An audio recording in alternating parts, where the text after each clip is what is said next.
Hi, everybody. Welcome to TVK Roleplay. Tonight, we're going to play Sentient, which is a one-shot adventure written by yours truly. By the way, I'm Oserix Franco, your humble GM, and with me is a fantastic group of pranksters and adventurers and just generally wonderful people. We're going to go ahead and go around and introduce ourselves, starting with Bright. Hi, everyone. I'm Bright. You can find me on all forms of social media, Bright Dystopia. And I will be playing Heartseer Isle. Should I pass it downward? Yeah, let's go Cole. downward. Let's do Cole. Oh. Hello, everybody. My name is Kohlrabi. I will be playing Lucian, the halfling rogue. On to Keegan. Hi, I'm indie designer Wonderkind and shitpost connoisseur Keegan EXE. I'll be playing the Holy City of Woolren, a small collective of fairies living in the body of a wooden automata.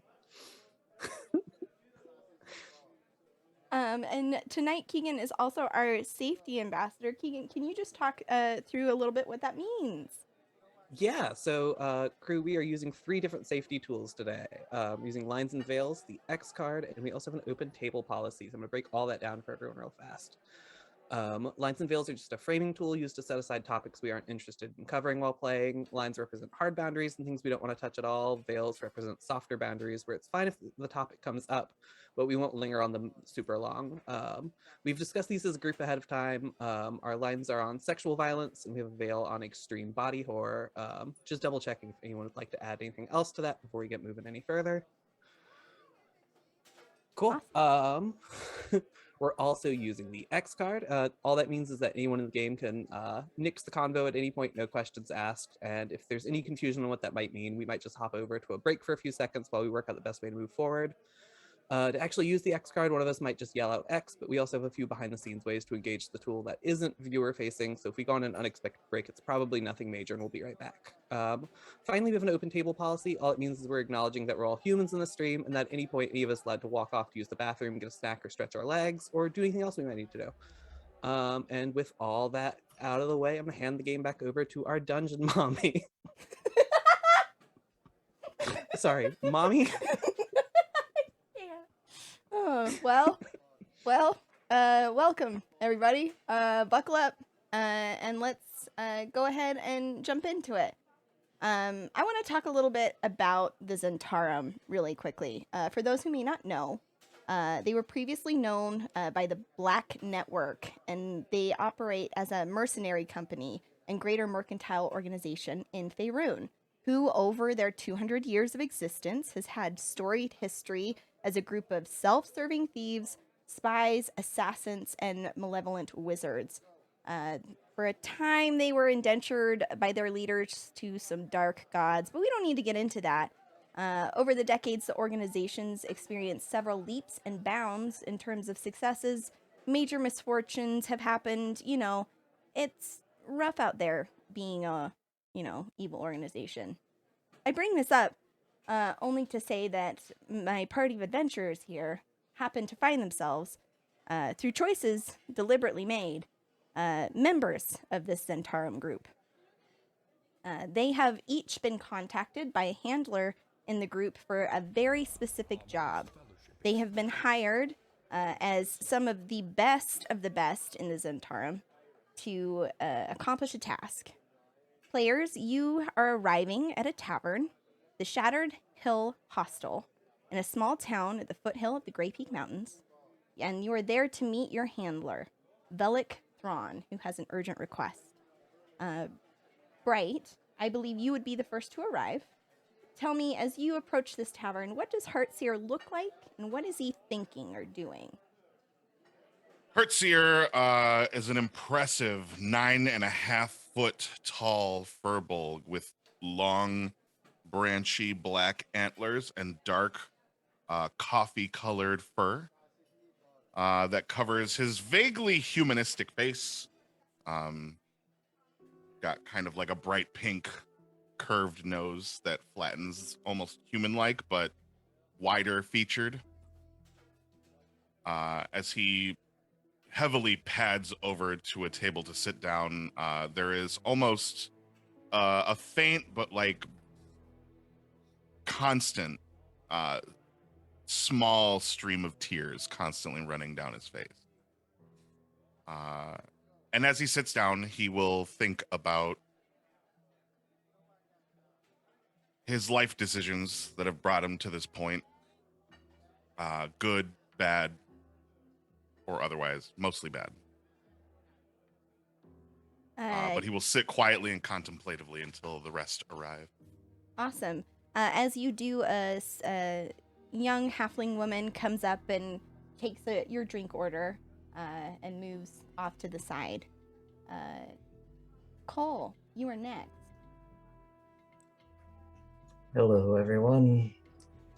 I enter just dripping in darkness. The area around can feel heavier as I set forth. I am a world-renowned assassin that everyone near me is scared of. I look over at the man-cow with tears streaming down his face and say out loud, "Damn, I thought I was the sad one. It's only been 2 years since both my parents were slaughtered in front of me. I'll have a drink, please." You got it, sweet thing. As a elderly halfling woman behind the bar just nods and begins to pour you a drink. Heartseer, this Lord of Edge has appeared. You have anything to say about that?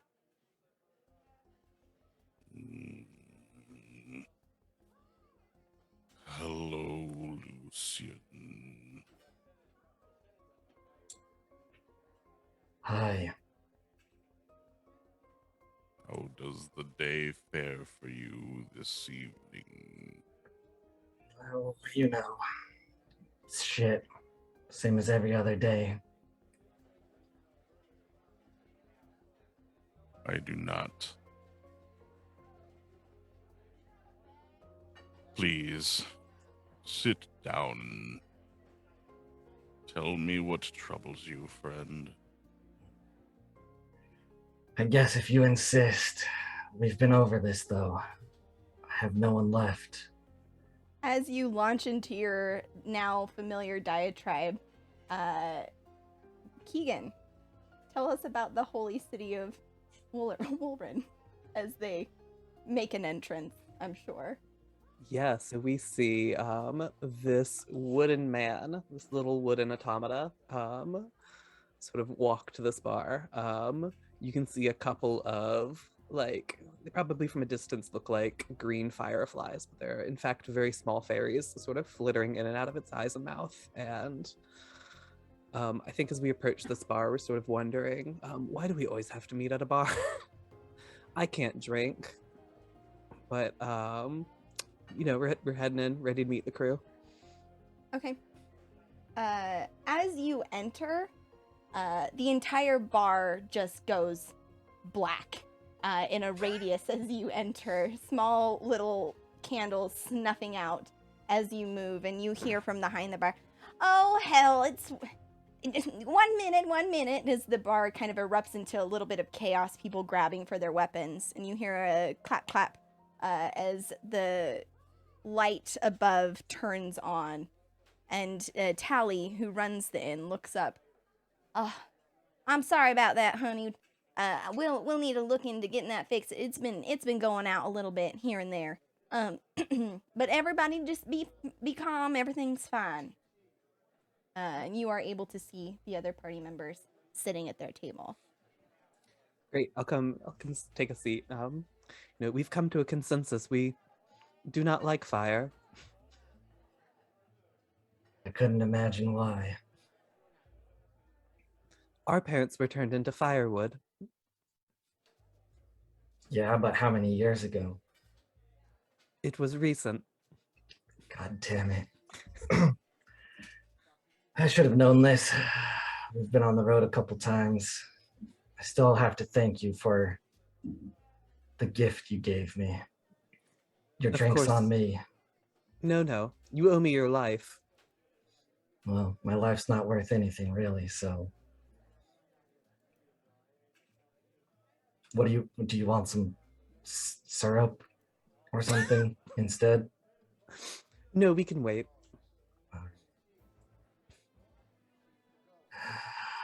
It's a terrible day, isn't it? Every day is a terrible day. I don't Today know is fine. what's so fine about today. It's a Bones Day. You don't even have But- bones. I have your bones. Well, howdy there, partners. As Tally approaches with several tankards full of different liquids and slams them unceremoniously on to the table and looks at each of you, her eyes bright. Oh, you all look like a bunch of adventurers. Is that true? Were you adventurers? I used to be an adventurer, got into a whole bunch of fights, and then I took an arrow to the uterus. That Do seems not rough. like this one. It was quite. You listen, honey. You think you know pain, but you don't. This round here, though, I won't be bothering you. Though, if you do need to hear any other stories about my adventures, if I'm honest, I hear a lot of stories about adventures, so I'm not really. I mean, I'm sure yours are great and all. But listen, this round here was bought by that fine young woman over there, and she's gonna gesture across the tavern to a dark table where a single woman sits leaning back very comfortably in her chair. And I'm going to go ahead and show her to you now. And you see Velik Thrawn. She lounges at her table, her eyes darker than the dim tavern around her. And as you kind of stand and move to approach her, her eyes snap towards you, and her full lips are in a harsh line sharper than a grayish scar that runs across her cheek. She nods at you and kind of waves like a... It's clear she does not wish to be disturbed. And is very down with the sickness. Just raise a glass up a little and continue talking with my two weird friends here. There are more than two of us. Am I monologuing out loud again? Shit. Sorry, that was supposed to be inside my head. It's just, you know how it is. We've talked about it. Where were we? What were we discussing? You were talking to Wolverine about your bones. Oh yes. Can we call you Wooly? That is acceptable. Thanks. It's much easier. Well, Wooly, you and I have similar backstories, it seems, but I promise my parents were murdered much more bloody. It was awful. I don't want to talk about it anymore, so if you could not bring it up again, I'd appreciate it. Of course, my whole town was burnt down. I understand. Yeah, tomato, tomato. I do not understand the comparison we are making. Is it a human thing Who are you calling human? or a fairy thing? Oh, sorry, Lucian. I did not mean to bring up bad memories of what used to be. Is the lady who called us adventurers still standing there? No, Telly has left. However, what's your passive perception? Oh, it's stupid high. 20. 11. Okay. 24. Yeah, so Lily and Hart, you're gonna notice that the woman who gestured over to like have you join her eyebrow is arched high. It is clear that she is not amused, and she's bouncing her foot kind of rapidly, as if trying to control a temper. Well, hold on. I thought she didn't want us to join her, and the drinks were just for fun. I thought that was the vibe. What's happening here? I'm really terrible at reading human emotions. You did say she did not want to be disturbed. Was that a mistake? Are you talking to me or are you talking to can't tell anymore? Heartseer looks off into space, almost as if a camera were situated by. Just turns, he jumps. Does Heartseer fucking Jim the camera? Just For sure. And he does a confessional at the narrator. no, I misspoke. She gestured Okay. like she looks intimidating and has been giving off the aura of like don't fuck with me. But as she like sees you, she did gesture like, "Hey, fucking come over here." This makes more sense. I was like, it's Wow. strange to introduce an NPC that doesn't want us around. Get the fuck She's out. like, don't fuck with me. Come over here, but go away. But come near me. But She's like I got you. Okay, cool. Leave me Still don't alone, wanna but like go sit in the over. same room. but like But, like, homie. we man. And Artseer's gonna stand up and grab like his cup in like a fist from the top. Okay. And like stomp over there.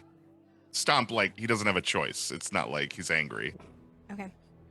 Are we really going over there? Seems like it, yes. I'll go head over there. I'm tired of getting confused with adventurers. I'm not an adventurer. And I'll stop from like carving in the table with my dagger and walk over and sit down as well. Heartseer, as you approach, the woman will look at you. Her gaze is bored, but she does seem to relax a little bit as you come and take a seat at her table. She'll nod to you. Heartseer. Good to see you. Madame. Do you not remember me? I am Velik Thron, your handler for this mission. No, I do remember you. But I still wish to issue a bit of respect. She nods her against head the at that. madame.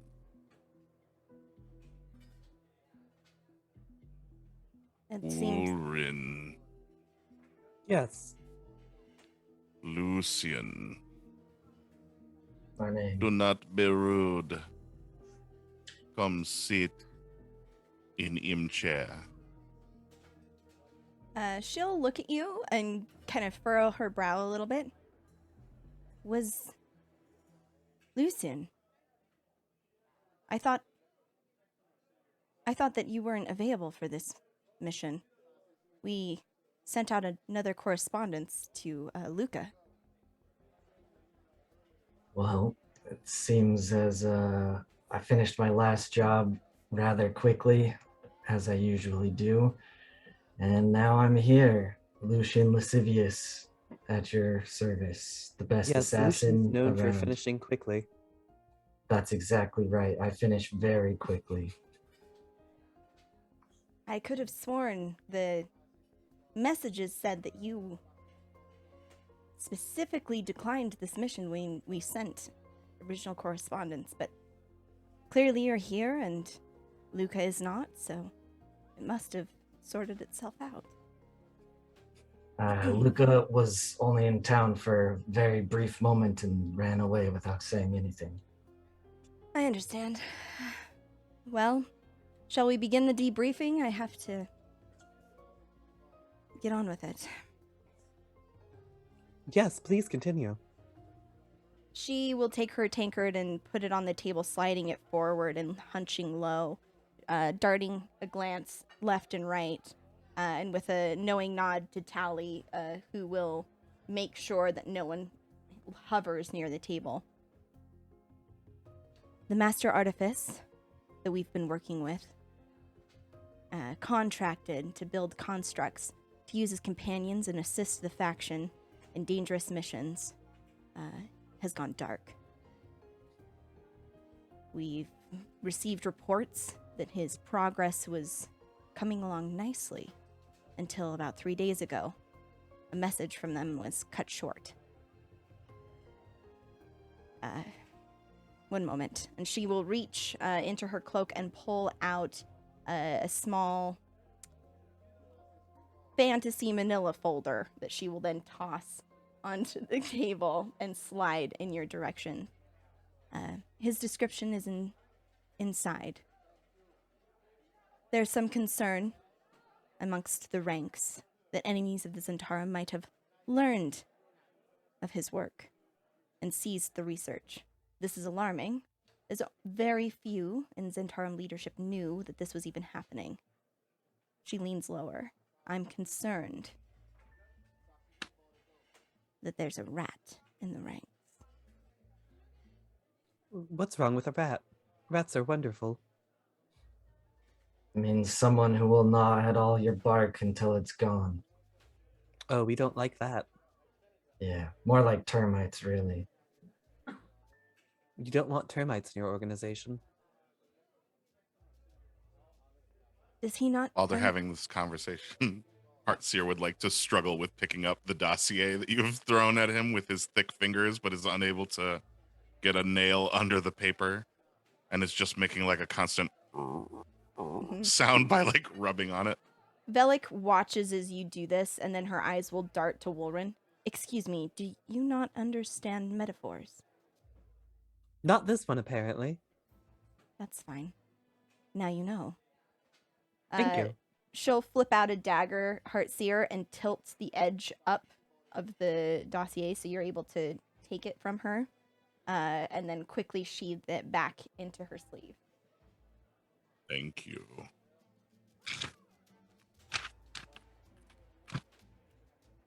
He's going to open it and start reading. Awesome. Inside, you see a portrait of a small gnome man, which I will now show to you. And you can decide if you share it with everybody else.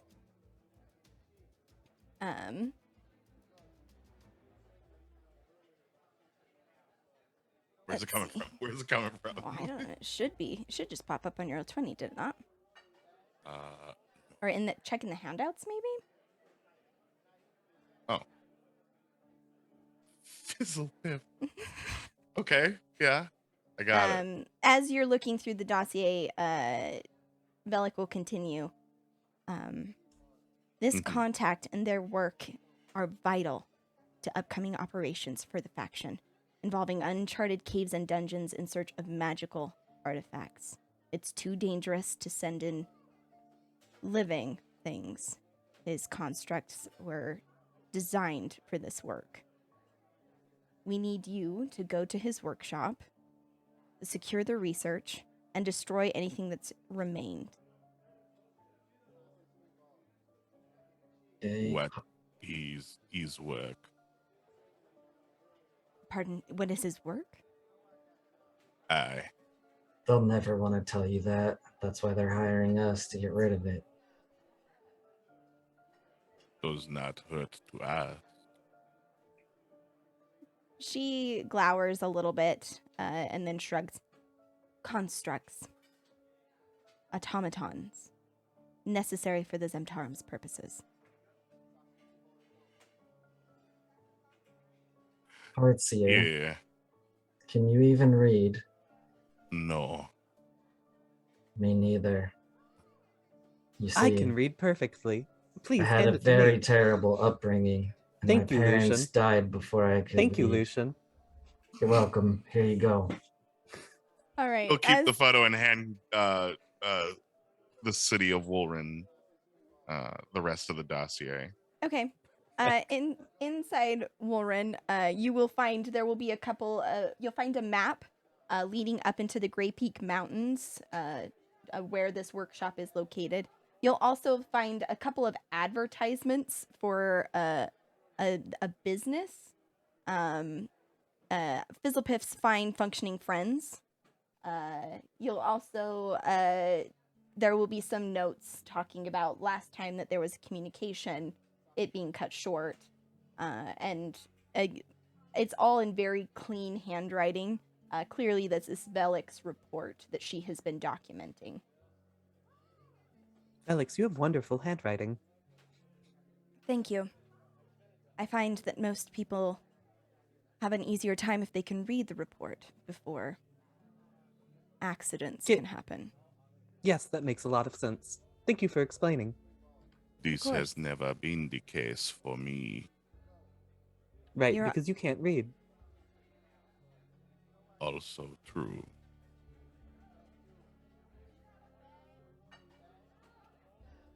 Well, I believe I've given you the details. Get to the workshops, secure the research, and then destroy everything inside. I am concerned that there might be someone there waiting. Again, if we've been infiltrated by outer interests, it's best to Yes, proceed like with a termite. caution. Like a termite. Here. Okay. She reaches into her coat and pulls out and hands to you, Wolrin, a message spell scroll. Once you've found the report and the research, use this to contact me directly. Do you understand? It is vitally Yes. important that this information remains safe. Perfect. Thank you so much.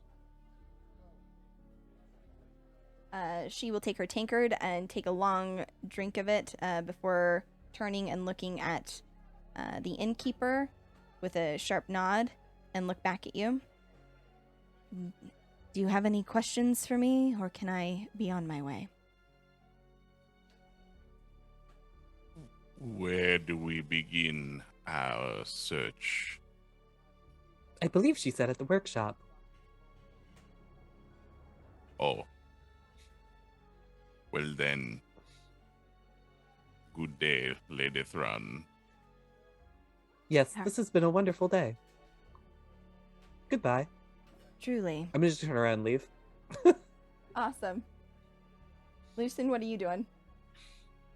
Oh, I'm going to very obviously read the menu and order something for the road before leaving.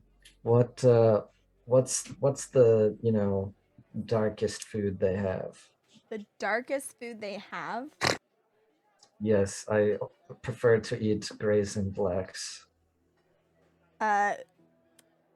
You are looking over the menu, and there doesn't seem to be any description of color, like of what color the food is.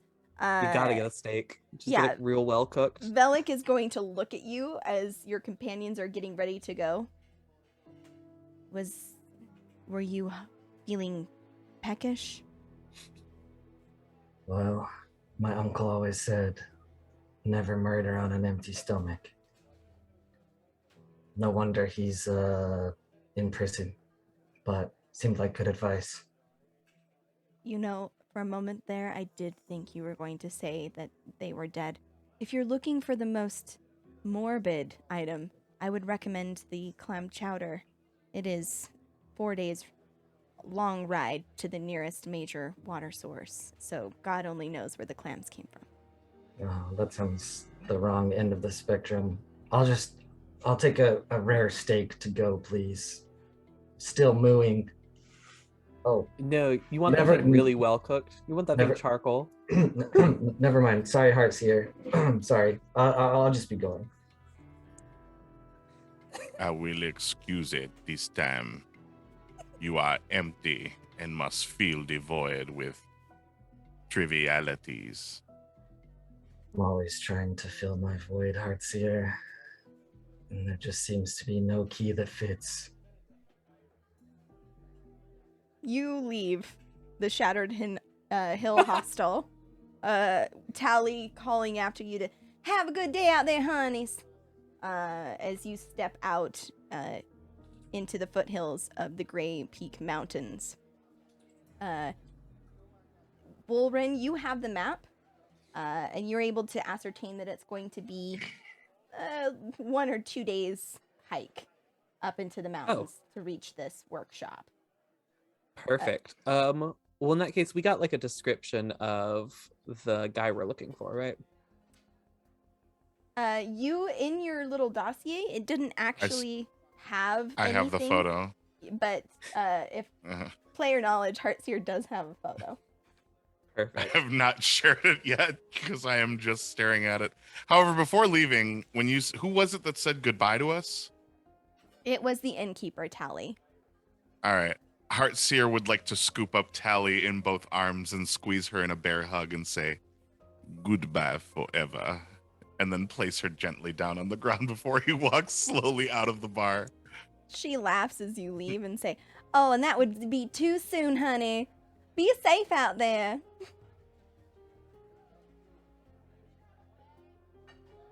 The people of this place are very strange. Did she just say never come back? Who's to say? she said forever would be too soon. It's like, Love her. fuck off. Okay, got it. She does not like us. I think we'd be great friends. I think you're the problem. Oh, Anyway, let's continue. I will reflect on this, Evali. Yeah, and they'll hand you the photo and weep a little heavier than he was before. Like the tear streams pour a little bit more. Brilliant. So I have an item called Mirror of the Past. Okay.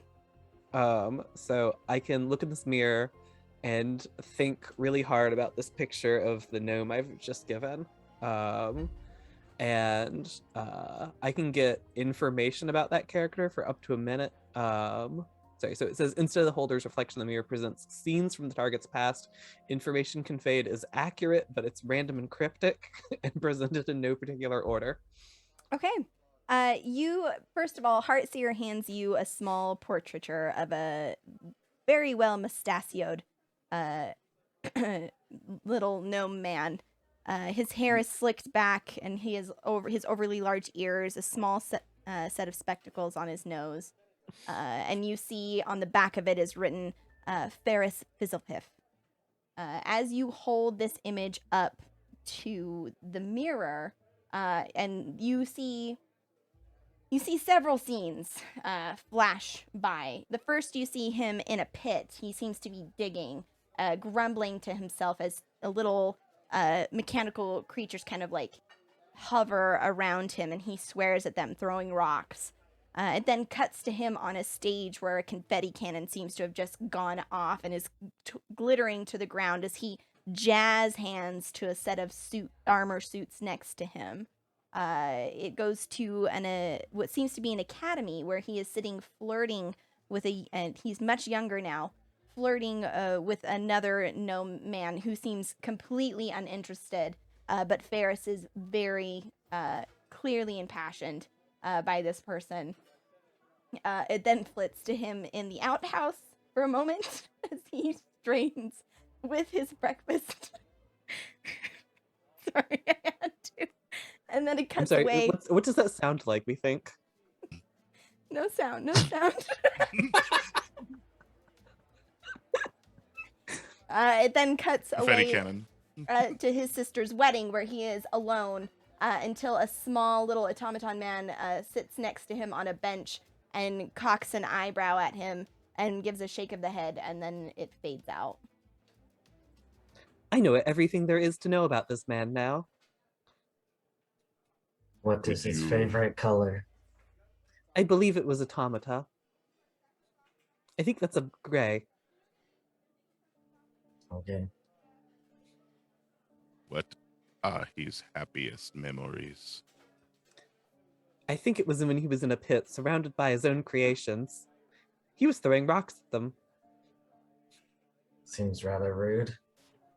That is his happiest memory? I believe so. This poor man.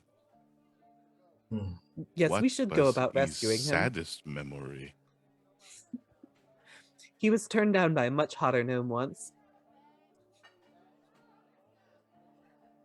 The distance between happiest memory and saddest memory is very short.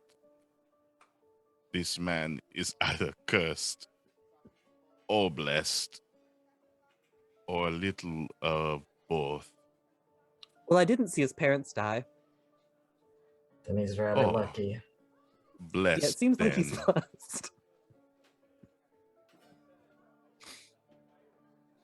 Shall Wait, we we then? should continue hiking.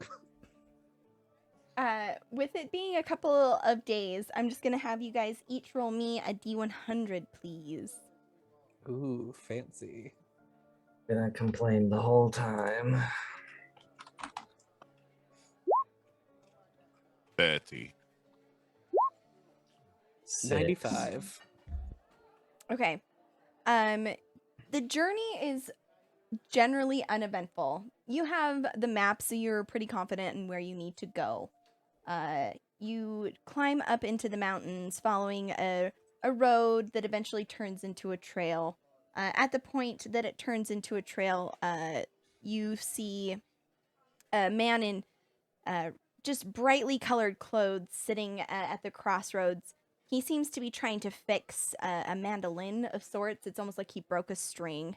And as you approach, his eyes light up and he goes, "Oh, hello there! Hello. Please. How's it going? Good. Great! Are you Please. guys adventurers?" So loud. I believe Lucian calls himself an adventurer. Fuck off. We went over this a million times.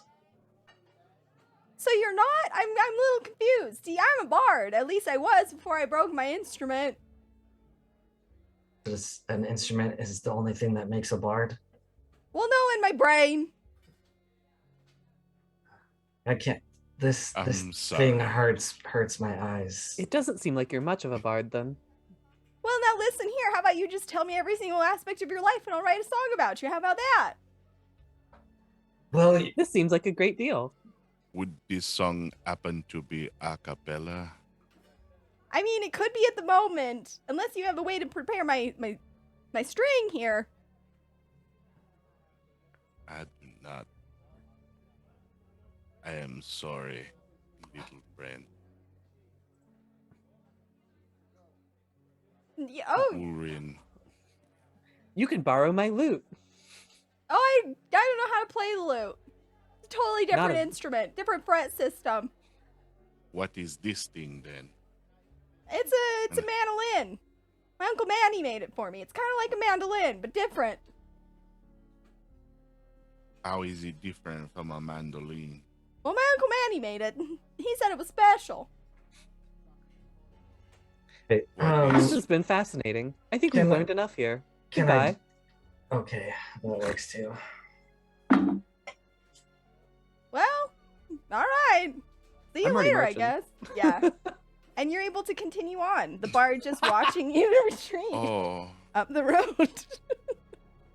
See, if you just tell people we're leaving, it's fine. I did not mean to take his broken instrument that he handed me. Should I go return it? Or bring it back when we fix it? Oh, you're yeah, fixing it?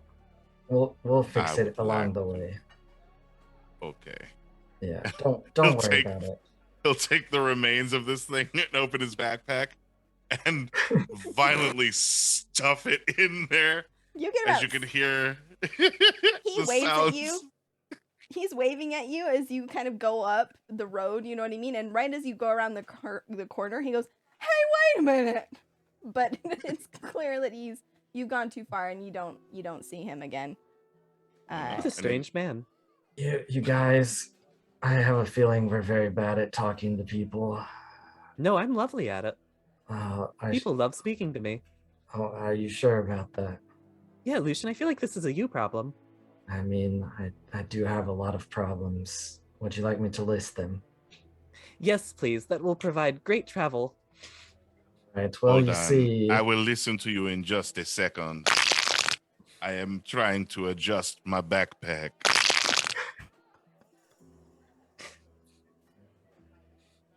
Now, what were you saying, Lucian? You see, as I told you, my parents died before I was 2 years old. But when I was 1 year old, my dad used to throw rocks at me in a circle. 1 second, didn't you say your parents died just 2 years ago? Yeah, that's what I just said. He You're is only 4 4. years old. You're just a baby. Anyways, I'm going to keep listing all the terrible things that have happened in my life as we walk. I'm glad we are glazing over this very important part of your story, Yeah, Lucian. I'm choosing not to listen to any of this. I'm still walking. You are tiny. Well, I will listen with my great big ears as intently as I can. But I will carry Lucian from here on out as he is a baby. It explains why he's so small. That's it. I will carve a heart in you. I swaddle Lucian in a small blanket. I'm not 4 years old. I'm 29. I would like Lucian, to the math swaddle here is Lucian adding all up. the same, please. I said from the beginning that my parents died a long time ago. I never said 2 years ago. You misheard. Good. Yes. Tell me the story, Lucian, as he continues to fold the swaddle over you. Put me down. Really quick, as we're walking, what is Heartseer's favorite color? Oh no. His favorite color. Sky blue.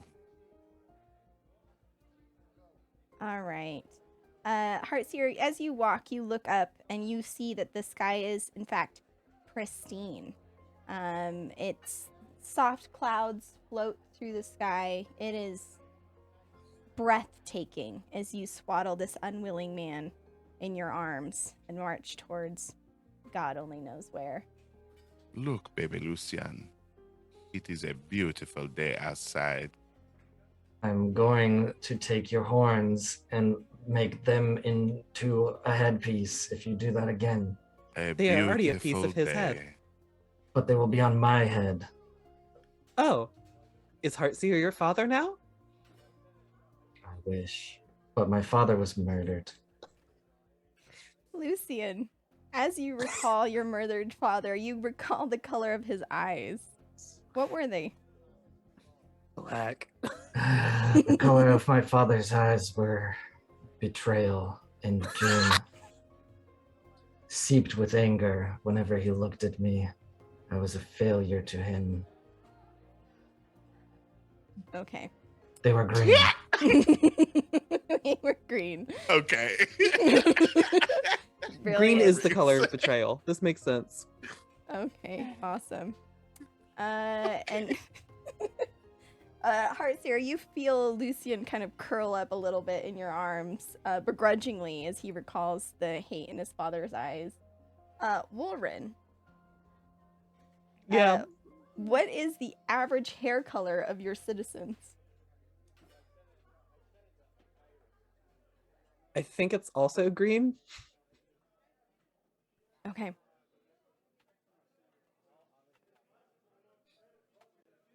Phenomenal. You are able to camp and do everything that you need to successfully. And eventually, following the map, you reach... the road hikes up and up, curving along the edges of the cliffs. You have to be careful in certain spots as the road narrows. It's still clear that people come this way, just less and less frequent. And as you reach the top, there is a overlook into a small, dusty valley. And as you look down, you see a peculiar building. Very striking. It looks... First of all, it's painted hot pink and purple. It's just garish to see. It's clearly a 2-story building. It has large flower beds running the outside with a very detailed scarecrow to one side. You also see it has windows in the front and a sign that flaps in a very, very light breeze. And the more perceptive of you, specifically Heartseer and Wolrin, you'll notice that there's a strange haze in this valley. It's almost as if it's settling down around the building, kind of swirling from it and staying put. You'll also see that there are 3 dead bodies near the front door. Lucian, you see none of these things. It's too busy being swaddled. Waddle like a baby. Can't see with all this darkness that surrounds me. Oh, sorry. And he moves the fur out of your face. Yeah. Wooly, why are you shrouded in darkness as well?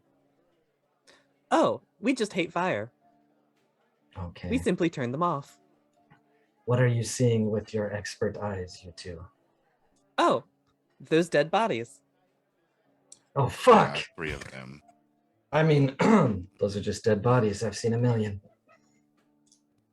Yes, I Yeah, bet 3 this of is them. traumatic for you. No, it's not Ulrich. traumatic. Hold baby Lucian for me, and he'll hand you the grown man in a swaddle. It doesn't look as babyish in your normal-sized arms, but Lucian will walk over to the bodies and look at them closely. Okay, so you're descending down into the valley to try and get to these bodies. Do not let baby Lucian see. He is too young for this. Okay. Heartseer, as you approach, you kind of detect a strange smell in the air as you try to, like, get close to these bodies. Can you go ahead and roll me a Constitution saving throw, please? I can do this. 27. Okay. You are able to kind of hold your breath. However, stand by. You take 9 points of poison damage, and you feel your eyes like start to burn. It's whatever's in this air is not good for your body. Would you still like to try and look at the bodies? How far away are they from me now? Here, I'm actually going to switch you over to a map. Oh. Wow. Everybody. Yeah. And then we're just going to position you guys kind of away here to give you a general idea. Heartseer, you would have made it about yay far when the gas first, and the bodies are here. And where does the caca cloud begin? Go ahead and roll me a perception check. Okay. Lauren, put me down. 14. No, I was told to continue holding you. So help me, I will carve into you. A 14, you'll see, you're not really able to ascertain, like you look around the house and you're looking at some different details. You see a small sign that hangs above the door that says Fizzlepiff's Fine Functioning Friends, founded in 1672.3. And there's a ticket dispenser attached near the door, one of those take a tickets. But as you look around, you're not able, you can't quite get a full vantage on the home to know where this gas is coming from. Lucian, should I take us into the gas? No, into the fog? don't. I have lungs. It stings the eyes. Hold on, I'm gonna back off from the bodies. Okay. Perhaps, my eye. Perhaps you should go, Ulrin, since you cannot breathe or see or feel. No, I'm very capable of having feelings. No, you are dead inside.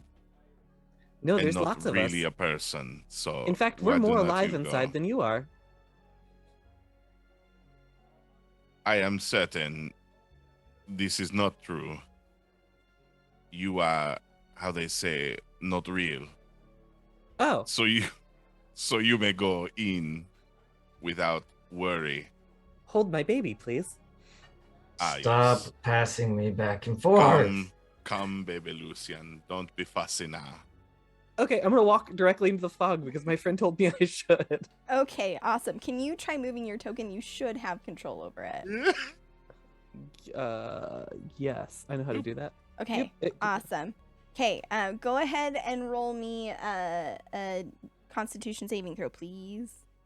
Okay, I have a resistance to poison, which is Awesome. nice. I have a feeling. Yes, yes, You yes. said a Constitution save though. Yes. That is a 16. Sorry. Okay, awesome. So you will only take so I rolled 6, but you take half because you're resistant, so you'll take 3 poison damage. And your the eye mechanisms in your form are going to just kind of like corrode. It feels like, you know, when it's really hot and arid outside, how your eyes feel dry, like it's kind of it's that sensation. It's just Okay. like it's uncomfortable. You're fine. You can still see. You might blink a little bit more or, you know, lubricate a little bit more, but you're fine. Okay, cool. Heartseer, this is not comfortable. Did you try? And then I'm just gonna cast Dispel Magic. Okay. What level are you casting it at?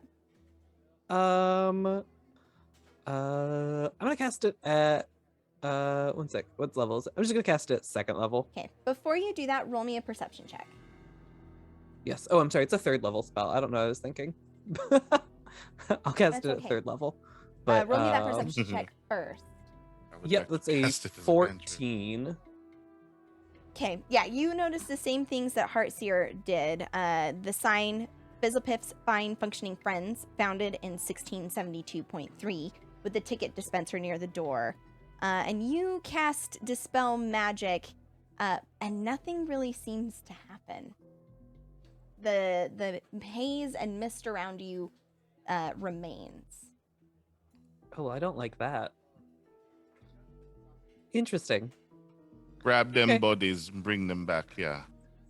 Don't bring the cloud to us. Did you try blowing it away with your huge lungs, Heartseer? I can try. He would like to try to blow heavily at the invisible cloud of Dookie. Roll me a Oh, a God. straight up Constitution check Just to the see how much Constitution. Okay. air you can like. Yes, mommy. Oh no. 8. It's like you get really excited about the compliment of being able to blow this all away, and you do a big show of taking in a deep breath to exhale, but then you like forget that you have to exhale it. Like there's that weird like point of no return kind of a deal, and it catches in your throat, and you do exhale, but it just kind of whisks away from your face lightly.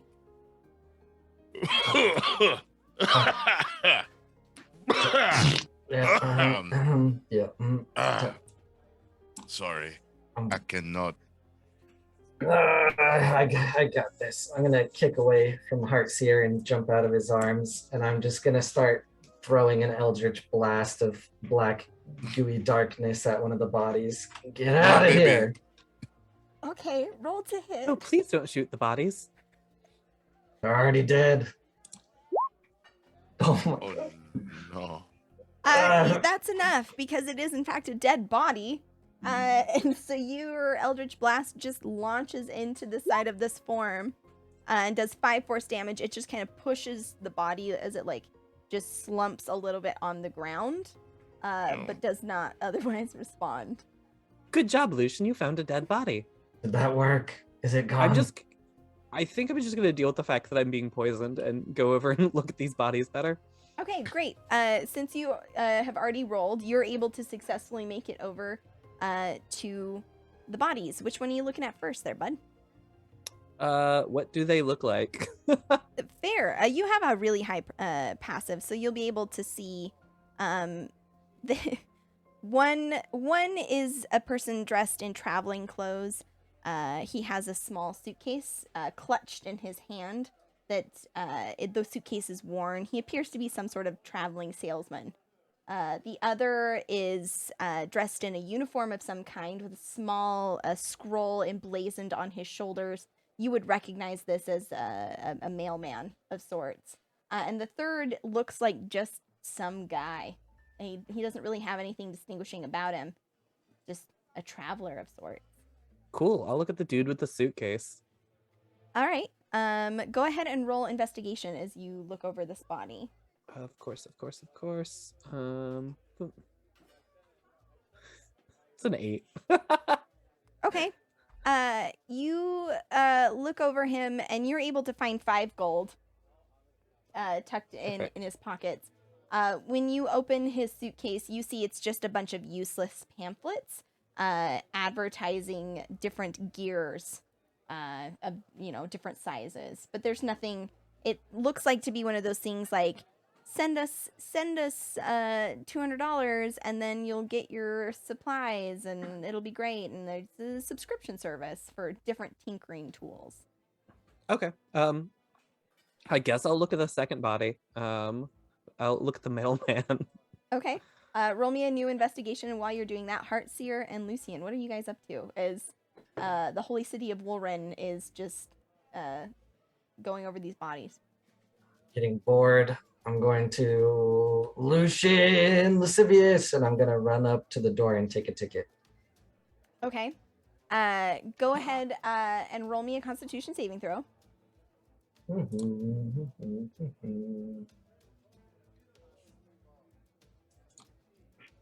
11.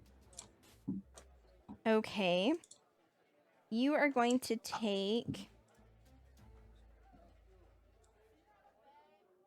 19 points of poison damage. And as you're like Just running, like your you're father. squinting, you've got the thing over your eyes, and right as you reach the ticket, you grab onto it, but you're no longer able to kind of like keep your eyes open as the gas just burns your eyes, and you are now blinded because this gas is just no bueno. My eyes burn from these tears. You think I would have learned over these years? Fuck. You have a ticket in your hand that has a number on it. You cannot see it. I got a ticket, Heartseer. Good job, baby Lucian. Bring it here. Woolren, what was that next investigation? I apologize. It's a 15. A 15. Okay. You look over this mailman, and you see that he has a small parcel that is addressed, in fact, to Ferris Fizzlepiff. And it is kind of leaning out of his bag. Would you like to open it? I'll grab the parcel. I'm not going to open it yet, though. Okay. Just, turn to the group and announce, he has mail. Heartseer, what are you doing? Can you bring it out of the cloud so that we do not have to look at it in Yes. pain? I'll march back out of the cloud with it. Heartseer, since you're just standing outside, will you go ahead and roll me a perception check? Uh-oh. Mhm.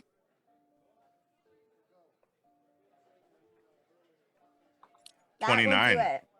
You're kind of standing there watching as Woolren's going through the bodies and Lucian's just mad dashing, trying to go in the gas cloud. And you're looking at the architecture of the building, and it's just garish. It's over the top. It's extra. And you notice, actually, at the top of the home, there's a series of pipes affixed with shower heads. And it looks like the gas is leaking out of those. There are 3 positioned along the front of the house. And you're able, with a 29, you're able to follow the pipes and see that they actually lead inside. It seems to be like some sort of security system.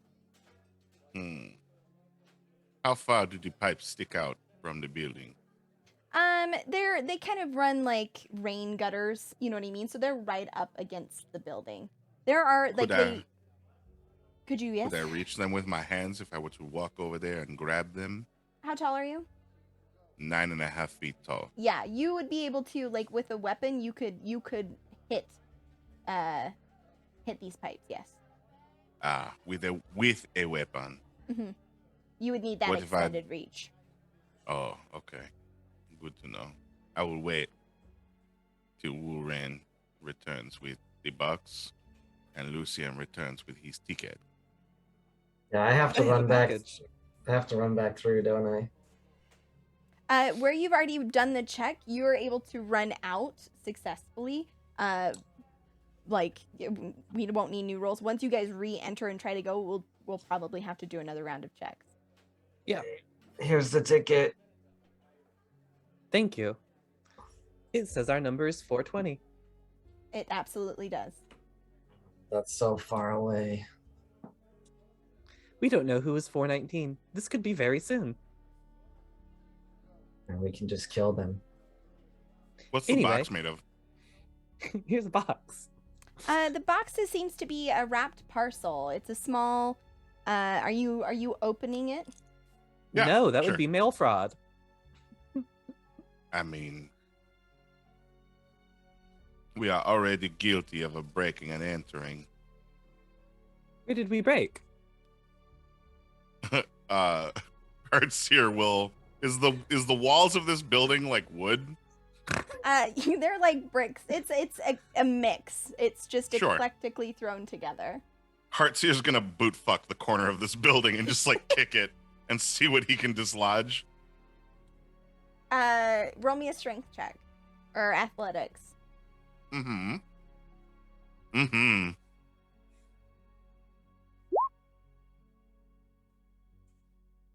A 20. 30-20. Yeah, you kick at the bottom of this building, and there's like a chunk of plaster that just flies off. Oh. Well, I suppose See? since we've already broken the law, we might as well open this box. Exactly. Lucian told me if I commit one crime, I should commit all of the crimes. Exactly. Yeah. Great, I'll open the package. He calls it in for a penny wise, in for a pound. How dare you, Joe? You open up the package, and inside, because this is a one shot, I'm not going to worry too much about like identifying stuff. But you find it's a vial, and inside there's a red liquid that seems suspended in the bottle, and it grows and shrinks and grows and shrinks. Go ahead, roll me an Arcana for shits and giggles. With disadvantage. Thanks, Joe. With disadvantage. I mean, I can already tell you what this is. Not gonna be a good one. Oh, that's a very good roll, actually. A But with 17. disadvantage. Nope. A 6. Oh, 6. Yeah, this seems like some kind of fucky potion. He's With a disadvantage, that fucky was potion. a 13 from me. Still a 13. A 13 will do it. It's a potion of diminution. How do you It say makes you that? tiny. Right. Lucian, did you drink one of these? I was Is that why born you're so this small? way, you asshole. Interesting. You know, you're actually a collection of assholes, which makes you even worse. Yes, all of us do, in fact, have an asshole. Glad to hear it. Wait, if you all have an asshole and you're all in... Where? Never mind. No, please continue your question. Do It you was take interesting. shits individually or do you shit all together in there? Oh, we all fly out once a day and shit at the same place. That answers my question. Of course. Glad I could help. We could use that for revenge in the future, so it's good information to have. Disgusting. I went ahead and posted the details for that potion in the Discord. Yep. Cool. Yeah. It seems like we should probably deal with this poison.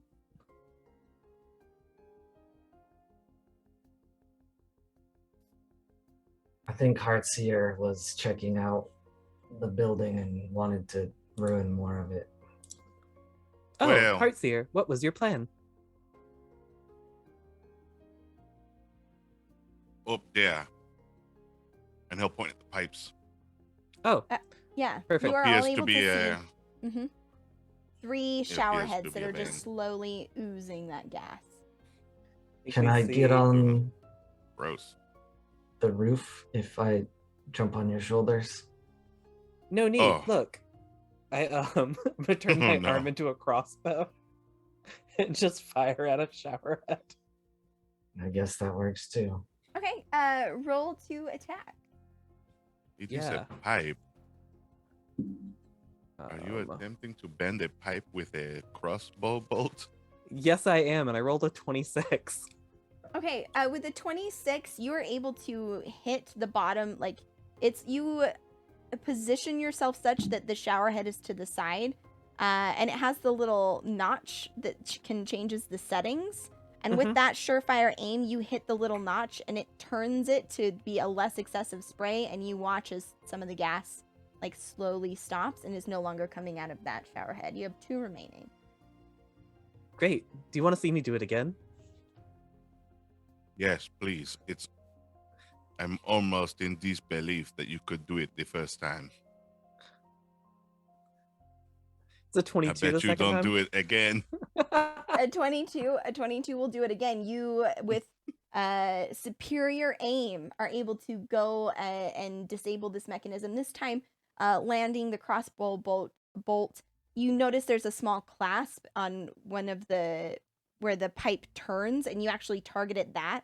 So your arrow punctures and uses the clasp as a kind of blocking mechanism, and you're able to block off with the head of the crossbow arrow bolt. I That's what it bet is. you cannot do it a third time in a row.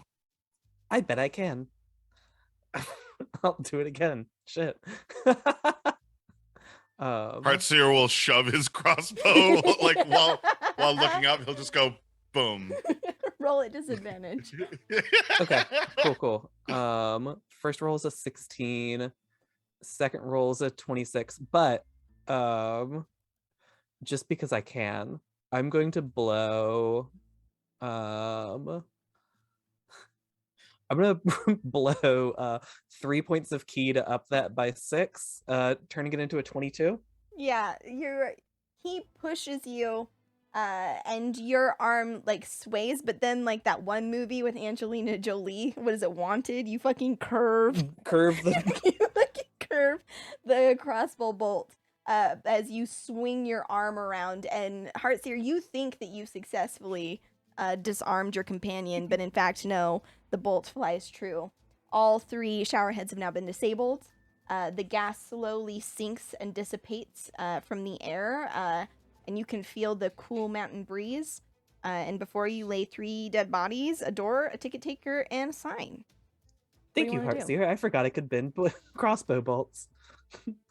I guess we just wait until they call our ticket number.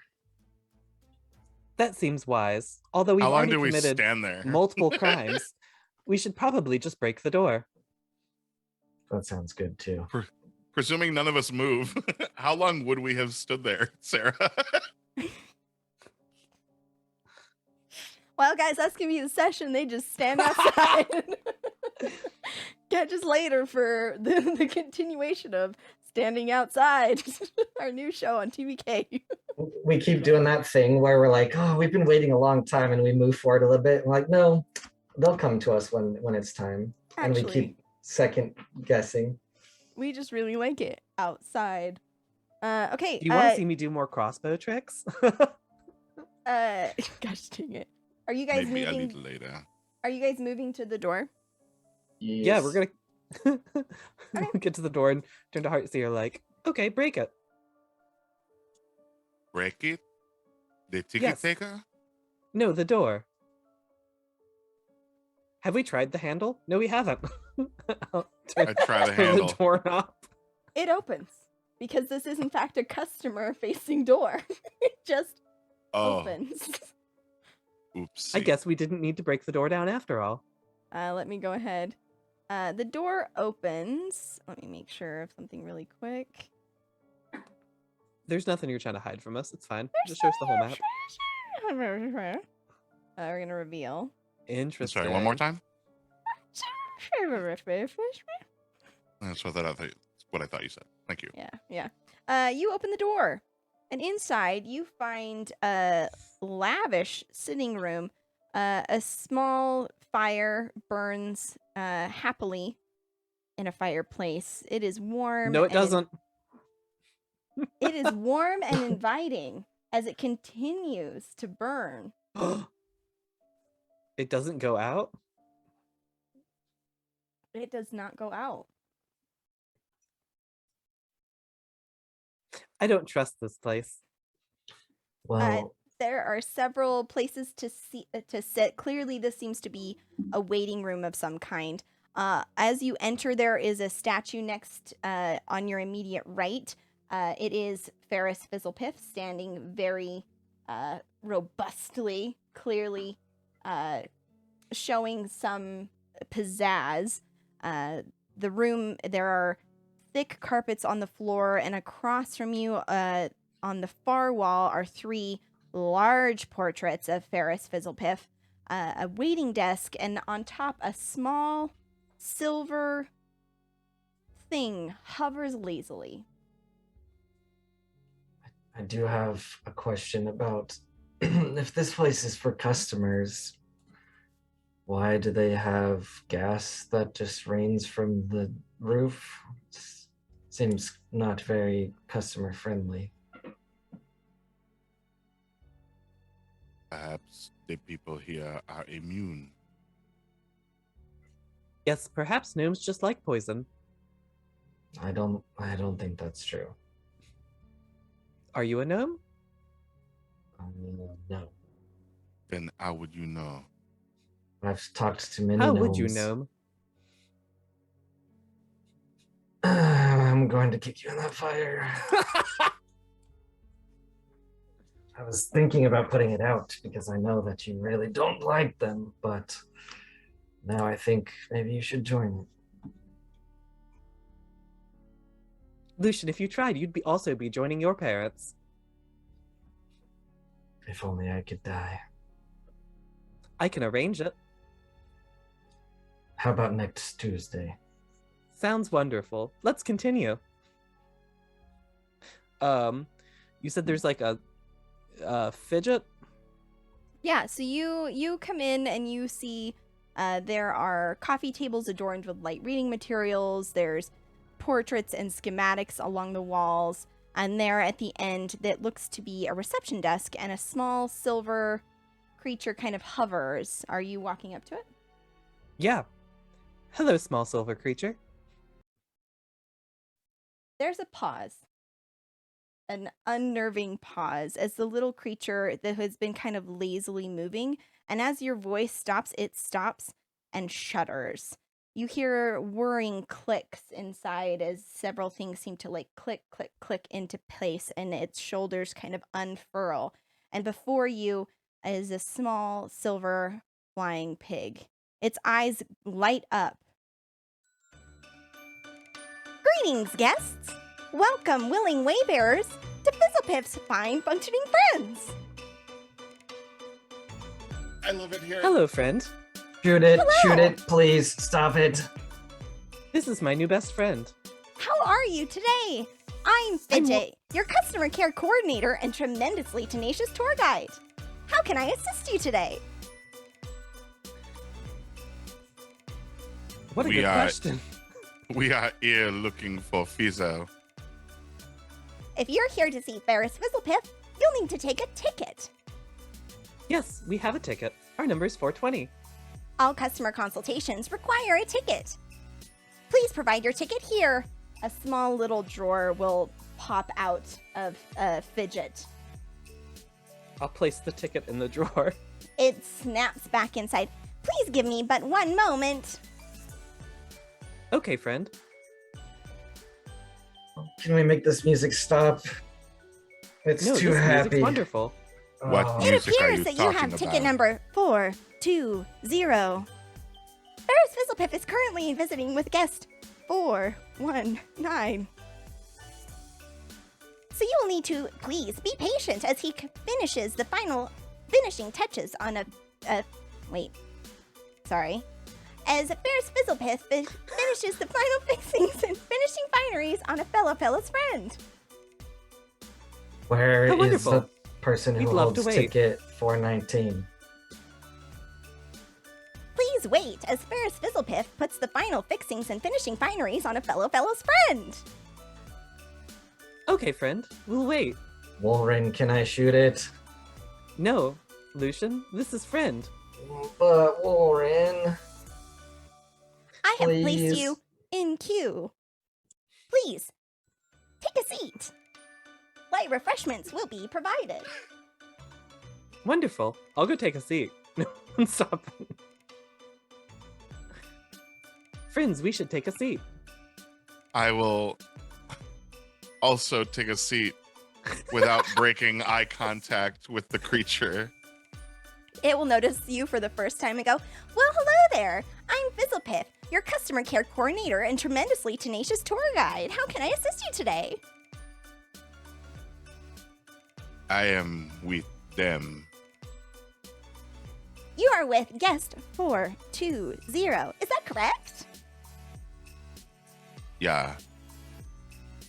Oh, that's excellent. Ferris is currently assisting customer 419, and you will need to wait until he is finished.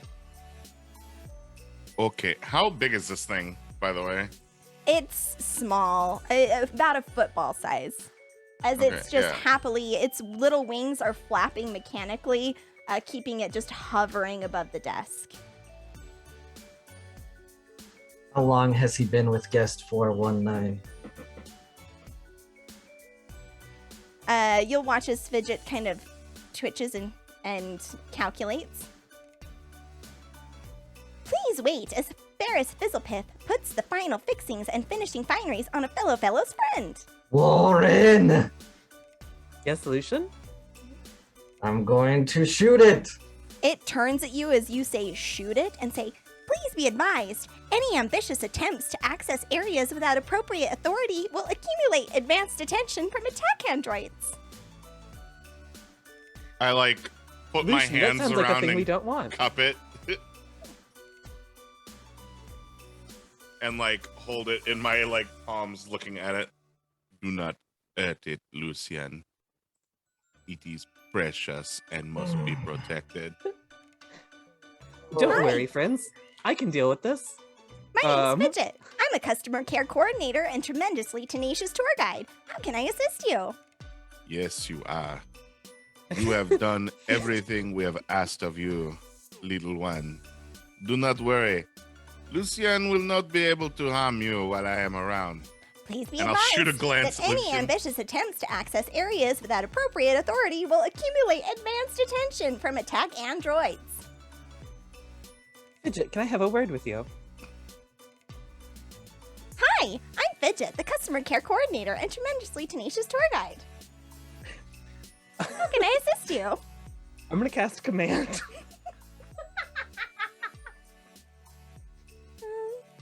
Okay. What do I have to roll?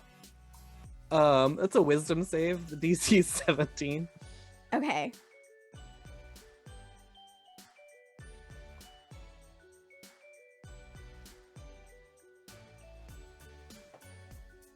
He got a 17. Meets it, beats it. Ah, damn. Okay. Well, I'm still gonna have cast the spell, so I'll say, friend, can you move faster? Fidget will as you say, You'll could no- you move faster? His head will turn to the side. If you are interested, I can perhaps give you a fine tour of this facility. Yes, that sounds lovely. The workshop is Lucian? currently under a Sometimes you just security have to alert, ask. causing the premises to be closed for normal functions. However, a tour should be manageable. Hold that on. sounds lovely. Wait a minute. You said that there's an issue in the workshop. The We workshop were is currently actually- under a security alert, Yes, causing the yes, premises to I- be closed for normal okay, functions. you- However, uh-huh. a tour might be possible. Uh-huh. Lucian, it's just like speaking to you. It just keeps repeating itself. We're here to actually fix the issue. We're the issue fixers that were hired by Fizzy Puff. Please You be should advised, any ambitious attempts to access areas without appropriate authority will accumulate advanced attention from the attack androids. I wish I was murdered with my parents.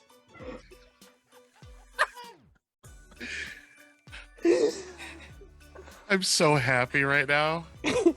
Please, take us on this tour. A pass for the tour workshop is 10 gold per person to gain meaningful memories for months to come. Fuck off. I have 10 gold. I just got 5 gold from the guy outside. I'm going to hand him 10 gold.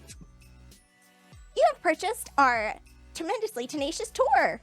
Thank you A small little drawer will come out as you place your gold in, and it will suck it back into this automaton, which will then make the sound like a printer.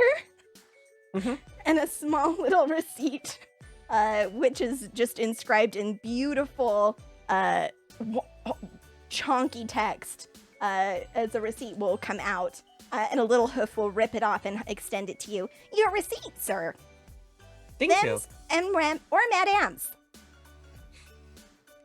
We're all of the Oh. above. Mhm. Please continue with the tour. Excellent. Would the guests be staying, or will they be joining us on this tremendously tenacious tour? On this Do you all tour, want- we will explore the history of Ferris Fidget. Who is he and what makes him tick? This seems like a lovely tour. Heartseer Lucian, would you like to join us on this tour? Oh, I have to take a piss. I think I'll stay here. Apologies, but facilities are for paying customers only. We just paid you. He can use my piss pass. Piss passes are not tradable to other customers. Oh, what is this? Junior high all over again. I hate it. Is there- Fine. I'm coming. Fuck. Is That there will a be 10 gold. peace pass to skip the line? You're telling me guests aren't included in the tour? Oh, Hi, my name's Jesse. Fidget. I'm your customer care coordinator and tremendously tenacious tour guide. How can I assist you? Wolrin, I'm out of gold, Lucian. one more time. I swear I can't take it. Lucian, he's already bled me dry. Please let me go on the tour. Ah, fuck, here's 10 gold. Take it. Thank you. It prints out another receipt and holds it out to you. Heartseer, would you be joining us on this tour? Oh, absolutely. I would not miss an opportunity to listen to another receipt being printed. You supply your 10 gold, correct? I don't want to make any assumptions here. Yes. The drawer pops out, you deposit the payment, it sucks it in. As another little receipt is printed and extended to you. Welcome, friends. This is an exciting opportunity. We will now lead you on the tremendously tenacious tour of Fizzlepiff's fineries. Can you wait Remember, 1 second? I believe my friend still needs to pee. oh, well, facilities are included on the tour. Wow. Thank you. This tour goes through the bathrooms. The small little automaton will hover over to this door. And let me get the right tool here. And we'll look at you and kind of square up as additional details seem to be loading. Welcome to Ferris Fizzlepiff's fine functioning friends. You have opted for the tour. We will begin in Ferris Fizzlepiff's personal quarters. Here you will be able to see the method behind the genius.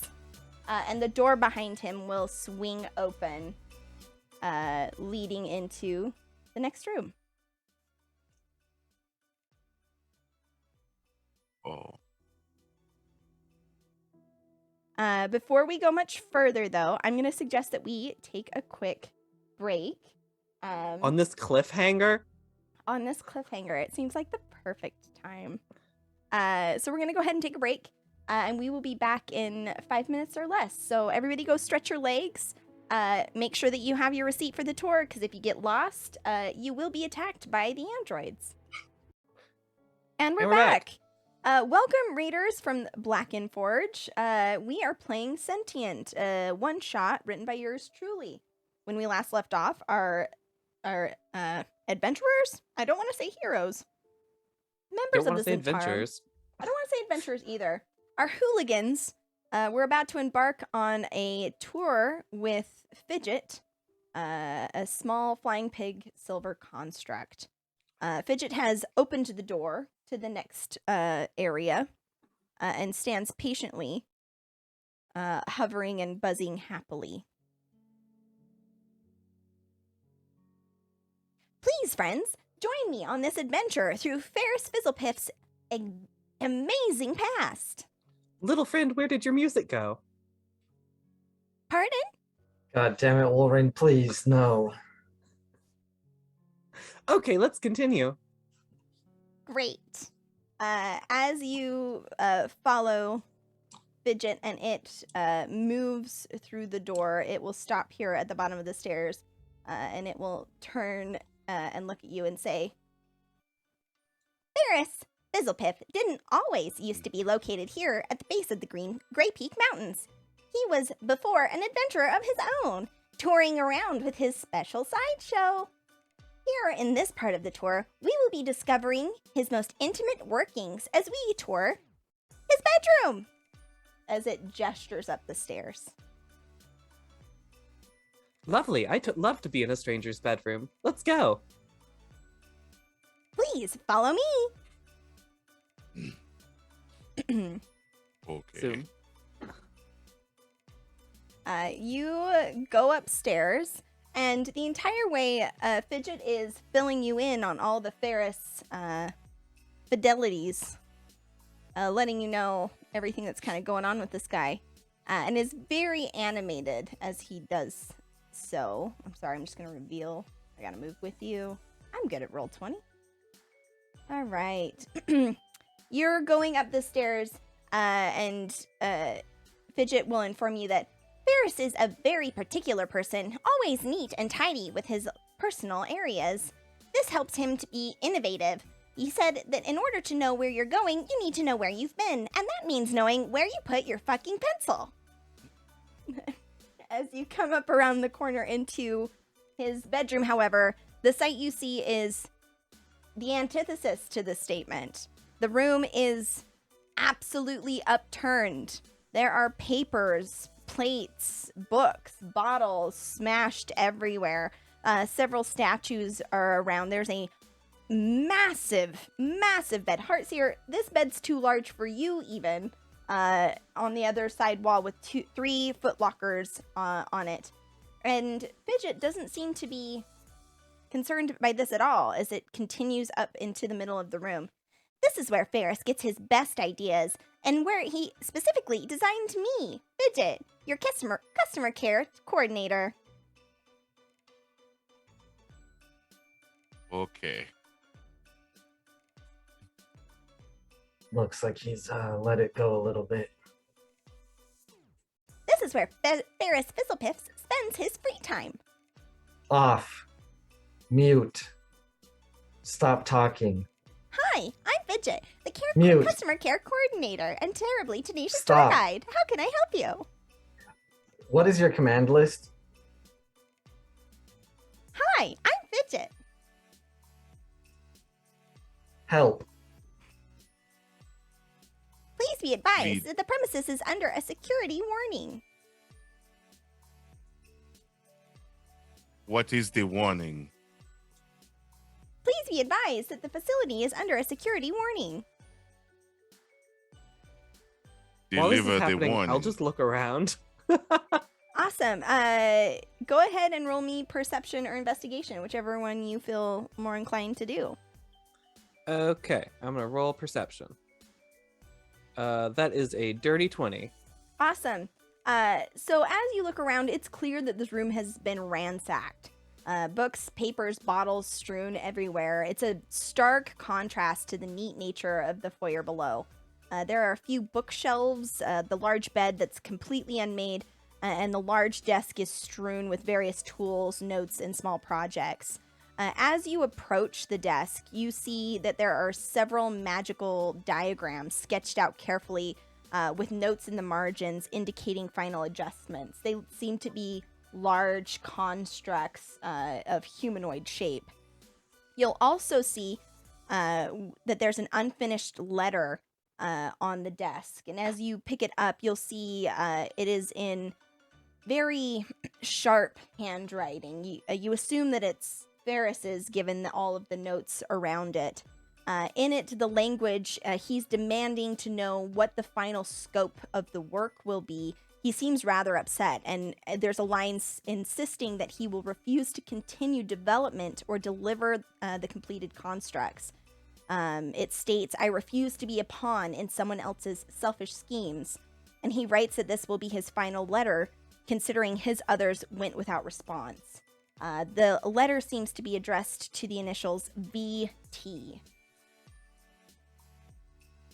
Okay, like Velic Thorn. Interesting. You also, with your dirty 20, you are walking around the desk, and out of the corner of your eye, you spot a strange knob on the desk, and you push it. Clicking it reveals there's a small hidden compartment that folds out from the bottom of the desk. And inside you find security de-escalation protocols. Oh, well, we won't need those. No, I'll grab those. Where is Oh, Fidget? sorry. Yeah, where is Fidget right now? Let me go ahead. I can pull him. It's just hovering in the middle of the room, just lazily. If you Yeah. have any questions, please do not hesitate to ask, as I am programmed with many fascinating details about Ferris Fizzlepiff. How do the de-escalation protocols work? You look and you see that it's actually a list. It seems that Ferris might be a bit paranoid. There's a list of different things that need to be accomplished. First, retrieve a 6-digit code from the Fizzle 5. Second, find Fidget's friend. And I'm finally, his friend. punch the code into the storage room panel and use a key. Are you sharing this information, Wolrin? Yes, I am. I just parroted everything I read, Yes, since you're standing there. since you all can't read. Hey, Wolrin. Yes, Lucian. What are the chances that this thing is actually evil and some kind of sentient monster, and it's the true villain, and it's gonna kill us if it knows why we're here? Sort of motion at it like this, and I say, "Is this sentient?" I'm trying to be sneaky and quiet. If And you we can't will tell. deserve it. If this creature decides to murder us all, we will deserve We would have it coming. Oh, He seems like a friend. We're supposed to ask me where the 6-digit code is, but I'm afraid I don't know it.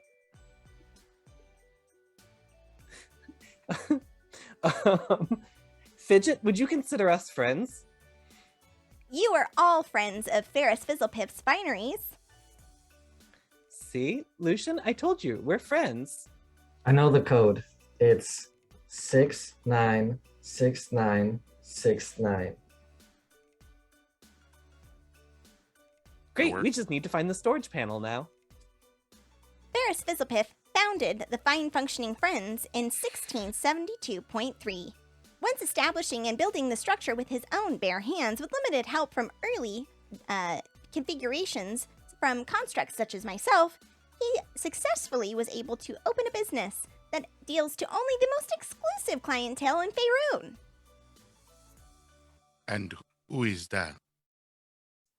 Only the most exclusive clientele in Faerun.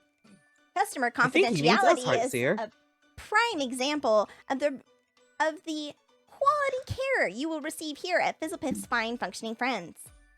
Founded in 1672.3. Understood. Hey, Fidget, how are you? Hi, I'm Fidget, the customer care coordinator and tremendously tenacious tour guide. Not who, how? Can I grab Fidget? As you do, greetings guests. Welcome, willing wayfarers, to Fizzlepiff's Fine Functioning Friends. How can I assist you today? Fidget, are you sentient?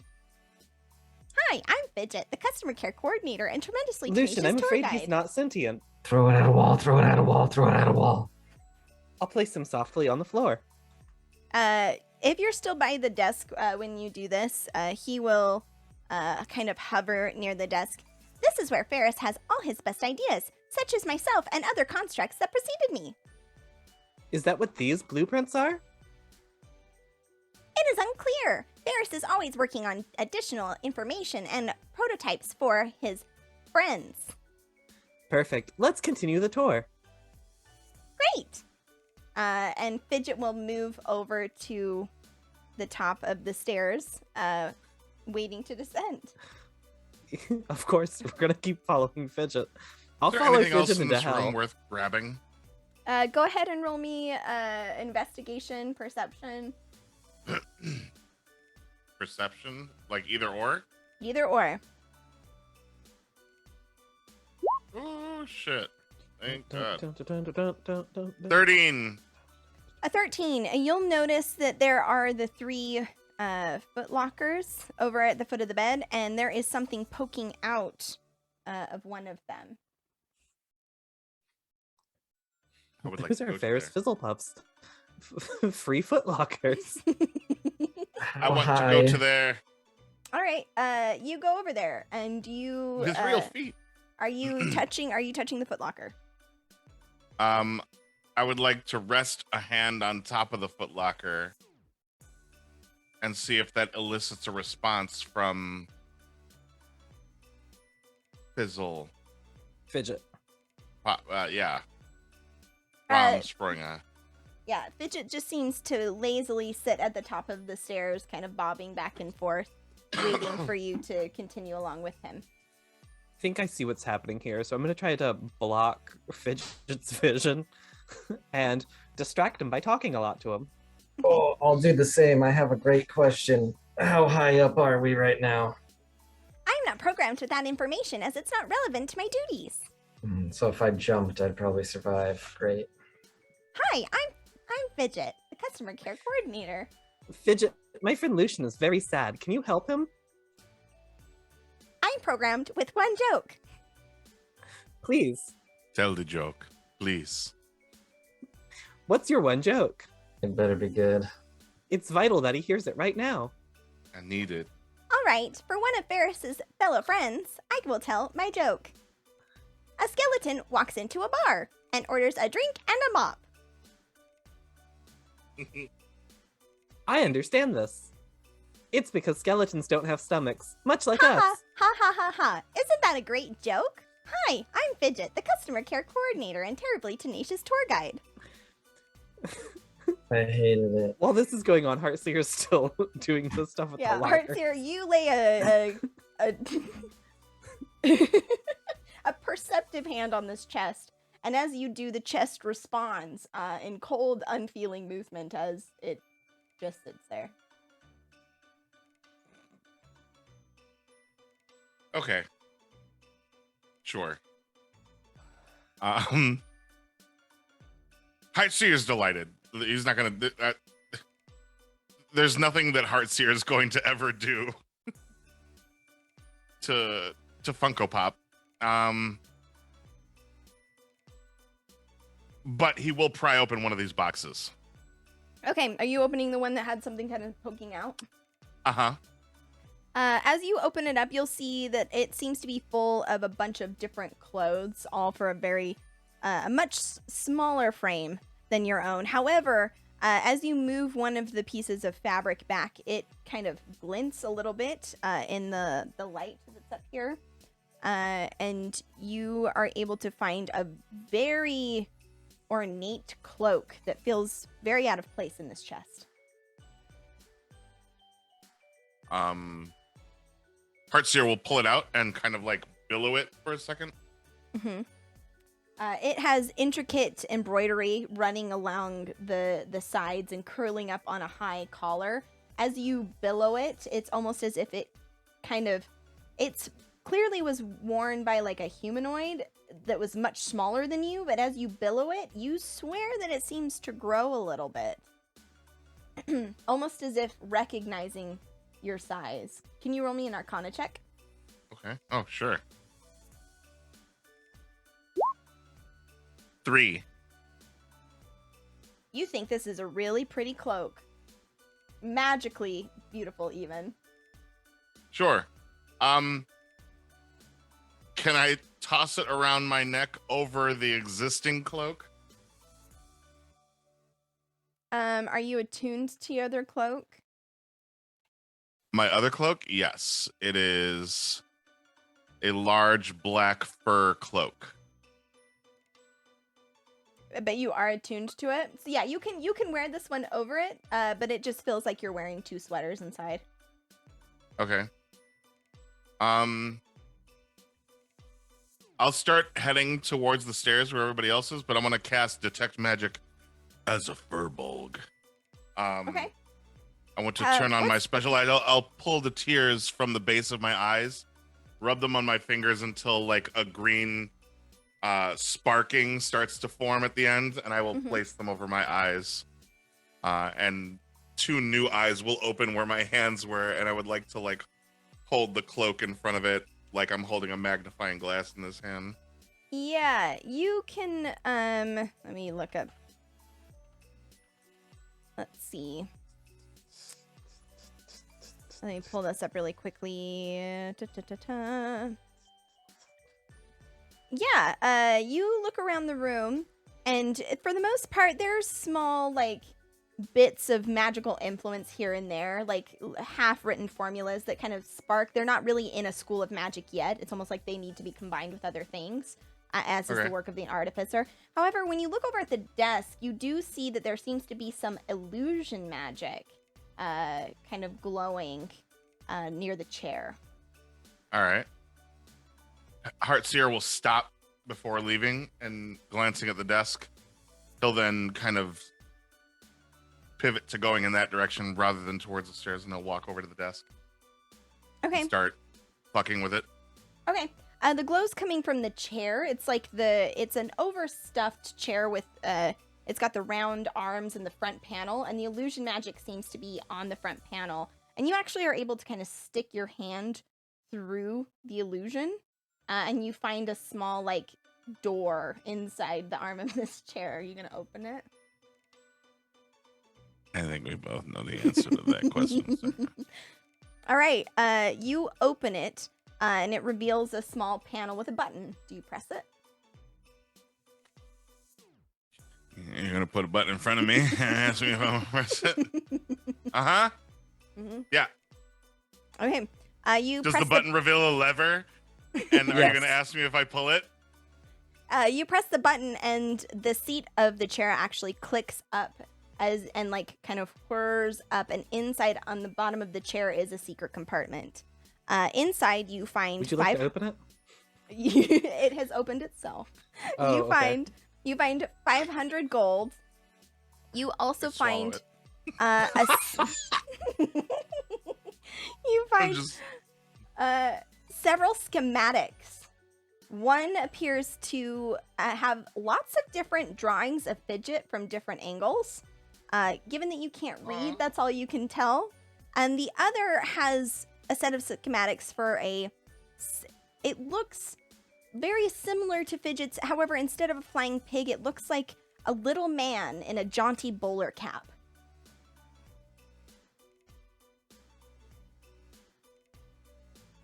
Written. There's a lot of writing on it. I gather it all up. And like a freshman running to class, I gather it all up in my arms and like just run to the stairs. I think as you get to the stairs, I'm here trying to explain a joke to Fidget. That does not compute with my programming. Well, you see, it's a bad zoo because there's only one dog, but it's also a Shih Tzu. Please be advised that any attempts and at this point, Heartseer approaches. Heartseer, my little friend doesn't understand jokes. We will have to explain it to him later. Okay. I need you to read something for me. Of course. I love reading. I know you do. Someday you will have to teach me how I can read without you. But for today, look at this. And I, like, kind of like a baby, like a newborn, I'm just holding the papers out. Like a Lucian? Yeah, like a swaddle-lution. Yeah, I'm gonna take the papers. And I'll. What do they say? Again, Tell us your story, mommy. yeah, you will see a set of two different schematics. The first is Fidget's. It clearly shows the way that his different mechanisms fit together, and you'll notice that actually embedded in Fidget, it seems to be a small silver key that is kind of called out, that is a part of his being. The other set of schematics is for something called Gadget. It will be noted in the margins that Gadget's gears grind when given good berries, and this is a bug, not a feature. He seems to be a small, humanoid little... The bowler hat. Yeah, in a jaunty little bowler cap. Huh. Where's your friend with the jaunty hat? I'm I beg looking your for pardon? Gadget. Gadget is located in the workshop. He assists Ferris Fizzlepiff in his finest of... And then it just cuts off. Hello, little friend. Hi, I'm Hello, Fidget, little- your customer care coordinator and terribly tenacious tour guide. How can I Anything- assist you? We're looking for Gadget. Gadget can be found in the workshop. He assists Ferris in his finest. Hi, little friend. No, Are stop. you prepared to continue the tour? Next Yes. stop is the basement, where we can keep all of our archives. Yes, please continue. My friends love archives. They can all read perfectly. Fantastic!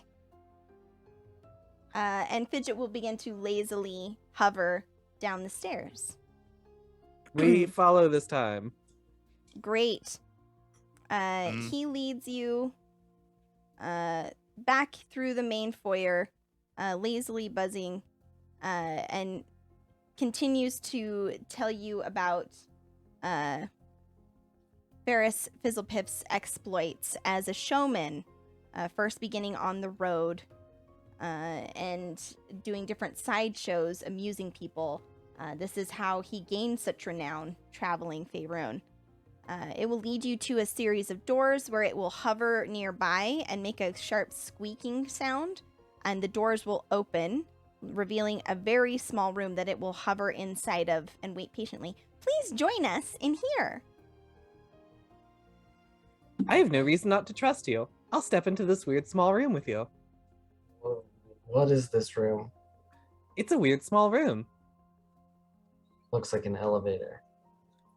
This is the way to continue the tour. The elevator is Ferris's finest invention. Artificer goes through. Yeah, I've read about these. You all step into the elevator, and it cranks to life, and you descend down into the basement. Fidget kind of lets out a funny little hum as you go. Let me go ahead and switch over to where we need to be. The crazy frog song. You know what? I'll allow it. It's combo number. Ding, You- ding, ding, ding, ding. The doors open, and Fidget flits out into the room. I'm going to go ahead and describe it really quick as I reveal it as well. There are a bunch... Well, actually, let's reveal it first. You see a room full of different crates and boxes, each methodically marked with arms in different versions, eyes, 1/2 inch cogs, etc.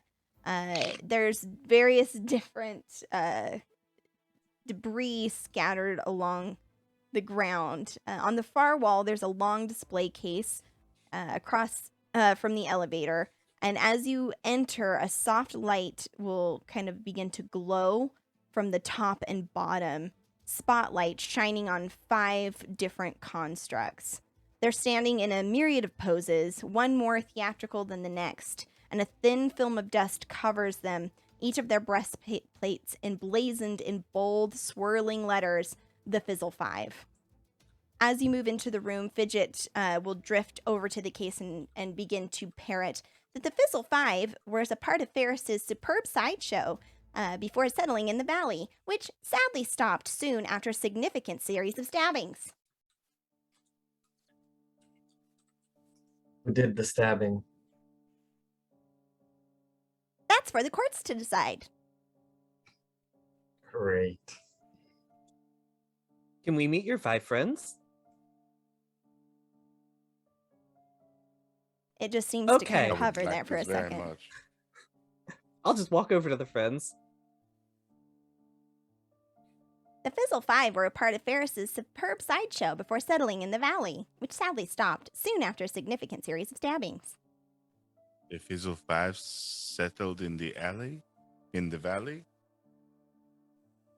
Or Ferris? Fizzle 5 settled in the valley after a series of stabbings. Was Let- it ever discovered who did the stabbing? That's for the courts to decide. Huh. And who did the stabbing? That's for the courts to decide. That's for the courts to decide. And So- who did you say was the assailant with the stabbing? Please be advised that any audacious or auspicious requests will be Okay, met with all aggression. right. Calm down now. Want to see Hey, you Fidget, try. could you wait in the elevator, please?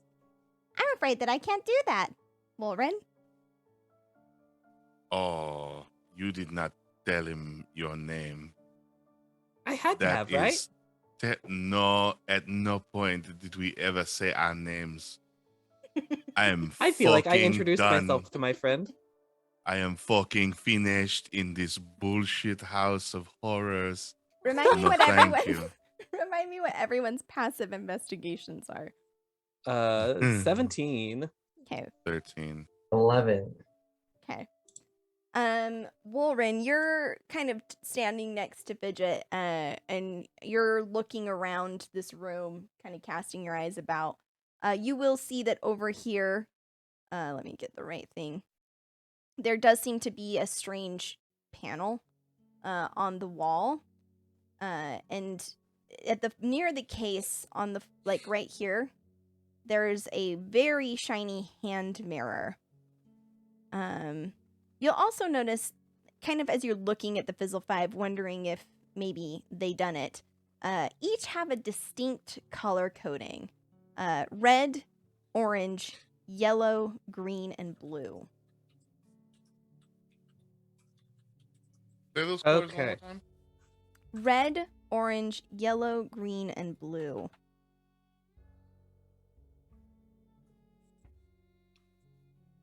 Do I remember telling Fidget my name previously?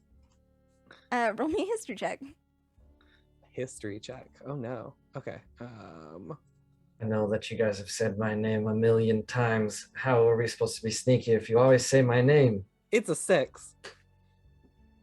I definitely told him my name.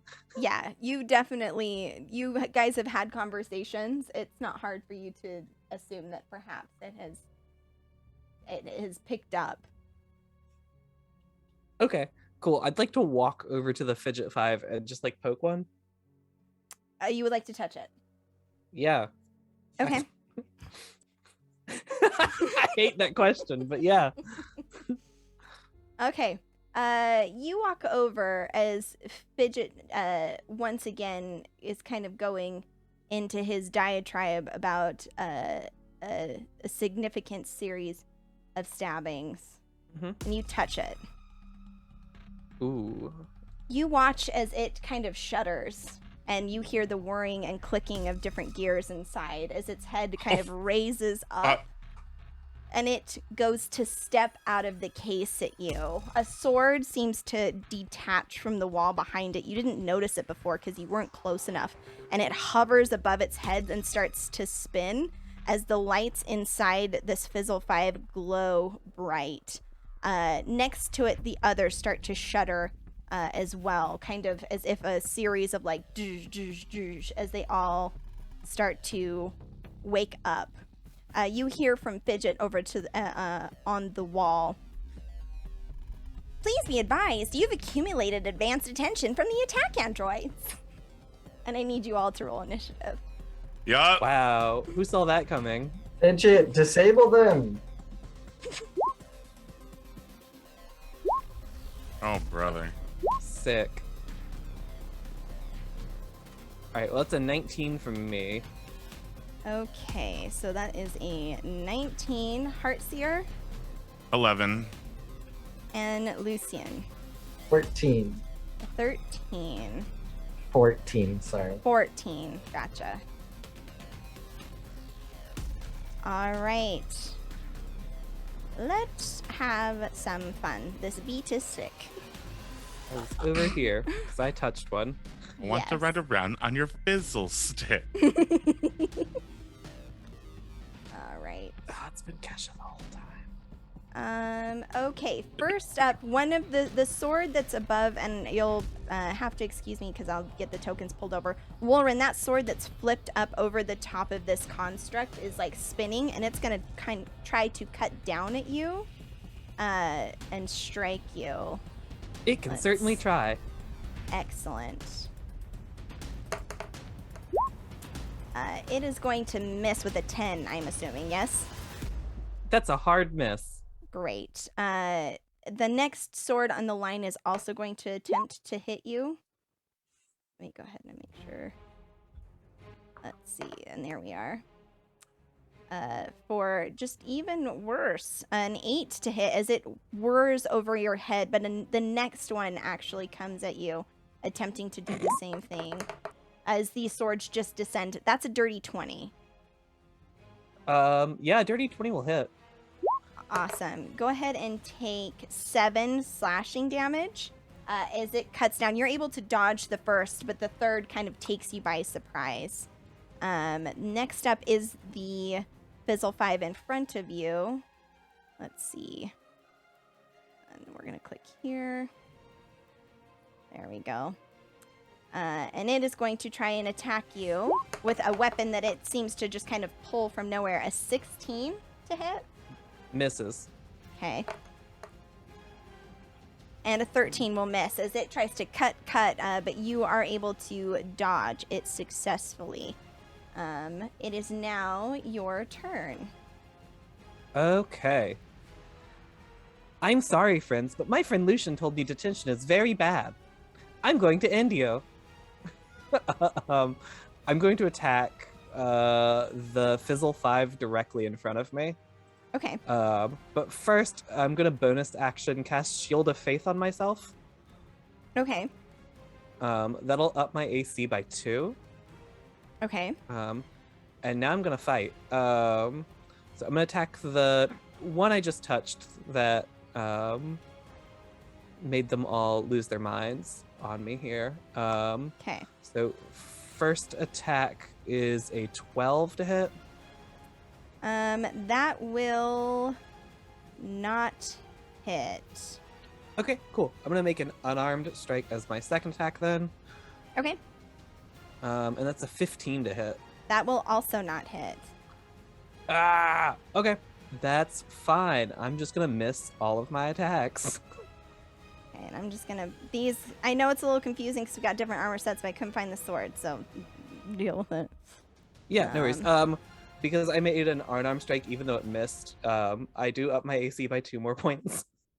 Amazing. All right. Next up is me. But let's fix this situation really quick. There it goes. Okay. Oh, we gotta go back here. This sword is going to whiz across the room to you, Lucian. And it is going to try and hit you. A 21 to hit. What? Yeah, that just hits. Lucian takes 6 slashing damage. Oh. Is it right? Lucian, That's Lucian, right. not Heartseer. I thought you said Heartseer, not no, Lucian. sorry, My bad. Lucian. Heartseer, where are you're not still in the elevator? Where would you be? Sorry, my bad. Let's get you positioned really quick. Everyone should be far away from me. Let's see. Wolrin's there. Lucian's there. I probably would have been like right near Lucian. Okay. I'm gonna put you maybe like there. Ode. Okay. Awesome. Lucian, it is now your turn. Apologies. Wolrin, what do I do? As he pulls down like his shroud and everything and calls out to Wolrin. I thought you said you didn't like detention. We should probably kill them. Oh, yeah, yes, I've done this many times.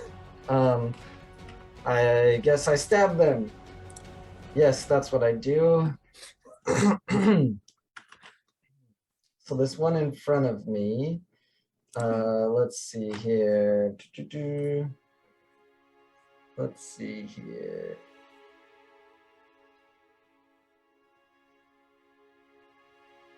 Awesome. Okay. So with Booming Blade, it does the normal attack and then thunder damage. I assume you get sneak attack with Booming Blade still? Yes, you do. Alright, I'm gonna It's thank, still a weapon attack. I'm as gonna part of the... thank Yeah. Wolrin for the divine blessing of the Fae as I stab into this thing in front of us for a 30 to hit. That will hit. So the normal damage is going to be 27 with sneak attack, and Okay. then the booming. You stab at this with a 27. Like you hit like right on the hilt, and like as your magic goes to like expend itself, it just you watch as the sword just kind of disintegrates. Like it just shatters with as your blade touches it, and it is gone. There you go, just like your parents. Gone. As this happens, No. as this happens, Lucian looks really surprised for a moment until he realizes people are watching. Yeah, I've done this a million times. Take that. Yes. Yeah, that's the end of my turn. Okay, let me just get my accounting in order really quick. And this would be great. We're gonna have this guy go next, and he is going to move. Attack me, you coward. This guy's actually going to. Yeah. It's gonna raise up off the platform and hover across the ground, like in a horrific scene as it kind of pulls out a sword that materializes in the air in front of it, moving directly where that sword was, in front of you, Heartseer. And it is going to slash down with this sword. 16 to hit. It does not hit. A 14 to hit. That does, No. though. I would love it if it did. Okay, Yeah, great. Nothing happens, and it is now your turn. So weakness to 14s. Weakness, Part of the curse. it's ultimate failure. Yeah. Heartseer will begin to cry. As his fangs, ears, and fingers, and the nails on the ends of those fingers begin to grow longer. Ooh. And he's this. What's this? This floating creature is one of the five. It's one of the Fizzlepip 5, yes. Okay, and so it's just a tiny creature in front of him. No, it's a full construct. It looks like a set of armor, and it's actually very garish. There are too many spikes coming off of pauldrons in different places. A strange light seems to be emanating from it, and you just get the Okay. sense of murderous intent from this thing, but with a Sure. really showy flair. So yeah, Heartseer would like to express empathy.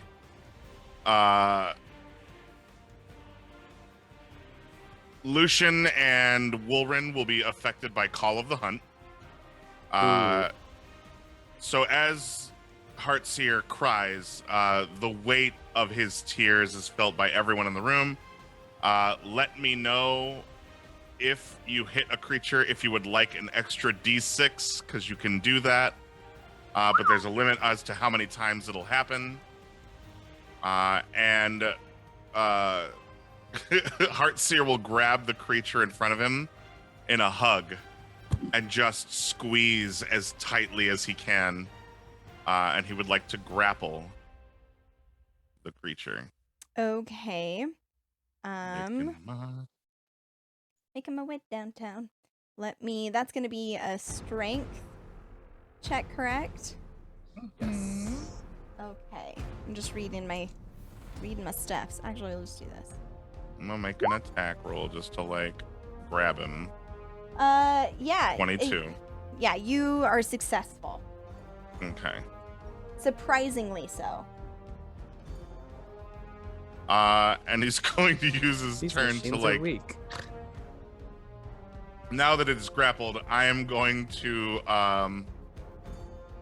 let's see, how do I want this to look? He's gonna pin the creature by falling over and sobbing uncontrollably. It is not for you to die here alone. I will be with you until the end, my friend. Heartseer, it's just a robot. You can probably calm down. We are both restrained until this grapple is over. Okay. All right. Next up is this one. And it's going to do the same scary shit, but this time it's going to come up to you, Lucian. A 21 to hit. Oh, please stop hitting me. The 10 does not hit, correct? No. So take 6 slashing damage as it cuts down at you. I will shoddily dodge and uncanny dodge to take half. Okay. Wolrin, this creature is going to come up, like, as these swords are kind of swirling and this one's attacking from the front. Another will move quickly to stand behind you, now flanking with his bud there, which is less than ideal. Wonderful. How do I do advantage roll on here? I don't want to have to, whatever. Let me just do this. A 25 to hit? 25 will hit. And the other 2 will not, so go ahead and take 8 slashing damage. Okay. As it cuts down at you. Yep, and then I need to make a concentration check. DC on that should be 10. But I'll let you know if I drop it. Okay. Let's see. Yeah, I'm good. That's a 17. Okay. Awesome. I'm just going to measure some stuff. Yeah. This sword is going to dash and get behind you, but that is going to be its turn. As this guy is also going to try and move across the room, unable to get meaningful purchase near the holy city of Wolrin. Oh, that's 30. Wait. Ahaha! Okay, which takes us to the top of the round, where this guy is gonna do his thing and try to hit. I just want them to... That's a crit! Get wrecked. It was a 23. But your AC is higher than that. Okay, sick. So that is going to be 12 slashing damage. Oof. Okay. I'll make All right. another concentration check. But I should be fine still. Still a DC of 10. I have faith in me. Cool, that's a 14. We're still good. Okay, the other longswords try to slash down at you unsuccessfully. A 20 to hit from one of the Pistol Misses. 5. Okay, yep, and like they're just trying to hit you, but it's almost like you're on high alert as like their weapons either glance off of you. It's almost like they're unwilling to hurt someone so similar to their own kind. Rough for them. Truly, because it is now your turn. Great. Okay, so I'm gonna cast a spell. I'm going to, because this is more people than I was expecting. Oh, actually,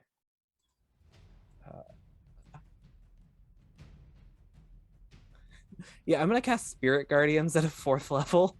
Hell yeah. Will you read me those details? Yeah, so I call forth spirits to protect me. They flit around the distance of up to 15 feet for the duration. Their spectral form appears as Fae. When I cast the spell, I can designate any number of creatures. I obviously choose Heartseer and Lucian to be unaffected by it. Any creature's speed is halved in the area, and when they enter the area for the first time or start their turn in the area, they must make a Wisdom save. On a failed save, they take 4d8 radiant damage. Okay. Great. And that's my action. Okay, and that's on the start of their turn wisdom save when they start next to you. Okay. Yep. Great. And then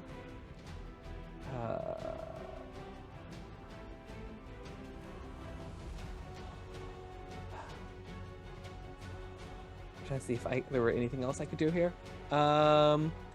Cool, that'll be it for me. Awesome. Lucian, you are up. All right. How many hours would you say we spent with Fidget? It has not yet been an hour. It's like maybe approaching it. Unfortunate. All right. Oh, I totally know what to do. The reddish things are the big scary ones, right? Yes. So the reddish ones, those are the Fizzle 5. The other ones are flying swords. Well, same thing I did last time. We are going to try to stab the one directly in front of me. 25 to hit. That will hit. And then I want to do this way. So it will be 10 normal damage, and then... Can I ask you a question? Is Yes. your weapon magical? Yes. Okay. So 41 damage before the booming blade, and then booming blade will be 8 thunder damage. So all magical damage.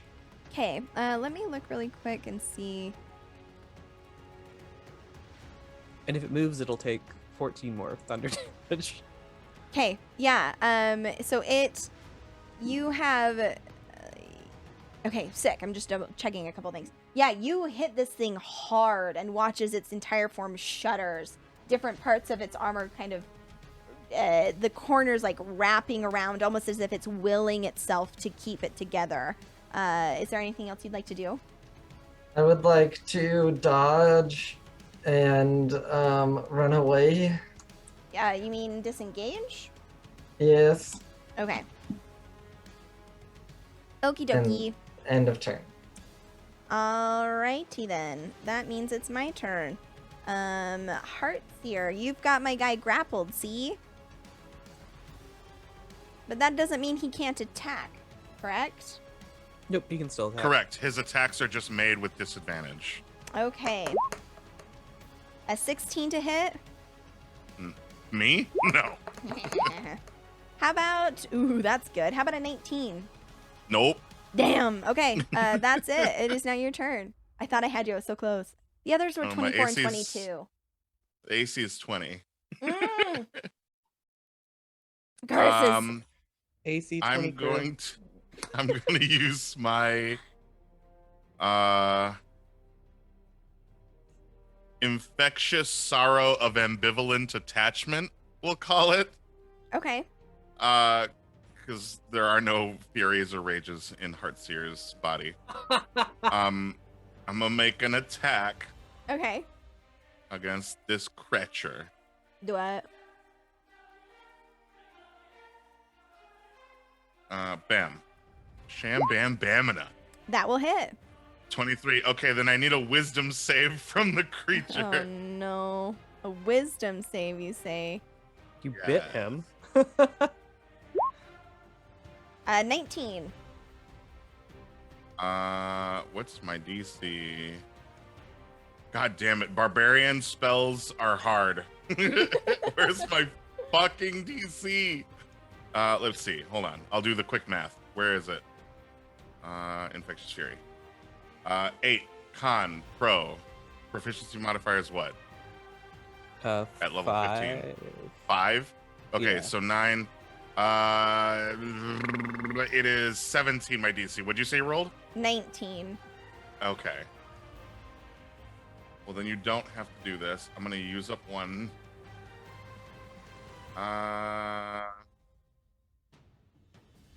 That is it. He's still going to take the damage from my attack, though. Attack! Kerplow.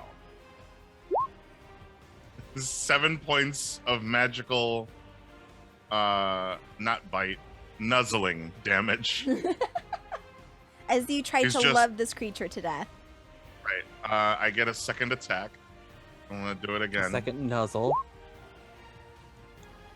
21 to hit. That will hit. For 9 nuzzling damage. Bludgeoning. Excellent. Excellent. And then as a bonus action, he'll turn invisible. Amazing. All right. Lucian, you were trying to run, and this creature knows that it can't hit anything, and is going to unwittingly try to go after you, therefore taking the additional 14 thunder damage, and is going to explode just into pieces.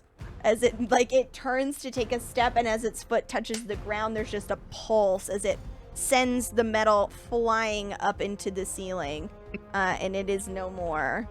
I You're wince. dodging attacks. Like, Lucian, good job. You killed 2 of them. Yeah, I wince as it comes at me, and then when it explodes, I say, "Ha! I knew that would happen." As several heads kind of turn to you, though, as this happens. Let me see. Yep. This guy right here notices the explosion and is going to try and move to you. At the Wolverine start would... of his turn, he has to. Oh, that's yeah, right. The wisdom save. Thank make a you. wisdom save. Oh, gosh. DC of. I rolled a 17. It's a DC of 17. Yes. So I dodged the damage, correct? I'm double checking, but I believe it's the case. On a failed save. On a successful save, they actually just take half damage, so you will Okay. still take damage from me. Yeah, roll me the damage. Yes. Spirit guys. There we go. That will be 14 damage. Half of that, 7 radiant. 7 radiant damage. Nice. As the fairy just pings off its armor. Great. It continues to hulk towards our And it has good buddy half here. Speed.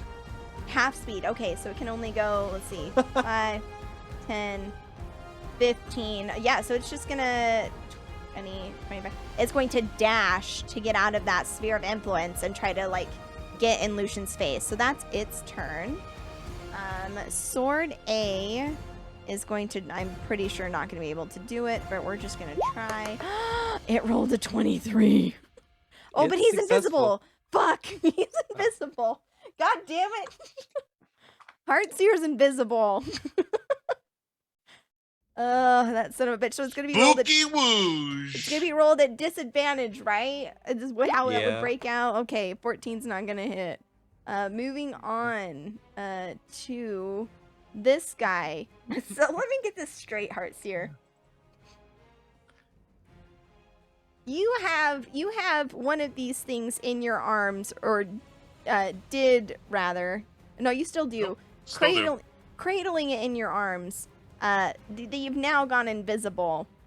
I know exactly what's going to happen. This Fizzle 5 is going to stand there, its head darting like Lucian back to its friend. Lucian back to its friend. Lucian back to its friend. As there seems to be some kind of programming error, as it's not really You certain what to Want do. to go to your friend. You don't want to hurt me. But it is, in fact, going to move towards Lucian. Kind of like it's the enemy that it can see. Oh, I hate this part. Yeah, and it's gonna move here, which is technically in the range. So if it ends the turn there, it has to make the thing, If it right? enters it. Oh, if it enters it the at all. range. Okay, yeah, that's Mhm. in range. So let's go ahead and do this. Oh, it Cool. got a Needs 9. another wisdom save. It got a Great. 9. Roll me that damage, my dude. Yeah, that's 17 radiant damage. Nice. A bunch of fairies just blink, blink, blink, blink, blink. As they just scream as they kamikaze like over to this guy and try to like take him out. Yeah, they're screaming in Fae, but nobody speaks it, so amazing. it just. A 15 to hit there, Lucian. That'll hit. Okay. You are going to take 11 slashing damage. I will yelp and dodge a little bit and take half. Okay. Oh, I got a wisdom saving throw for my sword. It got a nat 1. Roll your damage. Again, I'm hitting so many things. That'll be another 14 damage. Okay. It is going to try and hit you. Come on, baby. A 20. It's not. Is a 20 gonna do it? A 20 will do it now. I didn't actually raise my AC that turn. So take 6 slashing damage. Okay. And then this guy's going to make a wisdom saving throw and get a 7. Okay. Jesus Christ. I have to keep scrolling up and down my page. You're okay. You're One okay. second. You're totally fine. That's 22 damage. It goes to attack you, and the fairies just let out a death cry as they ping, ping, ping, and they are able to just, like, again, it's like they hit on a certain point, and a crack just runs up the length of the blade, and it shatters into nothing. Perfect. Love to hear it. All right, so that was Sword D gone. But it is this next guy's turn. Come on, baby. Be smart, Sword. God damn it, that's a 5. Roll your damage. I love this spell. I'll be honest. This is a really good spell. It's real good for dumb constructs. 25 damage. The splinters of the other sword, like this one's kind of arcing through, and it's almost like the spray of the other sword hits it and like batters it like a strange, horrific fighter jet as it like arcs through the air, and little fairies just swarm it, and piranha their way up it, and there's no sword anymore. All right. Which now leads us to this guy, who's now gonna make this fucking an 11. An 11. Oh, I love this spell. 30 damage. Oh my Wow. God. That was 48. I got Wow. 8, 8, Wait. and 6. Time out. He gets advantage. Time out. Nope, he still fails. Okay. God damn it. These big dum-dums. 30 damage. Yeah, Let's he go. takes it. He takes it in the chest. He's going to try and attack you, though. 23 to hit. 23 will hit. And how about a 22 to hit? That'll hit as well. Awesome. So take a grand total of 16 slashing damage as it cuts down with its longsword. And it is now Okay. your turn. Cool. Let me take 16 damage. Boop. Friends, I have taken a lot of damage. This is new to That's me. a lot of damage. Yeah, so I think we're gonna see, I have a sensor that acts as my flail, and I'm gonna just fucking go for the big friend here, not the sword. And that'll be, oh my god, I can't roll today. 14 to hit. That will not hit. Cool, attack 2. Oh my god, come on, 18 to hit. That will not hit. I'm really not enjoying this over here, I'll be honest. Okay, cool. In that case,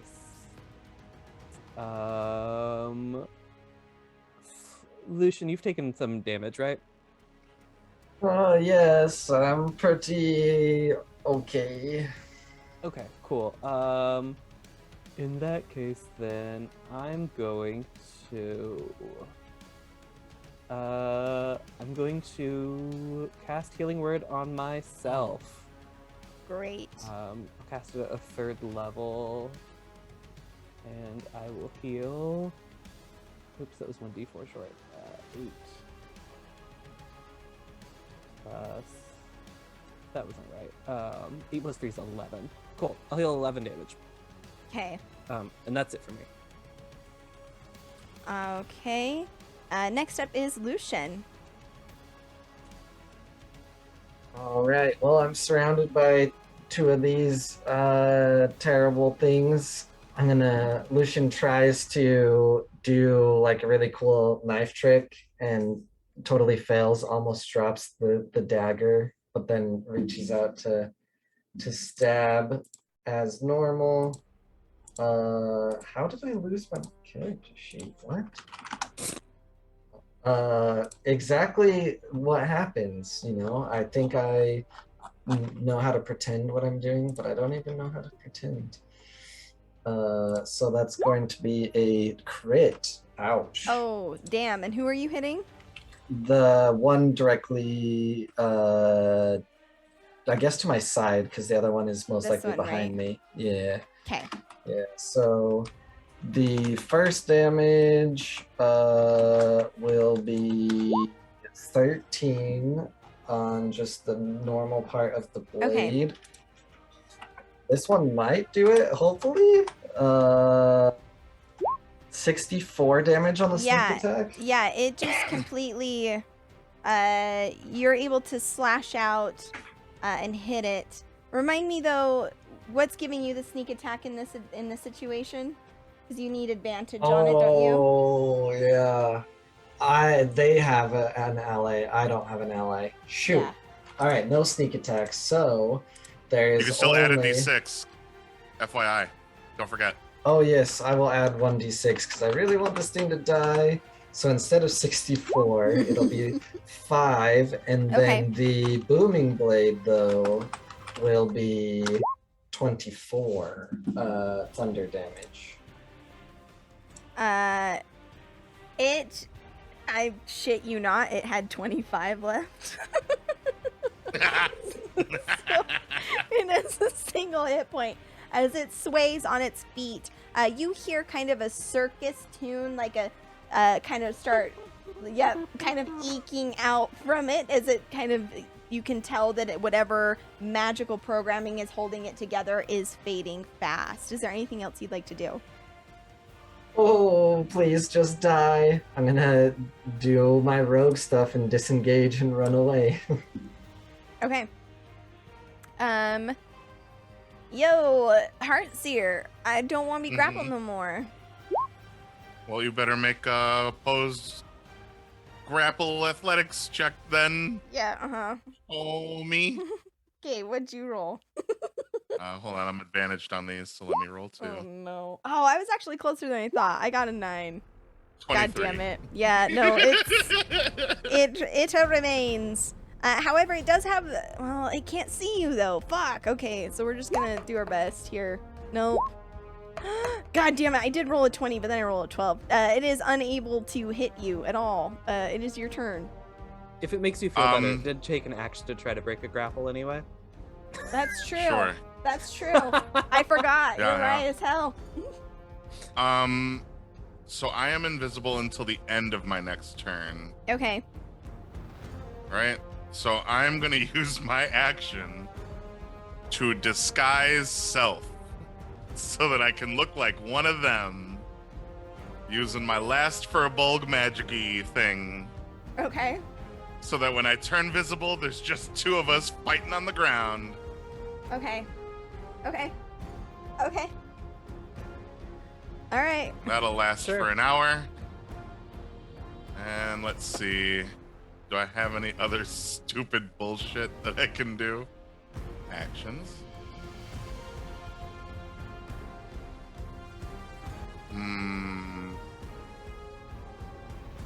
I think I can. No. Wait. No. That's all I can do right now. The end. Okay. Brilliant, which means it is my turn. Yeah, this guy is going to just try to get over. And he has to make a saving throw. Yep. Oh, but I get advantage because I'm sprint. No, fuck. No, wait. He got a crit. He got a 20. Yes. Yes. Fuck out of here. Great, he'll only take half of 48 radiant damage. God damn it. It's worth it. It's worth it. That is half of 17, so 8. Okay. Worth it. An 18 to hit and a 14 to hit. Bit boom boom pow. Lucian? Lucian? Yeah. You said Lucian? Yeah, 14 and 18 to hit. 14 will not. Okay. I'm trying to hide. Why are you hitting me? A 12 slashing damage, please. I will digitally dodge and take half. Great. You're no longer invisible, correct, Heartseer? But you just look like one of the Helm Tours. Is that correct? Okay. You me? Yeah. Yes. Okay. Yes, I look like one of the helmed horrors. Okay. You, as you pop back into existence and are wrestling this thing, the sword will hesitate for a moment, but you'll hear this like, target acquired, and it will continue to attack you. 22 to hit. Yes. Great. By the way, I think people who are attacking us from outside the grapple have disadvantage on the God. attack rolls. Do they? Yeah, attack rolls against the creature have advantage. Oh, have advantage, and the creature. Yeah, never mind. They have advantage on the attack rolls, Oh, if shit. anything. Because we're 22 both restrained. Yeah, the So 22 that is hits. still the best. So take 8 slashing damage. Cool. Take it off my temporary hit points. This guy's got to make a wisdom save, but I'm pretty sure he's going to get fairy dusted. A 17. He'll still get fairy 17 makes it. dusted. But he's still going to take half, right? Yeah. He only has 1 hit point. Please Yeah, describe he's how this thing dusted.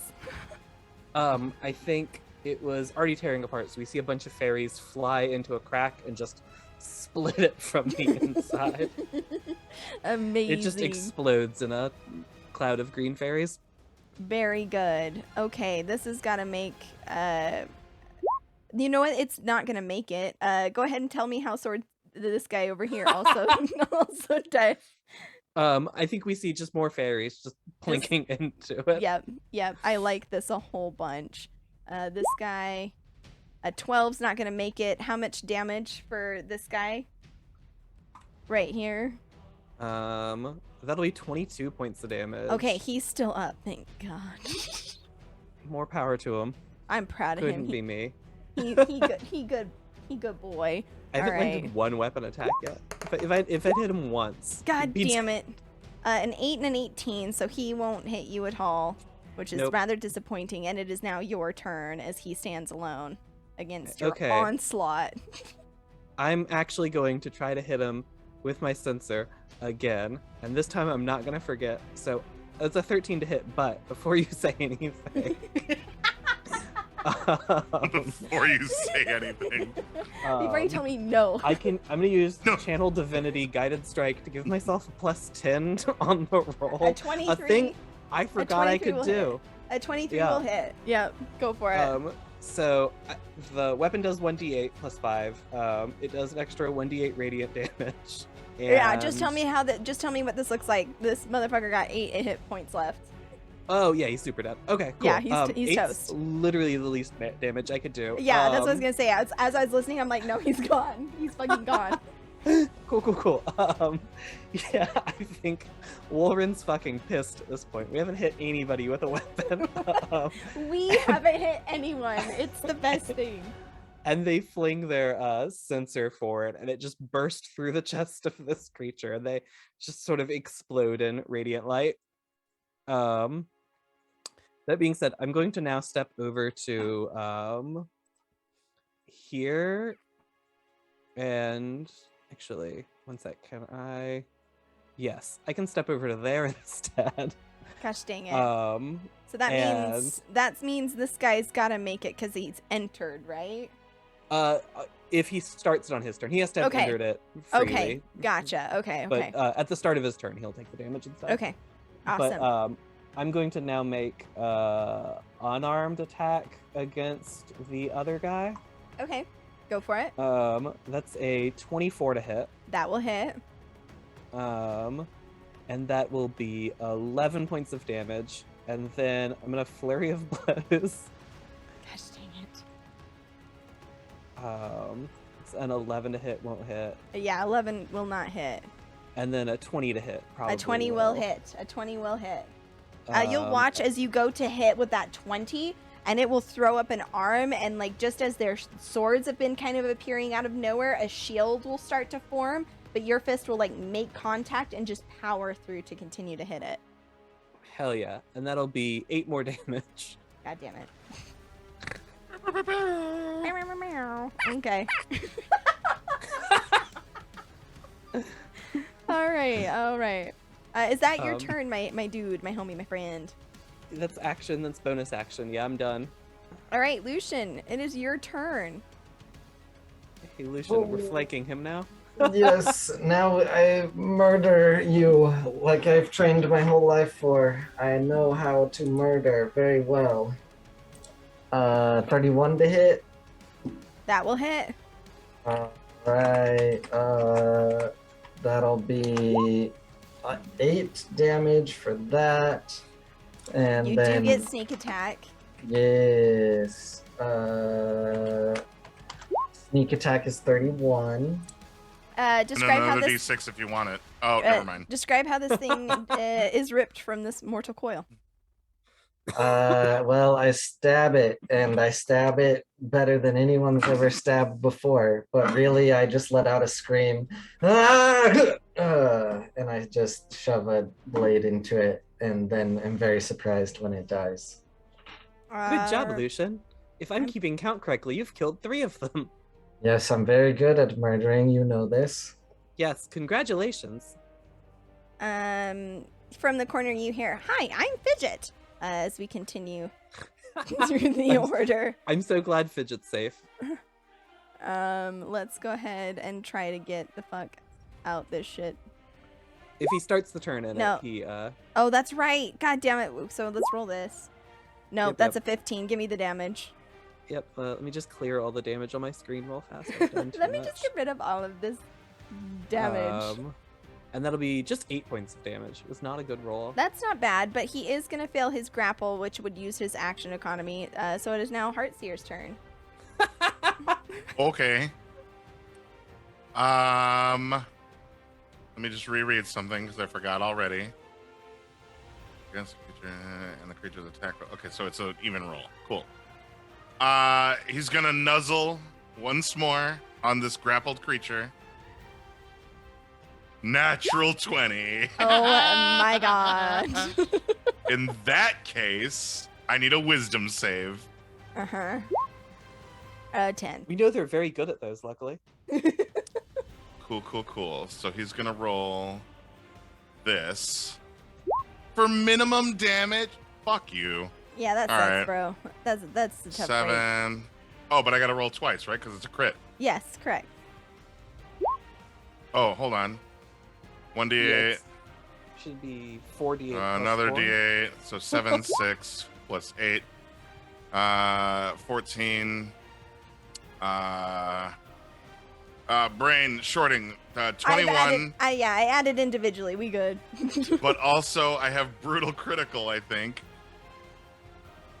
Yes, brutal critical, which means I can add 2 additional weapon damage dice when Do determining it. extra damage. Do it. And also Oh no. And One more thing. yeah, any attack. Oh, but he's already grappled. Any attacks made at this creature because I crit him are made with advantage until the end of my next turn. roll But roll that's your inconsequential. So 21 plus 6 is 25. 25 plus 5 is 30 because we don't add damage to the second one.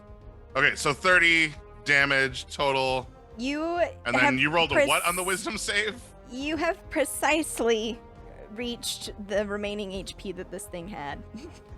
Oh, I still need to roll these because I said I was doing it. Yep, that's fine. So he takes I an got a additional 5. 20 damage on You top watch of that. as the parts just like as you like cry and you hold him. What do you scream out as you do this? What do you cry out to it? As he like shatters in my hands from the strength of my hug. You could not withstand my love. And it will burst. Rest easy, friend. And into all of its pieces just pinging off the wall, the crates everywhere. A beautiful base will be shattered nearby as like a gauntlet just cuts through it. And it is devastating because the culture. The culture. You still have this sword floating behind you. Is there anything else you want to do? Let's see. That was one attack, so I'll make my second attack. Roll to hit. No. Yeah. One sec. I love this. I'm going to use my reaction here. For Channel Divinity War God's Blessing again. Okay. So that's so you get the plus 10 on that. That'll be a 21 to hit. 21 will hit. A 21 will hit. We will bite. Woo, 12 damage. I'm also gonna add. Oh, actually, can I do that? Hold on, let me see. Features and traits. Yeah, it's anytime I hit with a natural weapon. So I need another wisdom save from this creature. From a sword? Yeah. That's a 17. I got a nat 20. That's exactly its DC. So yeah. Thank God, you good little bro. I like you. But I'm still gonna add a D6 to this because I'm gonna name you Charlie. 18 total points of crushing damage. It's like you grab the sword with your hand and you grab the blade unafraid of the razor sharp edges and you grip. And as you do, it's almost like it's tinfoil, aluminum in your hand as you just crush it and watch as the crumpling effect runs up the length of the blade and it kind of wilts in and then just falls to pieces on the floor, completely destroyed. Oh, it's destroyed. Okay, Yeah. never mind. Oh, then. wait. I had Heartseer one more still thing. disguised as one of these, right? Correct. I am. Cool. Never mind. But it's broken, so I don't have anything left. Great. It is broken. It is broken. Wolrin, you turn as you hear this sword crumple to watch Fizzle 5 grabbing one of these swords and crunching it, and you do notice, because your passive perception is high enough, that your fairies in the field are not attacking this being, which is a little confusing because you did tell it to only not attack two things. Okay. I will trust my fairy cloud to have made the right decision here, and I will stand down. Is that all the enemies that are dead? Yep, we have officially left combat. You have solved my statue puzzle by killing them. Oh, it was a puzzle. Oops. Oops. In my defense, they attacked me. It's true. It's true. Well for it. met, friend. Why are my fairies not attacking you? Why are they not attacking me? Oh, you sound Oh. like my friend, Heartseer. I forgot that I changed my appearance. Oh, how interesting. Is it though? I found it It is. interesting. A simple spell. The children of my village could do it. It is Powerful children in your village. How interesting. It's a mediocre parlor trick to change one's appearance. Oh, how mediocre of you. Yes. Anyway, I'm going to Thank heal us you. now. Okay. I'm gonna mass healing word and just give each of us a little bit of healing here, mostly because I need it. Fair. But that'll be 7 healing for everyone. Yay. Ah, so close. That I'm puts at me somewhere 1 uncomfortable. at least. 168. Great. I think we need some sort of puzzle from those. I feel like From those friends were supposed to have the 6-digit code. you will hear Fidget, who's was kind of just swaying, observing the chaos that just happened. And as it kind of hears you talking again, it's slow to boot, but it does kind of boot back up, and it will turn towards these doors over here and begin another little diatribe about the Ferris Five being Ferris's first escapade into creation, and how they were very dear, each marked with their own serial number. Oh, interesting. We should probably look at their pieces for a serial number. I'd like to do that since I'm the only one in the group who can fucking read. I'll also Yeah. drop concentration on my spell finally. Okay, awesome. Go ahead and roll me an investigation check, just so we can see how long it takes you to do this, because these parts are scattered about this room. They're in crates. They're everywhere. Okay, that's a 15. Okay, it's gonna take some time for you to gather up the different pieces. I'm like 30-ish minutes as you're scouring through these different parts. I'm Trying going to go even slower so I can take a short rest. Awesome. So we're gonna actually use this time to take a short rest for ourselves and take a quick break. So we will be back shortly as they dive deeper into Ferris Fizzlepiff's fine, fine fucked up workshop. So we will be right back. This And is my we're favorite back. bit. Yep. Dat Magic, thank you for the raid. Hi everybody. Welcome to Magic. TK Roleplay. We are playing Sentient, a one-shot designed to be just a whole bunch of fun. I'm joined here by my amazing players who have just successfully defeated the Fizzle Five. Fidget, the ever helpful contraption that is giving them a tour of this workshop, is continuing on its perpetual diatribe about Ferris Fizzlepiff and his many curiosities. Stream's going. My husband just Beer. yelled. I'm so sorry. I'm so sorry, everyone. Please excuse our temporary malfunctions. Not This your actually fault. kind of feeds in great with what. Okay, listen, I'm excited now. This was our short rest. Part 2. Ah, Fizzle. Gosh dang it, Joe. Damn. Okay. Damn, Joe. The man, the myth, the legend, everyone, the nation of Joe. Okay, so Wolrin, you were able to figure out that as you searched around, you detected a pattern. You found two kind of the hands, and you were able to see that there was a number stamped into the palm of each hand, and that through that you were able to kind of ignore all the other different pieces in search of only the hands. You have found let's see.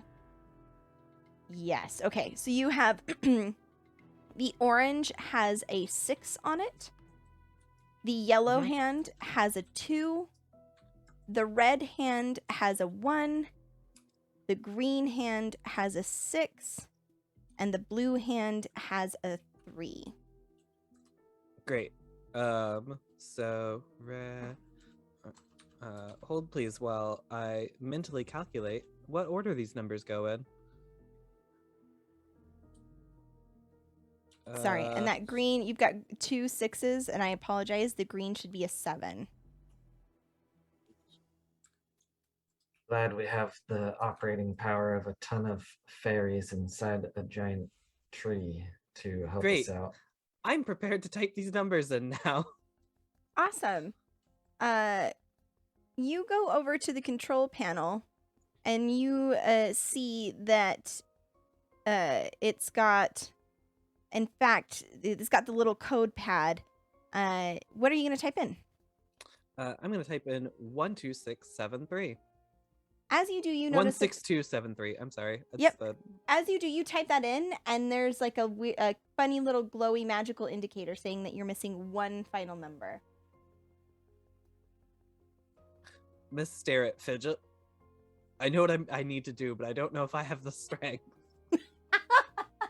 But your Fidget will kind of lazily flit there and say, "The Fizzle Five brought crowds from all around. People were enamored by their beautiful ornaments." Eldritch Blast. No! At Fidget? Yes. Okay, roll the hit. I've been waiting for this moment for a long time. The stream's gonna turn on you, Cole. 18 to Uh-huh. hit. That will Someone hit. give him disadvantage. Quick. Wait, stop.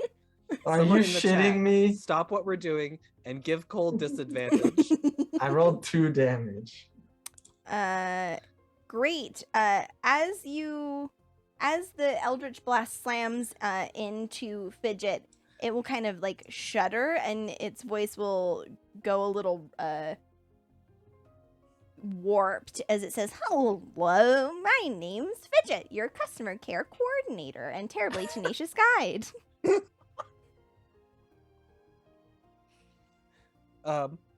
Fidget, I'm so sorry. My friend shouldn't have done that. Feel better, and I'll have cast Healing Word. Oh my god. I thought this is what you wanted. You said, oh my god. I said I didn't. I think I had enough strength to do it, and I still think that's the case. Well, I can do it. I don't mind. Can I hold Fidget The Fizzle Five. and like look him over for a number Mhm. while he speaks? Yeah, go ahead and roll me investigation. Okay. I know how to do that. You just hit the investigation button. Just like real life. It's a 12. Okay. You're looking him over, and you're not able to see any numbers carved into him. You do see, like, he seems to be fine with this kind of level of inquiry. And you'll notice under one of his little wings, you see Fidget Mark 1. But he's talking about the Fidget 5 a whole bunch. The Oh, Fidget 5. There's a Yeah, Fidget 5 too. there's a 5 at the end of this, isn't there? I add a 5 to the pin code. It's As you do- 162735. As you do, the doors kind of whir and they Fuck me. open up. You are now able to enter into a second elevator. Lucian, you almost killed my friend for no fucking reason. I thought that's what you wanted. No, No. it's okay. He's feeling fine now. Unfortunately. I will put your bones on the outside of your body, Lucian. Thank you. Let's go through these doors. Sounds hot. All right. You guys are able to enter into the next elevator. Does anybody go in? Is there anything you guys want to do in this room before you carry on, my wayward sons? Just for a flex, I'm going to perfectly mimic Heartseer's voice back at him just for fun while staring Wolverine in the eyes. I know exactly what I'm going to do. I'm going to touch Lucian. I'm going to cast Enhance ability. Fox is cunning, so you have advantage on intelligence checks. Oh, I thought you were going to do something mean. Thanks. No, I'd just like you to be a little smarter next time. Fine. Well, I'm big and sad and I cry a lot. I'm Heartseer. Friend, I think you should be smarter than making fun of Heartseer, but we should continue into the elevator. Heartseer will wrap you up in a hug and lift you up off the ground. I told you to stop doing that. It is Lucian, while I might okay. move your bones to outside your body, You Bright will have- crush them in them. You have a sorrow in you that you cannot let go. I will be here to show you strength until you find enough of your own to stand on your own 2 feet again. And Heartseer will continue to squeeze and squeeze and squeeze until it seems he might just hurt you before he lets go. You know, sometimes it is nice to be held. Don't tell anyone I said that. I'll stab you. We can Your all hear secret you. is safe with me, Baby Lucien. It's just Lucian. Would you like to be swaddled again? No, I'm fine. Uh, And Heartseer will set you down on the floor. you will both, as you see that, watch as Fidget kind of slowly moves over to the elevator now that it's open. And his flight pattern seems a little bit erratic as he moves in that direction. Kind of jilty. Its little script that it runs through is kind of halting in different areas as if the words aren't coming so easily. I'm Fidget as it continues forward into the elevator, and we'll wait for it to descend. Is there I anything would else like you guys? to Oh, go for it. hold Fidget Okay. and swaddle him. Okay, you pull Is Fidget this in. what we do when our friends are hurt? Says the fucking cleric. It is not what you do when your friends are hurt. Sometimes a simple hold is enough. Fidget, this should make you feel better. Swaddling is something you do in extreme circumstances. When the moment calls for it or when they are being unruly. Gonna keep talking about swaddling, or are we going to figure out what we came here It is for? best to find a weighted blanket and wrap it completely around them. You know what makes Should- the best weighted blanket? The weight of your Dead. parents' disappointment. Yes, and 6 feet of dirt. Oh, that would do it. Let's continue on to the elevator. You get into the elevator, and it descends downwards, feeding you deeper into Fizzlepiff's shop.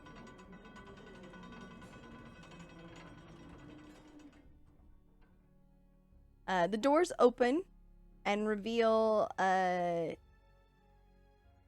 beautiful showroom. Here, one second. My thing's taking a hot minute It to has- reload here. It has arms. It has Well, arms. yeah, It has what? arms. What is this furniture? Sarah, The you're gonna hell have to has explain the thing happened with to this arms coffee first. table? Are you in an elevator again? We just got off it. Oh. Sorry, my roll 20 for the player view is all crazy, so we're just gonna stand by while I dealing with technical difficulties. Please stand by. Fidget, that's not good. Okay, so you... Oh man, it is not wanting to show this room on here at all. I'm sorry, chat. Just hang in there with me for but a moment, if you wouldn't mind, as we make this view more palatable for your viewing pleasure. Okay, right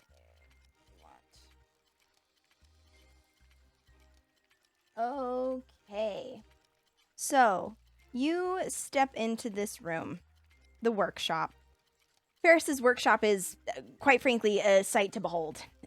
Small constructs lazily hover in a vaulted glass dome ceiling that seems to have been magicked to look like the sky. You know that you are deep beneath the ground, but it looks like a beautiful sunny day.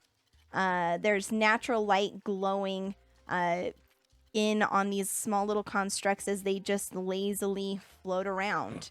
Glass cases house intricate machinery that have increasing levels of detail.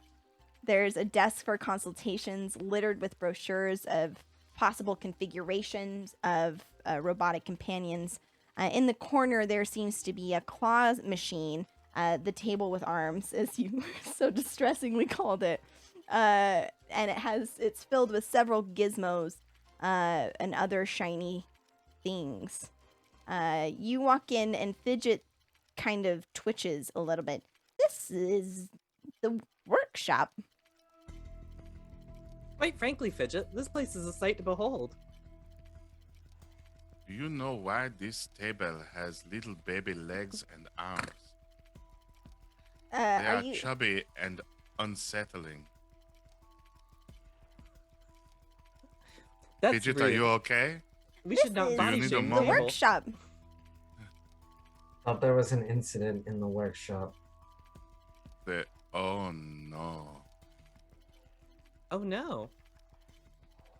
Is it the table with baby legs? The workshop is currently under a security alert, causing the premises to be closed for normal functions. Do you think Please the wait table- as Ferris Fizzlepip is finishing the final touches on a fellow Frellos friend. Guest 419 is finalizing their Fizzle, what was the name of guest 419? There's no response as Fidget seems to be undergoing some sort of malfunction. Oh no. Fidget, The fidget. do it's me a broken. favor and quit that because you are starting to freak me out a lot. We should probably look at the table with the legs. This is a good plan. Heartseer's gonna trot over to the table and try to lift it up off of whatever is being crushed. Okay.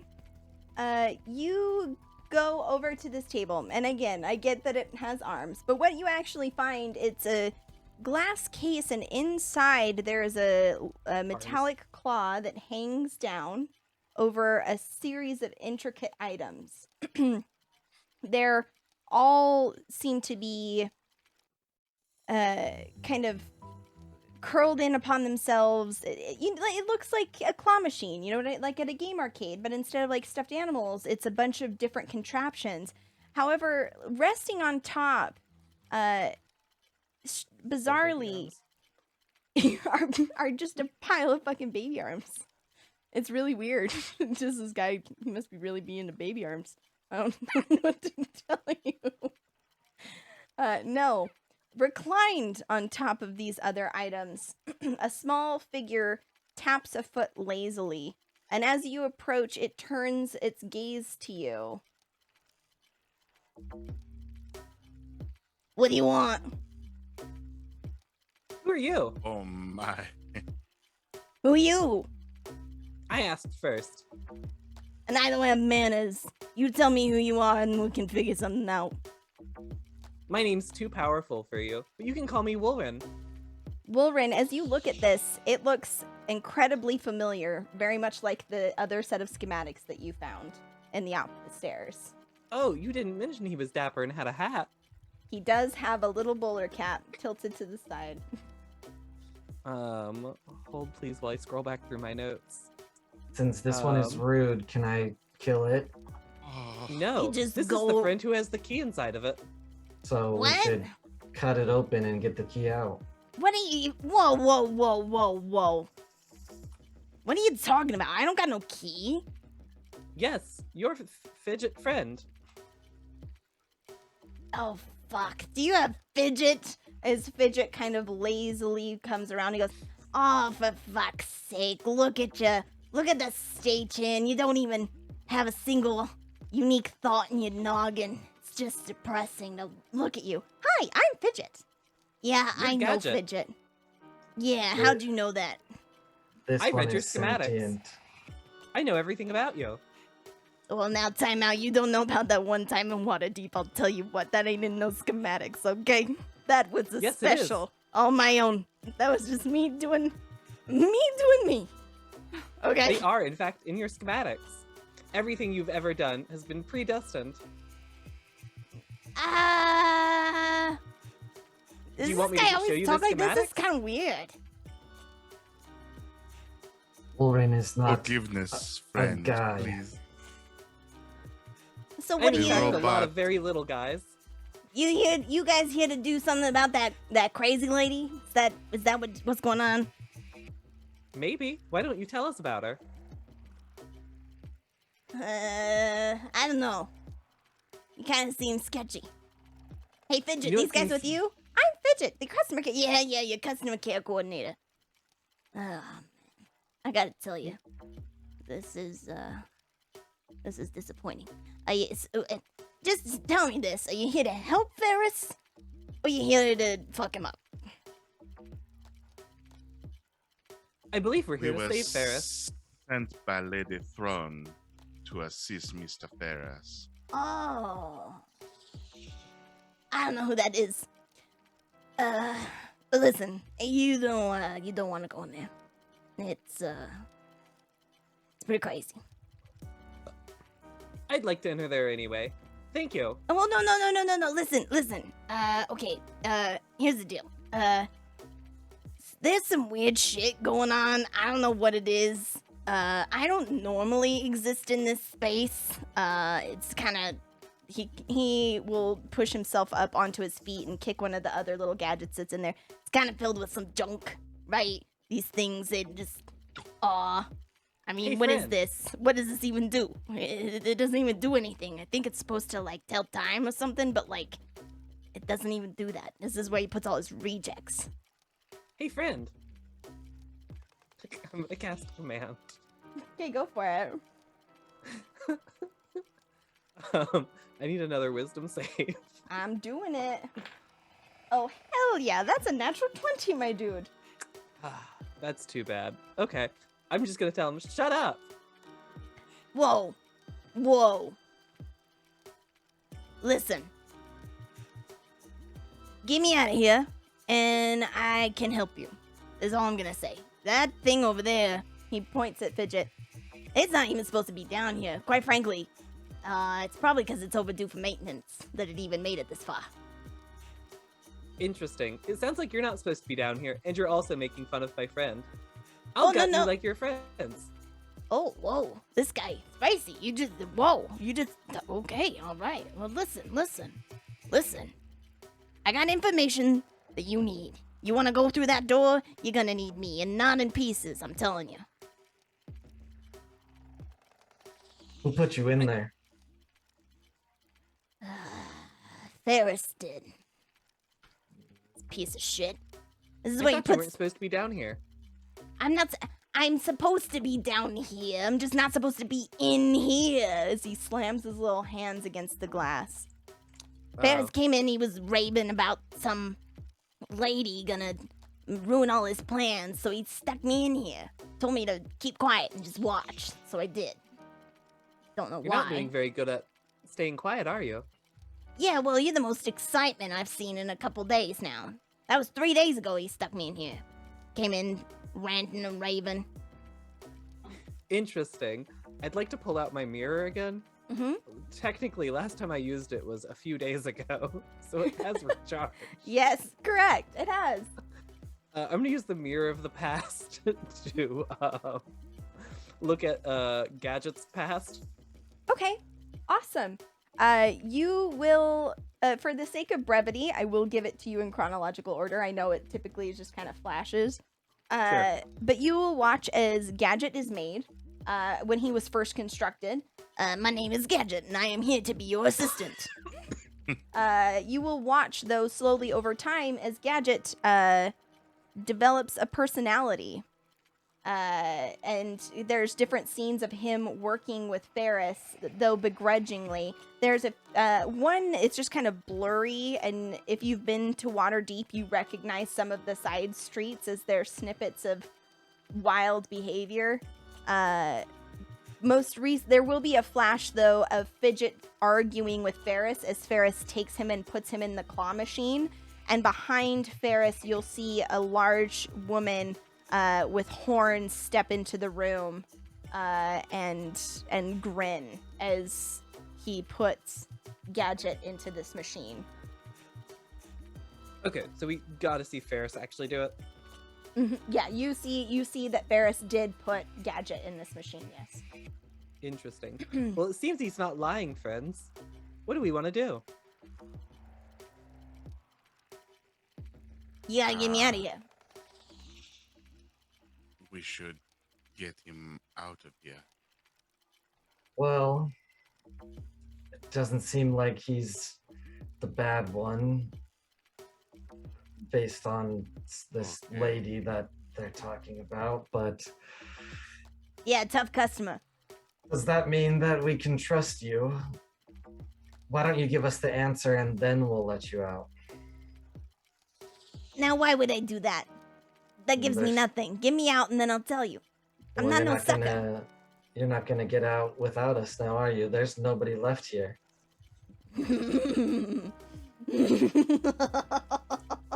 Hey, Fidget. These guys, these jokers, they think there's nobody left in here. That's funny. That's funny. No, you really gonna want to get me out. If you're referring to your friends, the Ferris Five, I've already killed them. Oh, no, those saps. Oh, they dusty, crusty old. Those are ancient technology. Whatever Ferris has been working on in there. And it makes them look like potatoes. Like literal potatoes. Like not Interesting. functioning potatoes. You know what I mean? Now I'm very curious about what's in that room. I think we should free him. Also, why do you have such a fixation on potatoes?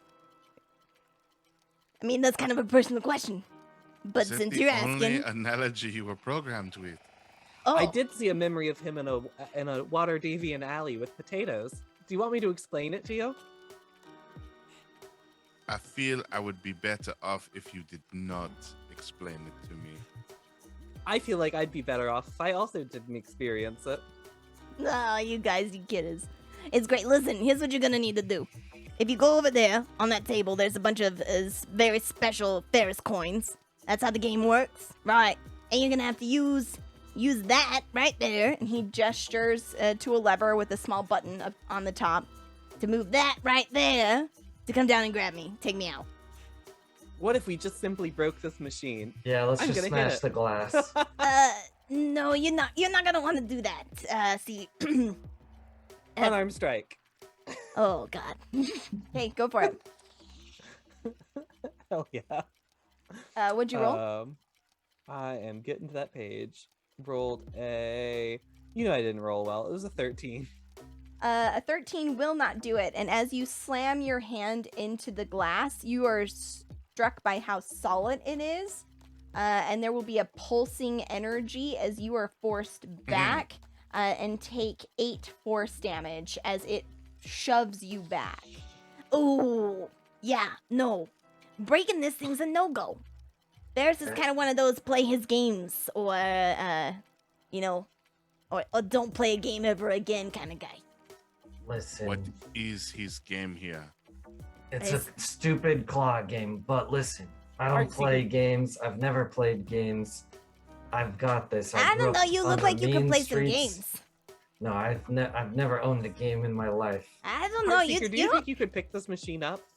I'm just gonna I thieves do. tools it. You're gonna thieves tools the game. Yep, I'm gonna try to pick it basically, or work around it to not play the game. I'd like to cast guidance. Okay. Okay. Okay. Yeah, I guess roll me a thieves tools check. Add a d4 to it. Hmm.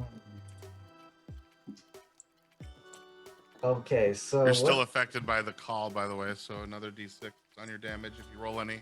yeah, what do I roll specifically for using the tools? I never use tools. It's essentially sleight of hand unless you have expertise in it. Cool, that's what I thought.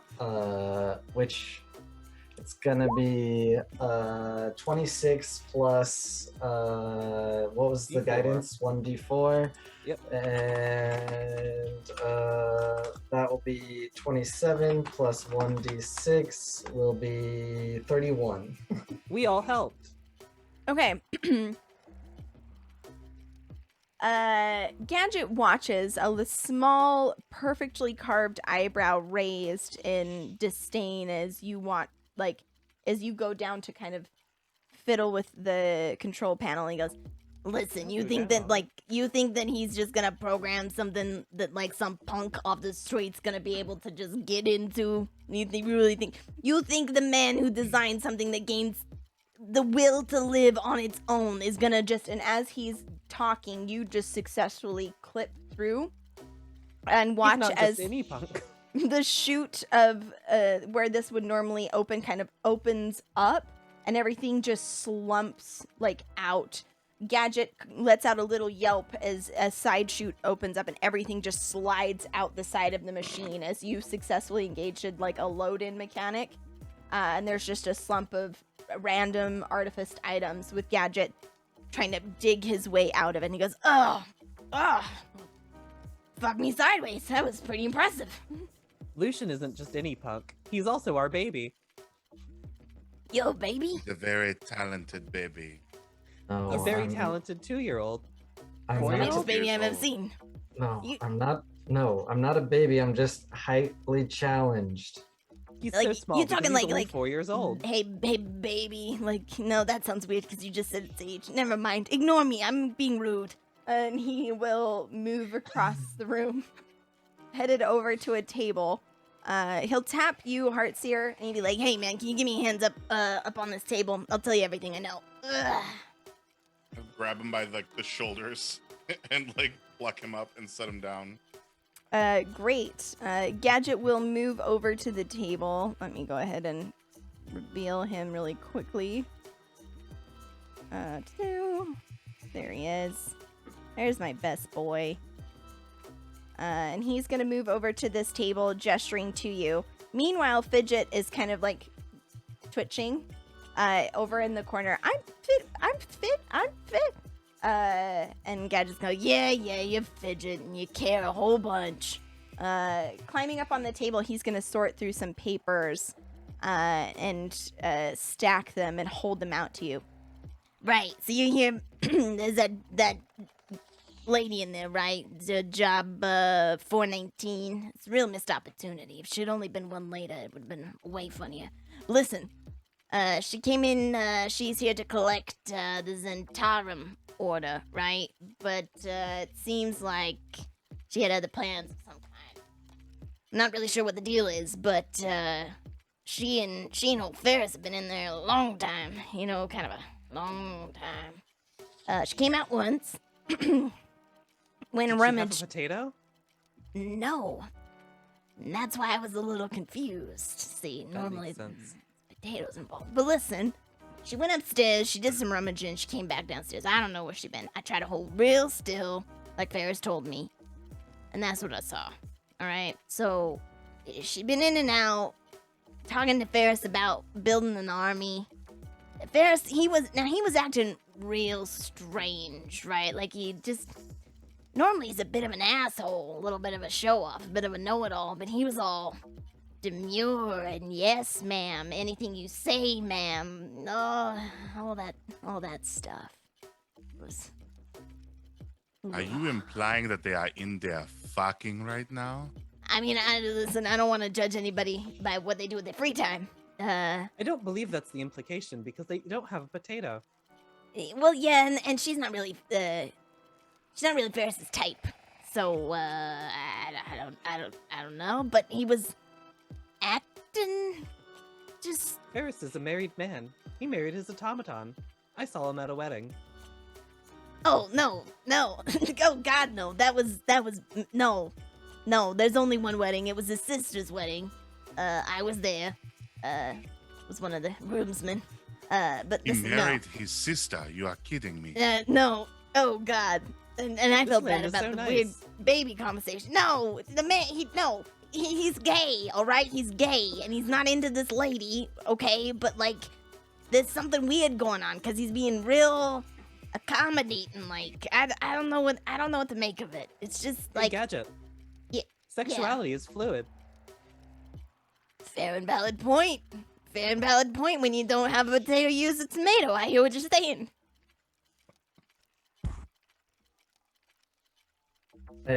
Absolutely. Anyway, you should let us Spending into this Some time room. with people all are of you. allergic to tomatoes. Right, I'm just saying, you can go in there, but just, I'm warning you, there's some shit going down. And with the security protocols mostly activated, yeah, this is gonna be brutal. Hey, Fidget! Hey, Fidget, come here. Come here, Fidget. Come here, pal. Can you deactivate them for us? Yeah, but it's just gonna be, it's gonna be a whole thing. And he gestures to Fidget and lets out a high-pitched whistle. Fidget will, like, jolt. I'm Fidget, your customer care coordinator. And yeah, come here, bud. Come here, bud. Listen, come here. We need to talk. We need to talk. Fidget will fly across the room and hover over the table. Hello, Gadget. It's yeah, listen. They need to get in that room. And you got the key. I'm Fidget. Yeah, I know you're Fidget. I know, but listen. I need the key, bud. I need it out of you. Please. I'm Fidget, the customer care coordinator and terribly tenacious tour guide. Yes, fuck. Okay. All right. Hey guys, you're gonna have to smash him. I literally Okay. refuse. I feel like we can probably just pick whatever lock this goes to. Let's go. Okay. But if you listen. I know that it's hard. But listen, if Ferris is in there and he's okay, he can just put him back together, Humpty Dumpty style, you know? But he's sentient. Heartseer wants to reach out Gadget and will look. grab Fidget and squeeze him. Gadget's gonna look at Wolrin. Hey, do you know what that word means? Sentient? I'm not positive I do. Right. Okay. Well, let me just explain real quick. You see me? Hey, jazz hands. I do whatever I want. I can go over here. I can have free thought, like how sometimes you want to put extra mutton on a sandwich because it tastes pretty good. You know what I mean? My favorite color's green. I Wow, really you have like taste it. buds. Yeah, well, it's magic, it's weird. But listen, this guy over here, and he kind of like taps Heartseer as you go to pick up Fidget, he taps him. This guy right here doesn't have a free thought in his head. It's a series of loops. It's a series of meaningless jargon. He doesn't have a personality at all. It makes for He has a great personality. He told me a joke earlier. Okay. Was it the skeleton joke? It was very funny. I tried to explain a Shih Tzu joke to him. And he didn't get it, right? No, but I think he's just not very funny. Okay. All right. Yeah, big guy. There's a key inside of it, and if you just real fast, we can probably get it out. Like this, and he's gonna snap it open like a Matryoshka doll and just in half. Yep. Just roll to it and rip him asunder, please. What would that be? It's I a don't have it's a rip 'em asunder roll. Rip him asunder roll. The rip 'em asunder stat. While this Gadget is talking and you're ripping Fidget in half, I definitely poke Gadget with the end of my dagger in the back to see if he feels it. Are you trying to attack him? Nope, just a little poke. Yeah, just kind of. Oh. Whoa! What is that? Oh God! Whoa! Did you feel pain? Well, I mean, yes, but no. Like I'm still a construct. There's still certain things. I convinced Ferris to give me certain senses. There were others that were unnecessary. But I just need you to not do that. And as you do that, you hear this horrendous wrench. As you just hear, I'm Fidget the customer. As you just fucking pop him in half along some weird seam that you didn't realize was there. As you do, the little magical light in Fidget dissipates, and a small silver key is in the center in a little glass case inside the form that was Fidget. How Hey, terribly Heartseer. unfortunate of Hey, me. Heartseer. Oh. Yes. That was my only friend. Nonsense. You do Warren. not feel real emotions. Yes. You are a collective of people, not an Heartseer. individual with thoughts and feelings. Yes, And they he have. plucks the key out and just kind of tosses Fidget over his shoulder. I swear, being around you two, as I have to teach you everything. Do Heartseer, Wolverine has emotions and feelings. Wolverine, I am not your worry. friend. Heartseer is your friend. We will I thought you were reboot my baby. Wolverine when we Not get a back to the fucking Zhentarium. baby. I'm a grown man. Shh. It's Now this okay. Now this Baby is a Lucian. complicated dynamic. If ever I've seen one. How long you guys been working together? Too long. All right. 3 hours and 47 minutes. Fascinating. Now listen, you're gonna go through there. Now that you have the key, there's the control panel there on the side. Had you tried to force the door open, this entire room would have filled with toxic gas and killed all of you in a second. It would have been horrific. So I'm really glad I didn't have to experience that because it would be traumatizing. Instead, use the key. You can open the doors. Just be careful. She's all that stuff. Ugh. You would be coming with us now. Me? Why the hell you want me for? Insurance policy. You Also, killed my friend. the You owe me your city of life. Wolverine is Well, in now- need of a new body, friend, Oh, whatever no. delusion he is telling himself right now. Listen, friendship is made on common interests and similar values. Right. We would have Tell to. me a joke. Wolverine, tell him your joke first. I like that. Tell me your joke.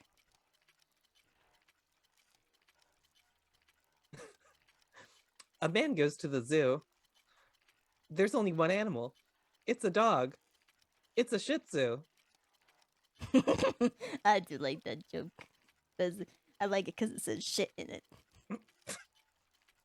Is he the Thank you. same size as Gadget? He is a small. Here, I did take the liberty of writing a description for him. Stand by. Let me read it to you now. Thank He's about a 4-inch high wireframe model of a little humanoid. He's exquisitely detailed with a copper heart inside a dull rib cage. He has a very sharply defined brows that pivot as he talks to express emotion, and his hat that it looks like at any moment it might fall off of his head, and as he turns it kind of moves a little bit, but seems to be wired somehow to not be moved. He looks like a jaunty little gentleman. I'm just gonna pick him up. Oh, okay, all right. Well, listen. Okay, all right. You are coming with us now. And I'm gonna put this tiny key in his hands and hold him up to the door because I would never be able to thread that needle. I'm too big. Right. Okay, so if Good. I'm, we're unlocking the door. Yes, if I'm understanding correctly. Yes, 'Kay. he is unlocking the door in my hand. Excellent. You can The be door- my fingers. The door to your heart, even. Okay. A couple of things are gonna An happen here. insurance policy. Oh no, I don't like a couple things. Sorry, I'm having to reveal and all the things. So let's okay. do this I really truly thought quick. this was like, hey, make 8 different rolls for me. You're all Oh, dead. Lord. Oh, It's gonna be hilarious. Rocks fall, the whole group dies. you are able. So the doors are right here. Boop. As you see, you carry a gadget over to the wall where he gestures, and you're able to unlock the door, stepping over the remains of Fidget to do so. And as you open the door, you are now in the calibration chamber. It's a large chamber filled with various constructs. There's a sound of different gears turning and whirring, and you hear a soft feminine hum as a humanoid female watches a series of different magical devices kind of assembling parts together. There's various blacksmithing and tinkering tools strewn about the room as she just boredly leans against a water tank, or what's that called? A slag tank? Is that it? That's not right. A big Humming tank of to water. herself. A big tank, a huge tank of water. A big old water. The doors. And we see. Mhm. Do we see Ferris in here? You do not, even with your high passive, you do not see Ferris in here. Interesting. Hello. The humming cuts off, and the woman turns to look at you. What you see is she is tall and well built, wearing armor. Horns kind of reach up from her head, and she has dark black hair with red eyes that glint as you walk in. And she sees you and goes, "Oh, well, hello. Who are you?" We're here for Ferris number 419. Oh, I'm sorry. He's finishing some work for me, darling. Perhaps you could come back another time. It's I'm afraid very there is important. no other time. You need to leave. We have a ticket. We're number 420. It's our turn. Oh, well, perhaps if we got off on a more polite foot, we could discuss more. I'm Nope, Aura I'm already Ruth. on both my feet. You can call me Ruthie. And she grins, her smile disturbingly white as you are looking at her. I need everyone to roll me a history check, please. Nope. Nope. Nope. 2. Ow. Ow. Ow. 10. 6. Finger on the desk. Wait, I'm sorry, actually, Lucian, you actually have advantage on that right now because I'm still concentrating on the spell to make it smarter. Hey, all right, let's try again. 17. Cowabunga. I can't believe that spell came in handy. You can call me Ruthie, is the phrase that sticks to you. Because what a strange thing to say in this moment in time, but you've heard it before. You recognize this person, you recognize this name. She too is a member of the Zhentarium.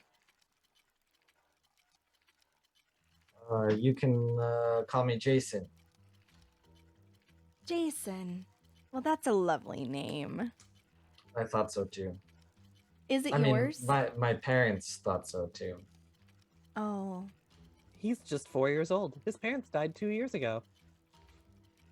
fascinating. They Incredibly misunderstand. independent for a young child. Well, listen, I'm sure that your parents are missing you right about now, and I would hate for anything to happen to you. Keep you No. Like we said, they're dead. They're dead. They don't miss much. from... Oh. Well...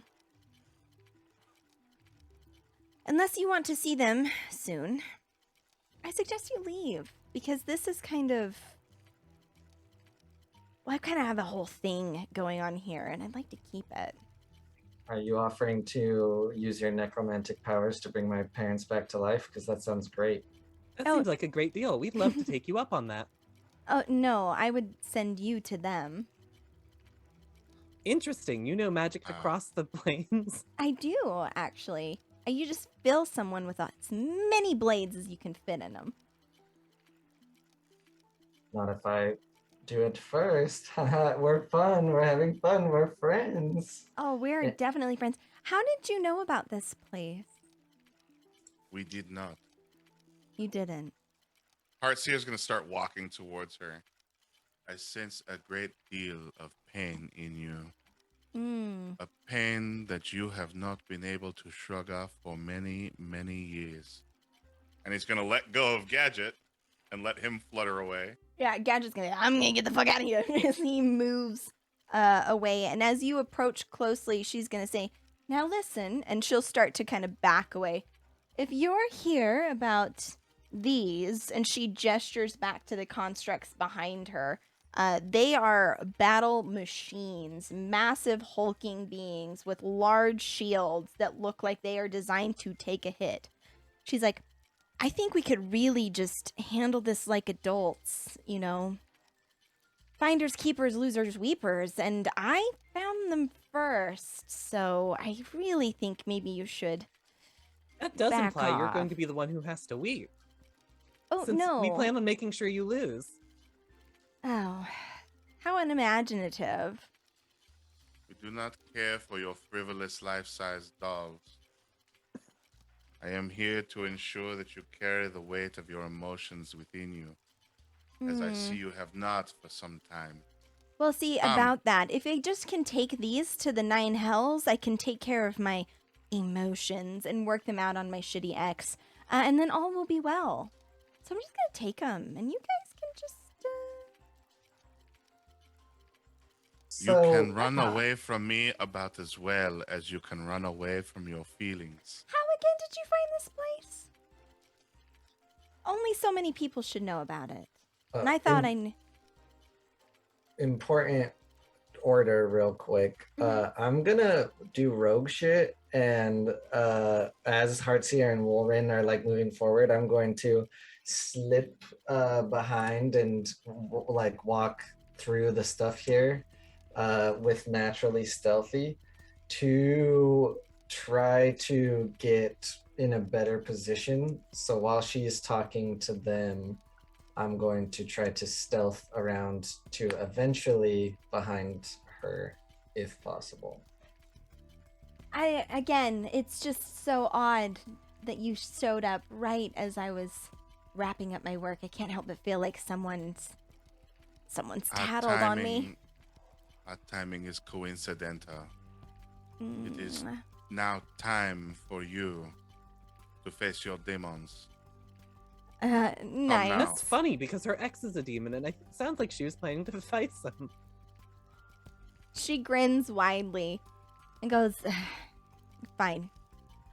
I'll just rip the truth from your cold, dead bodies. And as she claps, the 2 creatures behind her, like, stay still. They don't do anything. And she furrows her brow and looks back. Friend, we know what you're trying to do, and now you'll die. One more. There it is. Yeah.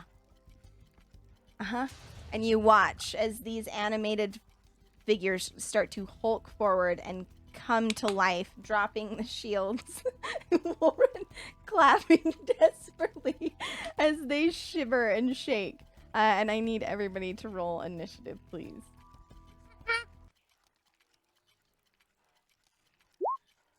I think they use clapper technology. 23. I'm gonna just start rolling manually. Oh my god. The 13. I can't roll higher than that. I'm not even gonna bother rolling. A 13 for Wolrin. Heartseer? 24.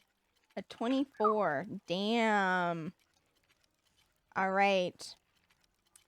So let me get everything out of the way. Heartseer, you are it. Let me bring these guys to the right layer. Oh. Friends, those are very large. They are massive hulking creatures. We're just going to do this to make it easier to identify them.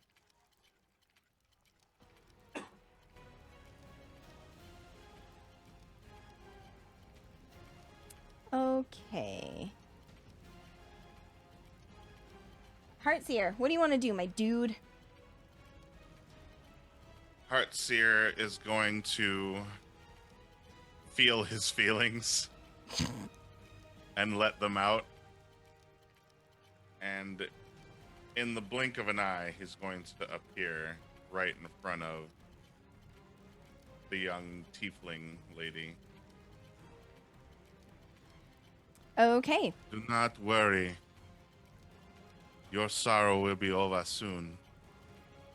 And he's going to immediately grapple her in a large bear-like hug. Okay. So that's a strength, right? Yeah. Well, does a 15 hit her? A 15 will not hit. All right. What about a 12? Will not hit. Oh wait, you already said won't hit. Never mind. Yeah, he misses on both accounts, so he doesn't even get the opportunity to grapple. But all of his features will begin to elongate a second time as he is now trying to swipe at her, trying to embrace her and hug. Do not run from your feelings. I am only trying to help you, please. And then tears begin to freely stream down his face. And that's his turn. She sneers at you and goes, "Oh, there, baby. I'll put you out of your pain soon enough." Lucian, it is now your turn. Got the wrong one. That's not the baby at all. Oh, I'm not a baby either. I come from behind this table and just run at her. Oh, and stabby stab. Ooh, very scared though, but trying to hide that I'm scared. I will. I felt like I was gonna do something else, but not yet. So, 17 to hit. I'm gonna give you a +10 on that. Okay, a 27 will hit. All right. So 11 piercing damage and then 39 sneak attack damage. And of course, the good old booming blade for 9 thunder damage. All magical damage. The tricky thing is I don't really want to kill her yet, but booming blade can't be non-lethal, but otherwise I'll be trying to do non-lethal most often. Okay. And then how far can I go away? What's my movement? 25. Oh, why are my legs so small? I'm not a baby. I will disengage rogue shit back over here, and then free action to scream. Yes. Yeah. Gadget, how do we stop these things, please? I don't know. I don't fucking know. He puts his hands up in the corner, just waving. Well, get to work helping, or you'll be in a bucket of bolts. It feels like if we had filled this room with poison, we'd be in better shape. And that's the end of my turn. All right, it is now Ruthie's turn. She looks at you, Hearts, and she sneers. Let's see, a 23 to hit. That does hit. Gotcha. And she is going to, with her two-handed, bring down the long sword to do. Let's see, 12 slashing damage. Let me make sure I'm reading this right. Yes, and then 10 poison damage as her blade cuts down into you. And then with zero hesitation, she raises it again. What was the first? You said it was 10 poison and what other damage? 12 slashing, 10 poison. Got it. Done. And then a 22 to hit it again. Mm-hmm. Okay, so we're gonna do this again.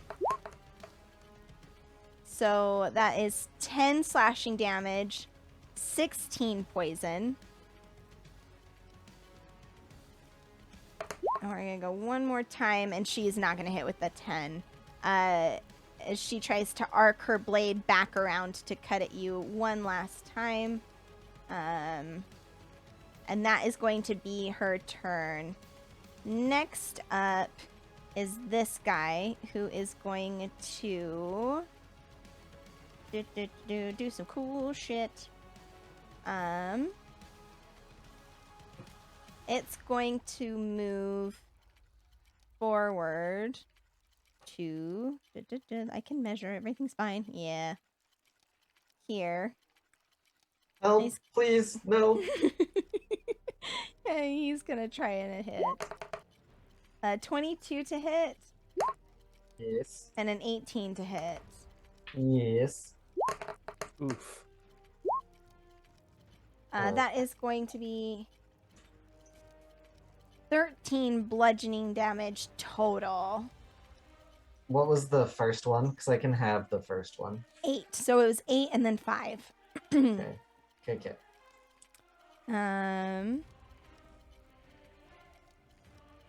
All right. And then, yep, that's going to be its turn, which takes us to Wolren. Perfect. Love to hear that. I'm gonna drop the sensor once again, and using my unusual amount of speed here, 5, 10, 15, 20, 25, 30, 35, 40. I can get behind her because I have 45 feet of movement. Amazing. And I'm going to attack once with a weapon that's an 18 to hit. That will just hit. Hell yeah. So that'll be 3d8 plus, or sorry, let me double check that. I think it's 2d8 and a d6. No, it's 3d8. I was right the first time. Oh wait, time out. Before you do that, you're not. Yeah, you're gonna go to hit, and she is actually going to use her reaction to parry, which will add an additional 4 to her AC, making it so it doesn't hit. Okay, cool. I will attack a second time then. Okay. That is a 29 to hit this time. Yeah, that'll hit. Now, go away before I attack you a second The time. second time. Let's see. So that'll be. Let's roll that again. Come on, dice. Give me the total. That's 25 damage. 20 of which is radiant. Okay. And then I'm going to. Oh, actually, I'm gonna blow a key to do a stunning strike with that, so she'll need to make a Constitution save. Okay. That's a 22. Okay, cool. That'll pass it. So I'm going to War Priest to make another weapon attack as a bonus action. Amazing. Add a d6 to okay. this one. Sick, will do. I'm gonna channel Divinity again to up that, so it'll be a 22 to hit. That'll hit.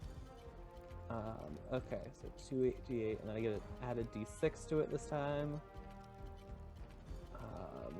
5, 11, 13 plus 5. That'll be 18 damage this time. Okay. And let me just. No, it's whenever I hit with a. Okay, cool. And I'm gonna do another stunning strike. Okay, let me roll this. Constitution saving throw. That is a 26. Damn. Hits. Or, yeah, she passes that. Great. Cool. And that's it from me. All right, so this guy's going to come up right here on you, Wolren, and he is going to try and do the dang thing at you violently. Sick. Love to hear it. That is a 10. That is not going to hit. Not even That's a close. crit. That will hit, my dude. Haha.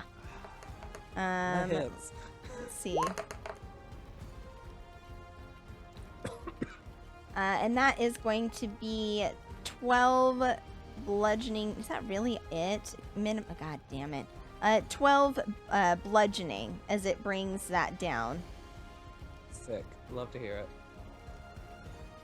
Awesome. And now we are back at the top of the order with Heartseer. Do not be afraid. I am your guardian angel.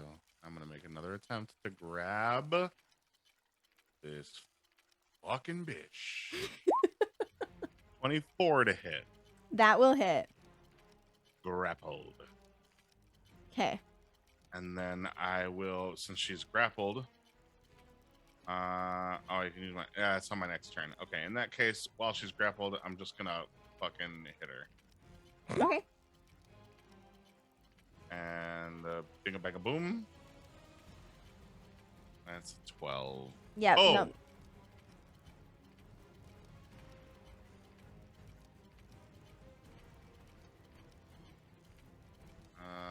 Nope. Never mind. No benefits. Wow, wow. And then anything else is a bonus action. Oh yeah, I guess he'll start to like shift his appearance a little bit more. That he looks less like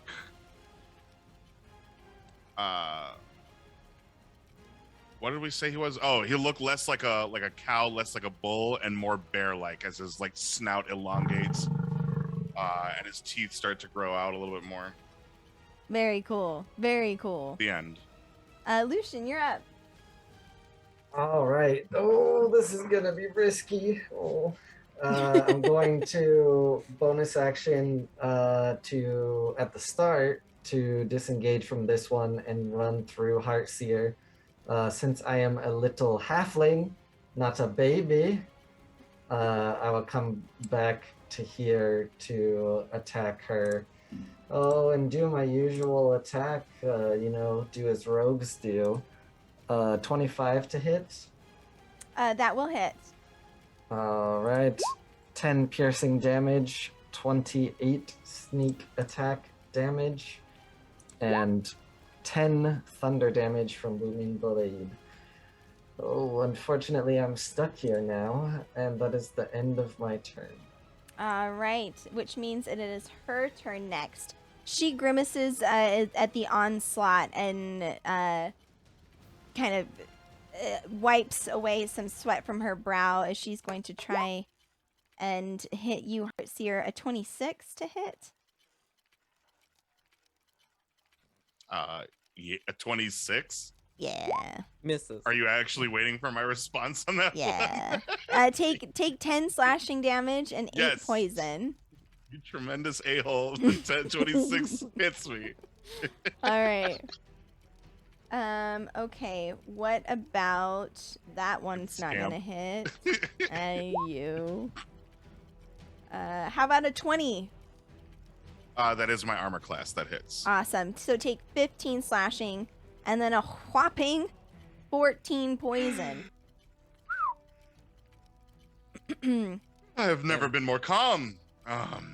We should have a cleric in this group. Nah, you don't need a cleric when you've got a boobin, a Awesome. baboon. And she's actually gonna grin and seeing. Oh, it is okay. You'll see a hand that reaches up to her chest as she grabs like something that's underneath her armor and like holds it like tight. It is now this guy's turn, and he is going to Hulk over here. Bloop. Behind you, Heartseer, thus giving himself advantage. Da-da-da-da. Oh, was I supposed to be rolling with advantage because I'm behind her? Oops. Yes. Okay, so neither of those are going to hit on the first because my big dumb boy. How could you? Oh, hell yeah, that's a 20 and... no, well, technically it's a 25. So we're going to do 11 bludgeoning damage. As he brings up that shield and just slams it down on you from his position. Wolrin, it is now your turn. Okay. Let's roll this with advantage this time. Yep. Okay, so first hit's 23 to hit. That will... let me do some... just... yeah, that'll just hit. Yep. Okay, cool. In that case, I'm going to do the 3d8. I'm going to blow a key for Deft Strike to deal an extra d6, and then Okay. can I get another d6 off that rage? Is that how that works? All right, so you got another d6.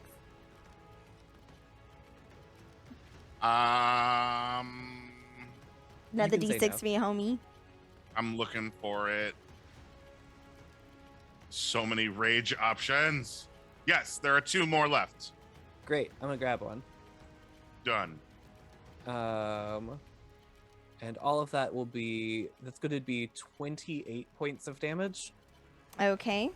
And I'm going to make that a stunning strike.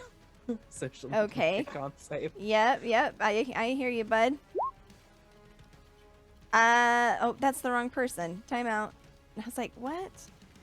I want this. Ooh! There it is. There's her. That's a better. That's an 18. Okay, that passes. Make my second attack as an unarmed strike. That's a nat 20. Oh, hell yeah. Oh, crit you damage. should probably add your D6, another D6 to this one, Oh, you're right. I should. because you get to double it. 2, 3, 4, 75, 66 on this. It's my last one. Nope, I'm sorry, I can't count. That's 4d6. I got too excited. And that'll be another 18 points of damage. I'll up my Okay. AC by 2. And then I'm gonna cast a spell. But what spell? I'm going to upcast a mass healing word here. So everybody can get 10 points of health back. Woohoo! Nice work. And that's it for me. All right. This guy is going to stay. Well, no, he's big. This is fine. He's gonna do. Yeah, he's gonna do this. Come on, buddy. You can do it. I believe in you. Make me proud, son. Oh, that's a crit. Fuck yeah. Warren, take 19 bludgeoning damage on. And let's do this again. Come on, buddy. Oh, hell yeah. That's a 26. I have 22. Okay. take another 8 bludgeoning as it takes its shield and just tries to like bash you as you strike down on its dear, sweet, precious Ruthie. Heartseer, we are back at the top of the order with you, my dude.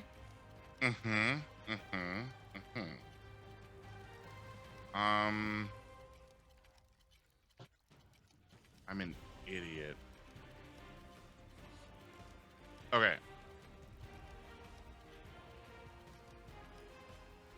I'm a puncher. Do it. Forgot that I have advantage against grappled creatures because I took grappler. Not that it matters, because that's a crit. Oh, Woo! hell yeah. We're all critting today. I know, Double goddamn. damage. Truly a bones day. That is It's truly. 16 damage in the first hit. I'll need her to make a wisdom save. All right. Oh, sorry, did the wrong thing. I want this one.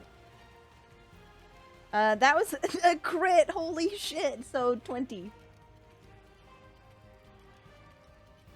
Fuck you. So I'm gonna hit her again. Do it. Stop resisting. Stop hitting me. Does a 27 hit? It does. Okay.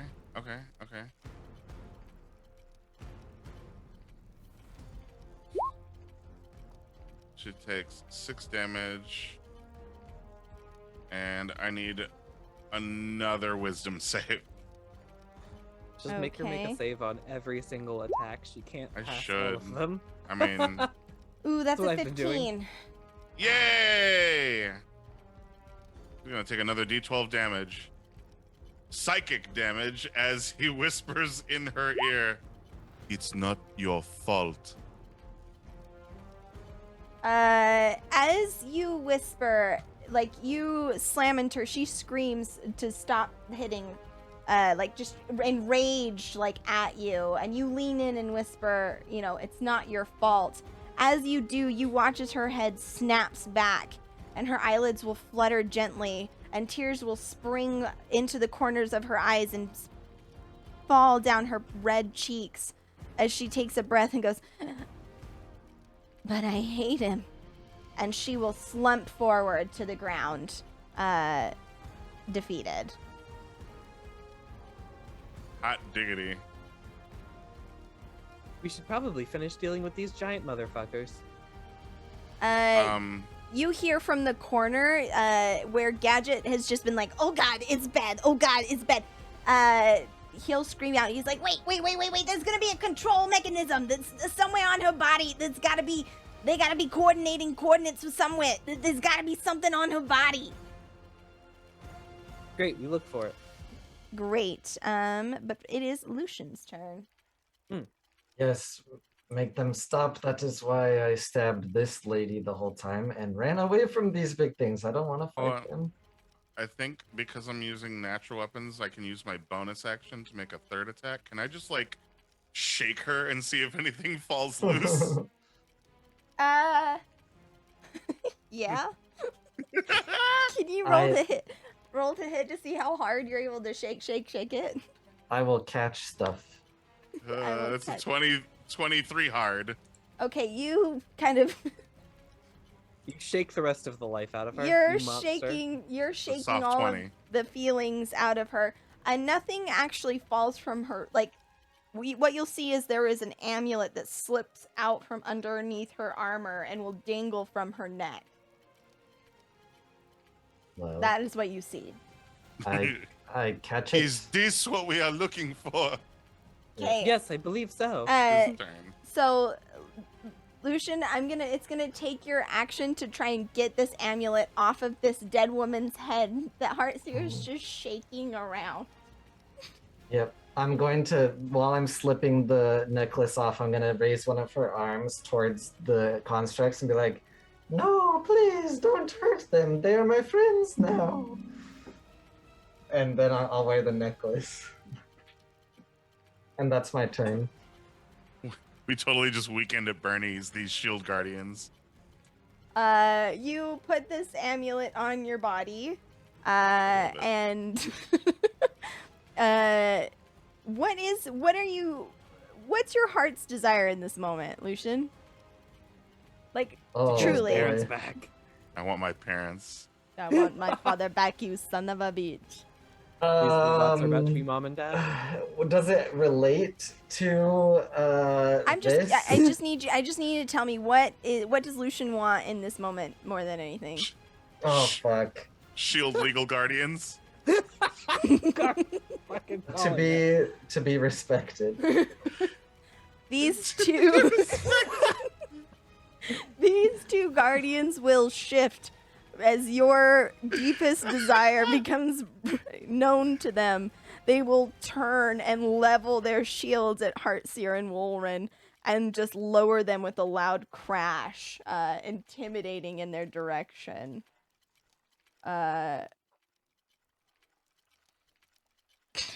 Yes, tell them I am not a baby. You hear from this from underneath the helmet of Blue here, "Not baby," as it goes to attack. Oh man. No, don't attack them. Don't attack them. No, just respect. All right, a Heartseer, a 23 to hit and a 22 to hit. No, I said no. Those Too both late. hit. Take 19 bludgeoning damage. 19 bludgeoning. Yeah. And then you're screaming, don't hit, and that's enough to keep Red here from doing anything, as it's raising up its shields and going, "The master said hit." While we still have a second here, I want to cast Spare the Dying on this woman. Okay. It'll just keep her from Slipping dying. into the ether. Yeah. Okay. She'll stay Yeah. at 0 hit points. She won't pop back up, but she also won't bleed out here. Awesome. I'm a fan of that. This is very good. You do that, and you see Gadget kind of over in the corner, kind of wincing. Did it work? Yes, I believe Lucian has new parents now. Oh, It's good well, for a that's- growing boy like him. New guardian. That's nice of him. Right, but where's Ferris? I don't We should understand. probably ask her, and I'll nudge at her with a foot until she gets up.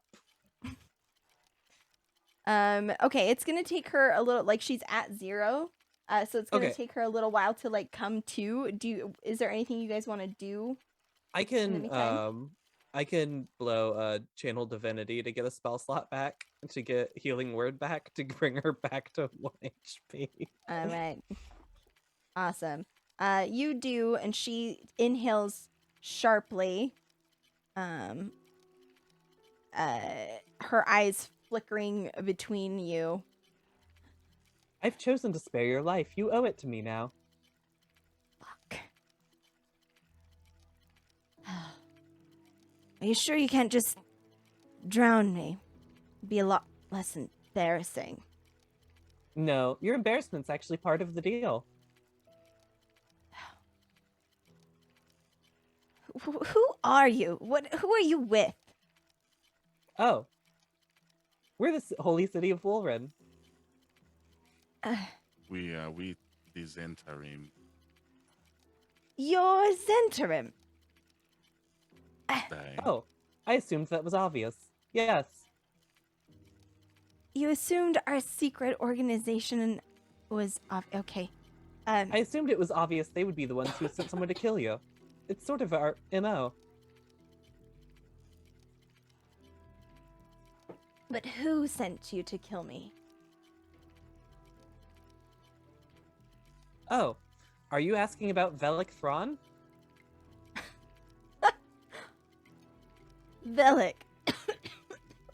That two-timing social climber. She should have known I would get the job done. She sent me here first, after all. Interesting. It doesn't seem like you got the job done. Oh, ha. Just because I had some conflicting interests. I came here. There was an army at my disposal, or could have been, if not for you. We're supposed to be selfish. You ever find just construct armies just lying about? No. Well, listen. Clearly, whatever I'm trying to do isn't going to work. So either just murder me now, or let me go. I have to find another way. Truly, we're just here looking for Ferris Fizzlepuff. Fizzlepiff. The little one. Yes, that one. Oh, well, he's over there, and she gestures. He climbed into... Listen, he was bothering me, so I sent him to take care of something. Okay, I'll need more information than that. I don't have more information. He just said that there was something that needed a final component, and he would take care of it. Boom. Interesting. You'll take us to where you went then. She, like, gestures at her body and then gestures over to the door. It's right there. Over there by that horrible little thing. And Gadget go, "Hey, what the fuck?"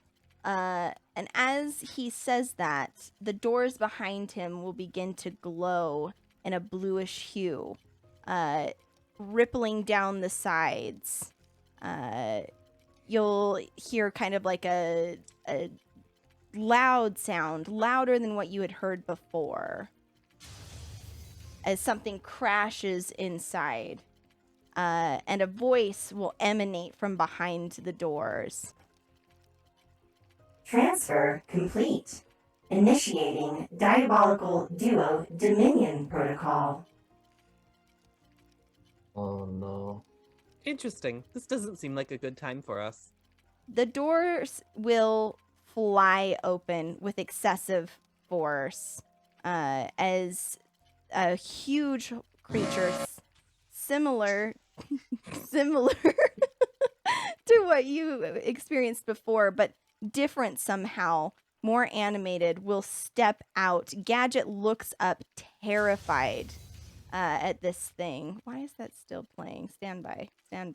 We're gonna stop these because I'm annoyed by them. We're gonna just kill all of it. We're just gonna kill all of it. Why is it doing that? I hate it. Stop. Rude. Stand by. Gadget Really? looks horrified as this huge construct comes out and looks at it. It's still going. What the frick? How? Why? No. What if we do this? And then we do this? Yep. And then that. How about that? How about that? We should be safe. The bad sound can't hurt us anymore. It It will step out. Gadget horrified. It will scoop up him in its hands. Final component acquired.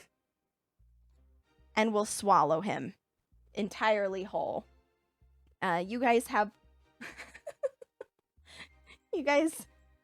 but a moment as it digests Gadget, whose screams are like overshadowed by this rippling pulse of magic across this thing. What do you do? Friends, I believe we should start running. Yes, probably.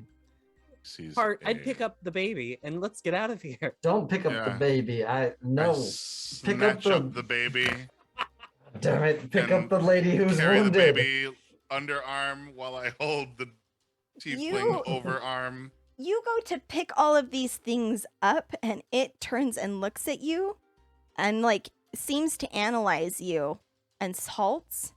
And then it turns. It comes out, turns, and starts sprinting in this direction.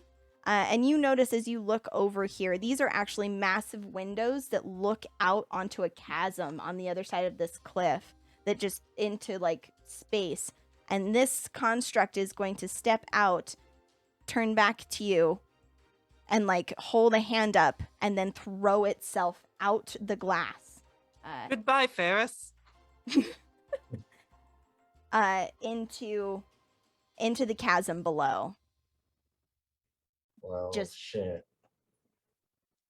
Was this sentient?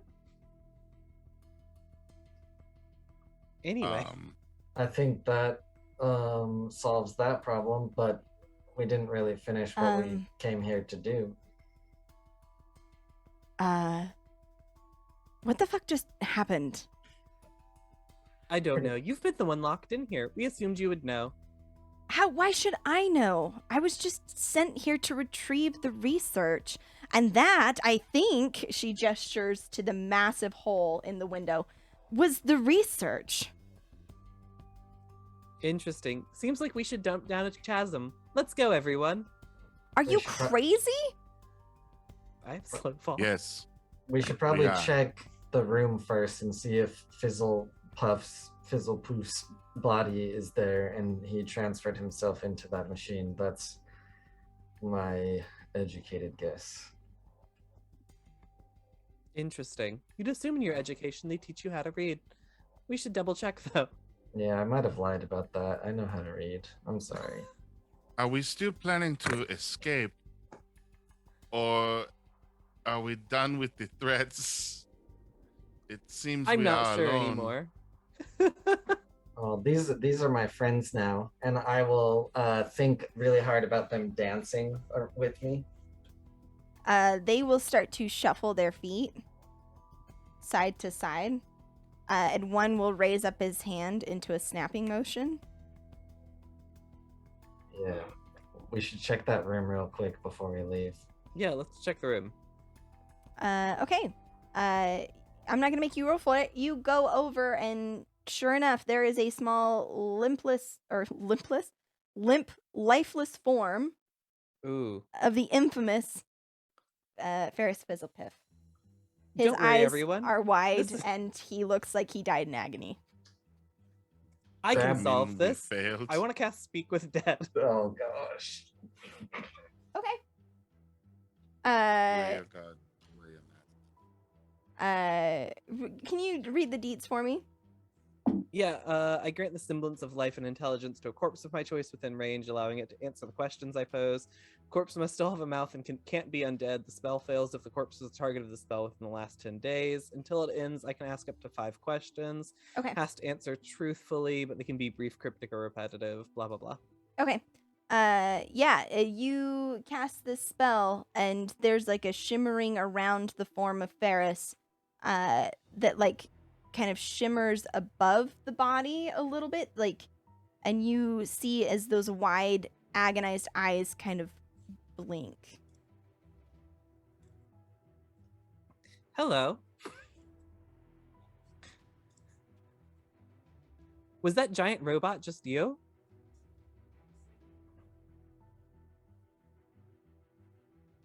How did you die? I had my soul ripped out my body. Was that Oh. my soul was ripped out of my body? Oh, Interesting. Who did this to Okay. you? A machine. Oh. That seems bad. Your friend Fidget died. How do I repair him? We ripped him in half.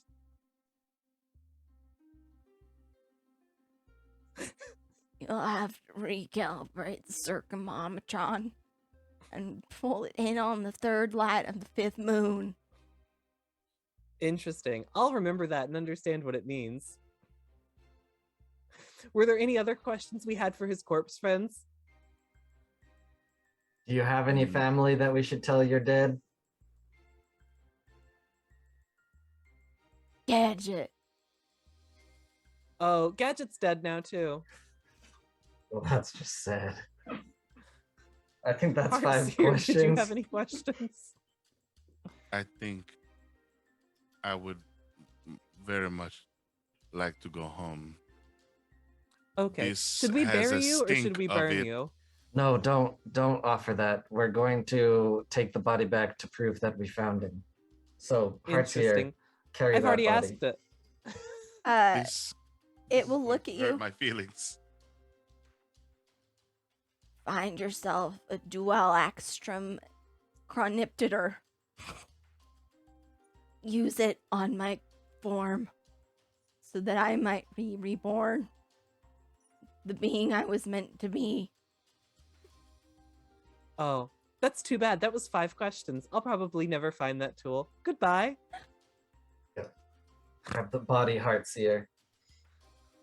Across the room, Ruthie is looking at you all and looking at the gaping hole in the window and looking back at you. It's like, Listen, Ruthie, that's not our job. You will need to contact the Emerald Enclave for that. No, I don't think... I'm sorry, darlings. You said you were Zhentarium. And Yes. I'm sorry. I truly, gentlemen, and other forms, I hate to do your job for you, considering you literally nearly killed me. But why did you come here? To find Fizzlepoof. why To did what we end? come here? Roll me a history check with advantage. That'll be 10 plus whatever my history is. I think it's a 3. Not even gonna roll. Yeah, I'm it's not 12. even gonna roll. It's Yeah. enough. It's enough. You were sent here to go to the Artificer's workshop, secure the research, and then destroy the workshop. Oh, interesting. Well, we're halfway through destroying the workshop at least. But did we destroy the research already? Or is it I don't still think- here? I think that's out of our hands currently. Is there any like notebooks or anything like that nearby? I have the big collection of things from his room already. but Sure. Mhm. But I mean, Uh, like we- specifically about these things, because like I assume what they wanted was the research on the Shield Guardian. Go ahead. You roll me an investigation check as you're scouring around this room. Oh, that is not so good, but I will do it. 19. 19's pretty good. You find several detailed schematics. And you were kind of looking around the room. You've seen Ferris's work before. So you're able to identify that he's written a lot of notes. He was clearly building a very specific construct, not individual. And he has a bunch of notes, but in the margins, there's handwriting of somebody else. It seems someone else was writing out requirements for this work. It's all very cryptic, very technobabbly, but you can tell that with a 19, you can tell that someone was making requests, asking him to build a specific thing. I cannot read this, Wolverine. Would you please? Oh, of course. Actually, Lucian, we just learned you can read. Here you are. Yeah, I mean, honestly, I don't care too much to read it. We should just gather it all, destroy this place, and head back. That means That he seems can't smart. read it. I can read. Never mind. We should He get is going. just a baby. He Let's cannot leave. read. He's- Yeah, I think we should just gather up everything and get out of here. As you're gathering up items, Wolren, you're kind of putting stuff in your pack. You realize that you do have a message scroll that Bellic had given you when you went on the mission. Mm-hmm. I definitely wrote that down. Great. Yeah. Well, I'll call her. Okay. I'll cast a message. All right. What do you say? Hey, friend. Mm, mm, mm. Good news and bad news. Good news. The workshop's about to be destroyed. Bad news. The information you wanted gained sentience and jumped out a window, and now we can't find it. Okay, hope to see you soon. Bye. You did it. You're familiar with the message spell. It's Like 25 words. yeah, like or sending. Yeah, like you're familiar, and you know that typically a response comes back when these kinds of things as like a hey, yep, got it. But there is no response. Oh. Fuck. Only stunning silence. And as you stand there kind of waiting, Ruthie kind of looks at you and goes, I think you're all in for just a bad time. And that's where we're going to end the session. Because as I've already told the players, this is going to be a 2-hitter. So we're going to be coming back in December to wrap this up and see what happens to the missing research. I just want to say a huge thank you to my players because they are phenomenal and wonderful, and I like them a whole bunch. And a huge thank you to chat. Thank you for joining us tonight for Sentient, an adventure written by yours truly. Let's go ahead and go around the horn really quick, starting with Bright. Tell the people where they can find you, what you're into, all the things. I'm the Bright. words. You can find me on all forms of social media at Bright Dystopia. I'm a voice actor, Jasper's Game Day ambassador, and professional GM for Magpie Games. You can find me at magpiegames.com/bright or twitch.tv/Bright Dystopia. Get at me, fools. I'll see you in December right here, and probably throughout December, because there's also like a real big campaign that we're getting to be a part of over at Nat 20. Sarah is going to be co-hosting or co-starring on that one with me as well. Stay tuned. Check us out on Twitter. I'm at Bright Dystopia on Twitter, and you'll see things there. I will pass it on to Cole. Hello, everybody. My name is Cole Robbie. I played Lucian Lascivious, the rogue with a super dark past. Very dark. Much sadness. He's 4 years old. God damn it. First rogue ever. I do things and stuff with TPK, and I do things and stuff on the internet. You can find me at Cole Robbie everywhere. As for things coming up, I'm in Dark Echoes this coming Saturday and every other Saturday that it is live. And we have a special return of Sherlock Investigations for at least one more adventure at the end of this month on the 29th. But that is about it from me. On to Keegan. Hi, I'm indie designer Wonderkind and shitpost connoisseur KeeganEXE. That's just my thing now, I guess. You can find me at KeeganEXE.com, and I'll be back on TPK on the 20th for Top Shelf. We're playing DungeonDelvers.tv, my new game. Woo! And Sarah's also in that one. Sarah's just playing in everything. Yeah, that's it for me though. I'll pass off to Sarah. Hi, I'm Osarix Franco, your humble GM for this evening's Oh my session. god. If you like the words I say in my face, you can find me on Twitch and Twitter at Osarix Franco. I stream occasionally on my own channel, but not really a whole bunch. You can find me in a variety of TTRPG content, both here on TPK Roleplay and over at Nat20. I have a couple of very exciting projects to announce. I'm going to stop doing this voice. We've got a lot coming up in November. We've got the last time around over at Nat20. Bright already made mention of it. I'm super excited for it. It's going to be a harrowing experience. I also want to take this opportunity to announce that I will be part of a very special project GM'd by a very special person over at Nat20 that kicks off at the end of November. So keep an eye out on social medias and everything. It's very exciting. I'm very excited about it. So just know that it's happening. I'll also be joining a new cast over at Neon Lights Roleplay for a mini campaign that Foxy is running there. You can find me in the Harpers. I'm GMing a session Saturday. I'm in Dark Echoes, and then in the evening, I'm GMing another session separate from this one that I wrote by the Old Oak Tree. I've got a phenomenal cast for that as well. I'm GMing a session at the end of November.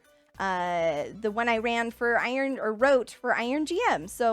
So many things happening, and I have to take a second to just say thank you so much to my players. They are delightful people. Their characters were wonderful. They're just the best in the whole wide world. Chat, thank you for coming out and either supporting or hindering their success. I'm here for it, and I love it very much. And with that, I bid you all a wonderful good night.